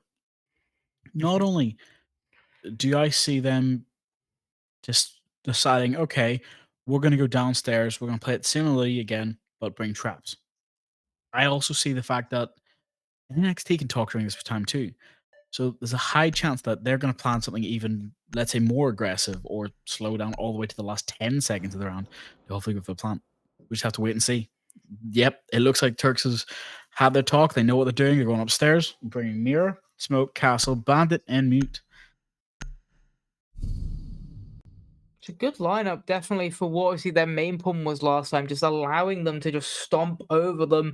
But it does look similar to what they've seen on top floor before. Instead of CFK, we have the Bandits, and maybe going for more of a bandit trick onto those external walls. I do like the Mirror strat. It's more if they can actually make them pay with it, because so far, the Mirror has generally just been taken out instantly with an Ash charge. It just has been left redundant, other than technically, I guess, getting a kill based on a team kill. But I would have liked to see maybe a Jaeger teamed up with the Mirror, or maybe even a Wamai teamed up with the Mirror. And it is curious to see something that has actually paid a lot of help with them so far throughout this game not being brought. No Fenrir. They've brought Fenrir every single round on the top floor. He's always been able to get a couple picks throughout inside of that coffin area. But this time round out, not going to be brought. I do like the castle to slow them down just a little bit more. But he's on the wrong side. So far, it's always been a admin style take from NXT. And I don't really see this changing. I have a fear that you might be right, but also, they might just walk inside and try to go for the plant there. Thinking about how the fact that, yes, they brought an ace to hopefully get the castles, but also just get as much utility out of the way as they can. They know that they're not bringing a Tide, so they're bringing a Bandit. That's an easy, obvious EMP. So let's see how this works out for them in the long haul. The nade gets it instead. Bandit runs for it. Is he going to make it? No, he's not even going to try. I always gotta attempt it, even if I know I'm going to fail. At least getting the second half of the ace charge is best. Gotta be very careful here. Interesting enough, the Mirror's not on that wall. So maybe they're waiting to put it down or something, or maybe waiting for a mirror trick. If they mirror trick that wall, that would be absolutely insane. I think you might be right. It might just be wasting a bit more time. There he goes. He goes to put it down now, so the Ash can't use her charge on it too early to get rid of it. So now they can actually hold it and play it. The problem is everybody else rotated. Oh no. And the fact that Buck has now got free range downstairs. Drones are set up. He can hopefully just take out as many people as he can, or at least cause as much trouble as he can below the site. We have a minute 30 left. The jump out could happen. No, he's just going to bait it. So it looks like they are setting up for this other star take. It looks like they baited the admin star take and then went and said something else. But Gutter gets the opening pick, a massive one, onto Ben. The Ash goes down. That means the mirror windows are going to be safe. Obviously, they're not going from the side from those mirror windows, but it's still a massive pick, opening pick in the favor. Now, can Turks LFO establish it and make it into a round win to send us to our first overtime, at least for my night? See if they can keep this up.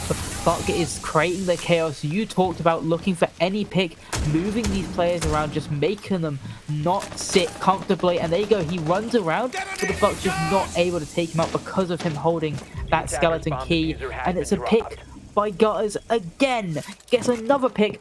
5-3 now on the man count, and Turks LFO, they're looking to keep up. They're looking to stay alive. They're looking to send it to overtime, and it's Gutter. It's the reason why right now. 3 on the round. Pisa gets 1. It's all left up to Sagrana to get the final one. They at least get Gutter, but that could just be a consolation pick as the Mute smoke around the corner with the shotgun doesn't get the kill. He stays alive for 1 extra seconds, 10 seconds to go. Does he know the bandit has gone down? The yellow says he does now, missing the shots, but Teaser gets the final pick, and we're going all the way into overtime. This is what I wanted to see. A match that actually deserves to go to overtime. 2 great teams that are fighting out bit by bit. The IQ tried their best to try and stay alive long enough, but the Grim trying to swing the castle, he wasn't prepared for it. I don't even think he had any Grims left in the back pocket. They tried to set up, but every time they kept getting shut down. Grims were shot. And Ash could not even get at the mirror because she didn't put it down yet. This is where the concern comes now. We have 2 rounds left. Let's find out who's going to win. I would say NXT maybe overcomplicated a little bit. They should have just kept to what was working for them.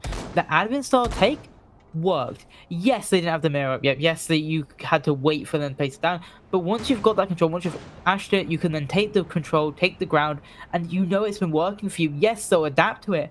But at the same time, I think overcomplicating it will hurt you a little bit more, because as soon as they switched over to trying to go for the yellow side take and the winter side take, Carlstar just shut them down instantly.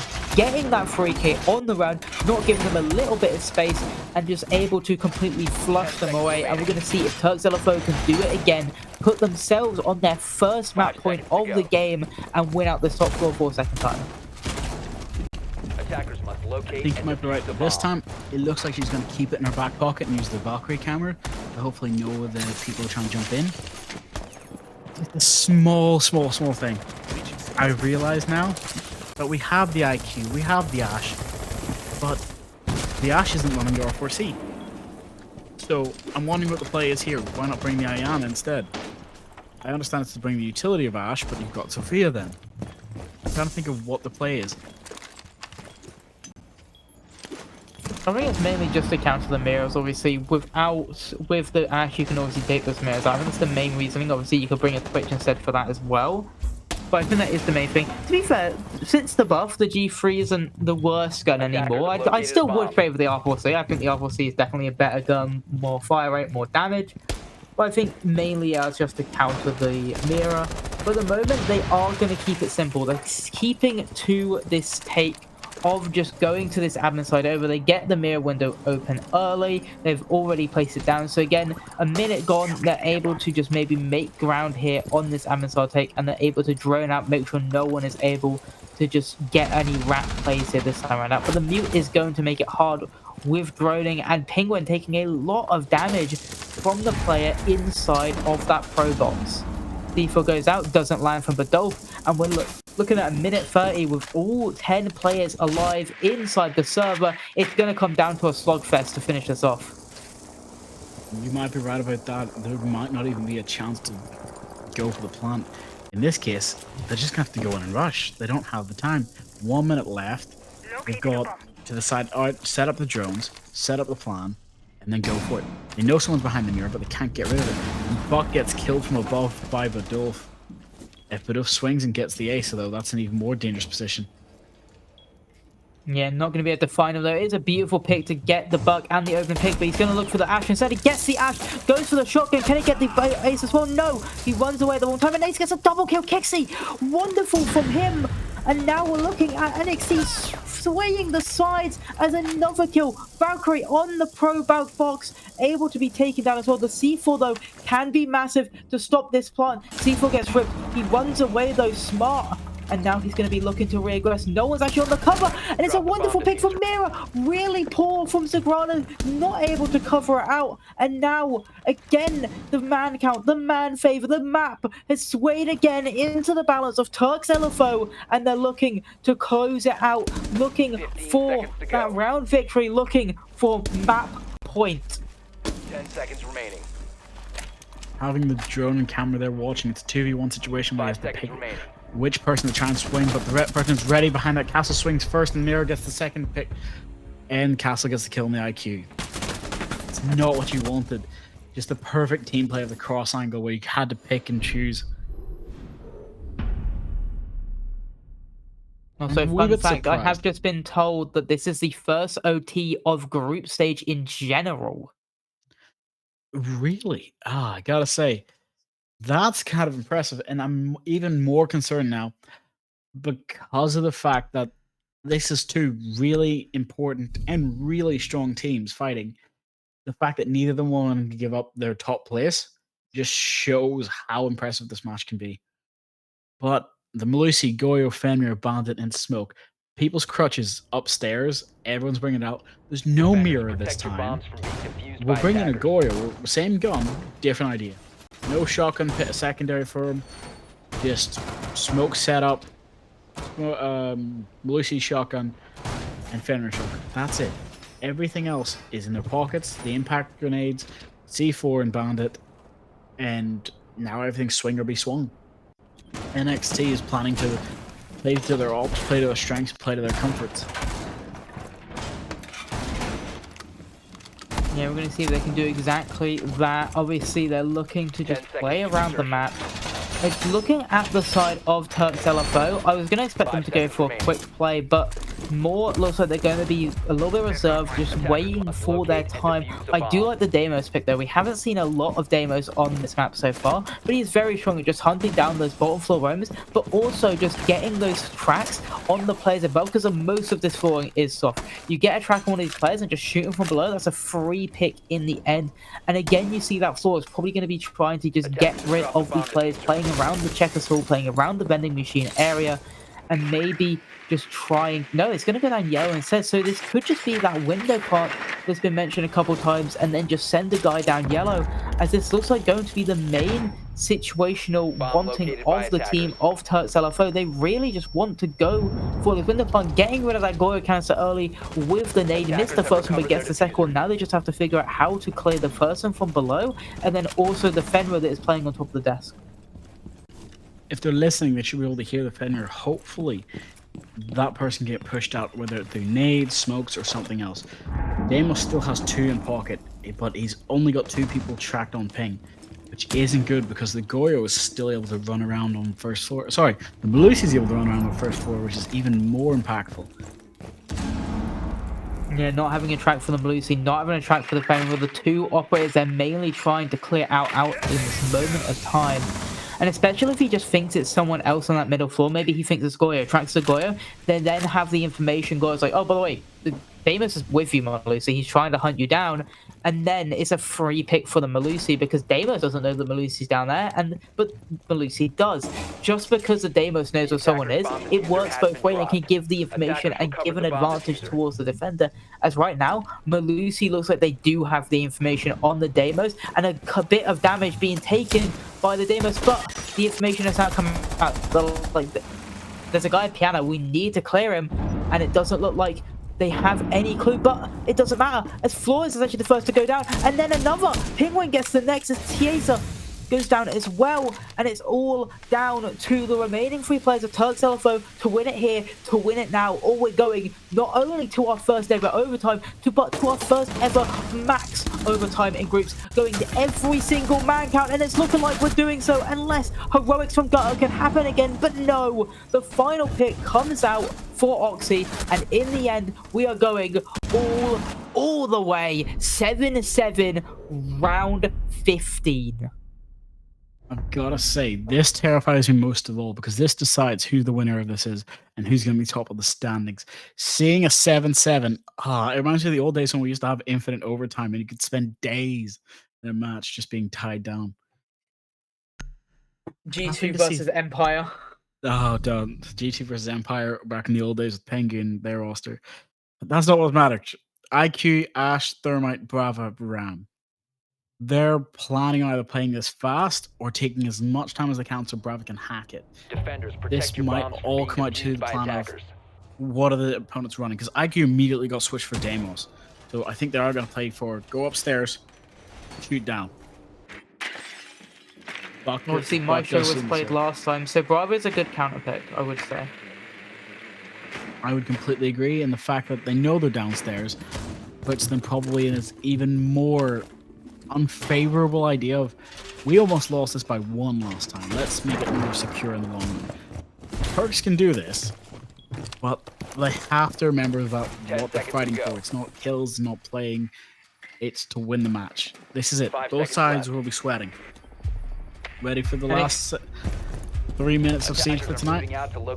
Very ready. NXT, they brought an operator that can hack some objects, but will they be able to hack it in the server, as this is the final round? This is the most important round up until now. 7-7. They're looking to have to discourage this roam, as it is a full-on roam from Turks LFO. This was an issue for them 1 round. Mozzie was able to get just a free pick from poor misroading by NXT. Oh no, I think it was the other way around. I think Turks LFO had that actually issue for them. But right now, we're going to see if the Mozzie can play favor into their hand. C4 goes out early, not going to land. Waits a couple seconds to detonate it, but at least they have each other. Tieta and Badolf in each other's arms, waiting to see if anyone pressures them, but at least they have each other's refrags. But right now, no one is in the building from NXT other than actually the Deimos. He's walked himself inside a closet now, so he's taking a little bit of ground, probably going to get a track out and try to figure out where these 2 players are, as they all try to funnel back to Piano to maybe just push them out, give a little bit of pressure and just try to just push them away, and they do. Salim gets the opening pick and gets a double for Salim, as he's now the man of the moment, getting a 2-piece in 7-7 max overtime to maybe propel his team into the victory. We got to be careful now. It's a 3v5, which is still winnable with Ram on the board, who can open up and shoot from below. Breach has been opened and Brava has to hack it, but it gets shot by the Maestros. Maestro using the observation block of the way it was supposed to be used. Now we get to decide, because Hatch is soft. This is where it can become a big pain. I'm just going to go for the drop. That is a ballsy play coming out from Penguin, shooting his own drone just to cover up the storm. But it's Salim again, on for the ace. 3 kills in the round, but Dolph is going to be the man to steal it, and it's all up to Oxy to try and save off defeat, try and keep his team within it. Can he put the 1v5 ace? Gets 1. Can he get any more? Least gets Shocks down, but Shocks has already said GG. He believes his team can do it, and it can. Salim started it, Salim ends it, as he gets a 4K to decide the winners, and it is Turks LFO to win the barn burner of a final game for us tonight. I've got to say though, I'm very happy that I believed in Turks at the start, because it shows up that they can do it. They can rise to the occasion and do the work. This is what we wanted to see, even though the game had a little bit of a disconnect. It didn't stop anyone. It actually just rejuvenated. They needed that 2-second pee break. They needed that cup of tea just to get their heads in the game and get in the space where it could have went either way at the end as well. Obviously, during tech timeouts, you can't speak. You can't speak to your coach. Obviously, it can't be checked. But we believe in just players upholding integrity. So I believe they didn't. But at the same time, it can pull out momentum. It can definitely disrupt the team's flow. And maybe it did so there tonight. But a top team wouldn't let it discourage them. And Turks LFO, like you said, maybe they needed that timeout to just cool down, breathe off. And it really helped them in the end. They're able to come back fighting. And they did so. They're able to bring it all the way back, 6-6 in the end. And then able to win 8-7 on overtime. Our first ever OT in groups. And our first ever max OT in groups. I'm loving my first time being here on EU casting. And loving my first time being in Voltage League. It's been a great time so far. We'll be happy to have you come back as well. Thank you very much for today, for joining me. He was our emergency caster. I've got to say, give yourself a quick shout out as well. I want to hear a little bit more about yourself as well before we go off and close it out. Well, Obviously, we'll quickly to go through standings before I'll do that on our ending part. But let's go through standings quickly to see obviously how the group is going down. You can speak this through because obviously you know more about these teams than I do. Obviously, we casted Gunners, Years of the Snake, Valor, Diavali, NXT, and Turks LFO all today. At least that's what I cast today. And obviously, you and Puff Bob cast the other two teams. Yep. So, well, we started today with Psychopatas, and I gotta say, the fact that they're still holding strong in third place tells me a lot. But it is a complete workaround for the middle of the standings. Having Diavolo, Valor just switch places, and Wild stand above Gunners just kind of tells you that, hey, these are great teams. They're only 3 points off. That's the only difference. Year of the Snakes coming back with their deficit, but it does show the fact that this is a team that was just dragged in, but they're really good. It doesn't show them enough that their standings are low, because let's say any other day they could have probably won that match if they had just played their strengths and had that time more to practice and get to know each other and get ready. But Turks LFO, fantastic gameplay from them today. You cannot disagree with that. Looking at the standings, beautiful plays all around. Yeah, Turks LFO amazing, and I'll do a little plug quickly. Yeah, if people don't know me, I am Milo, aka Spicy2 on all socials. I mainly cast in NA, but lovely to have this opportunity coming out thanks to Voltage League. It's been amazing being here, and yeah, I've loved being here. Well, we'll hopefully have you again. Thank you, everyone. Thank you to our production, Rowan. Thank you for our observer today, the Unnamed Gamer. We'll catch you all next time. Peace.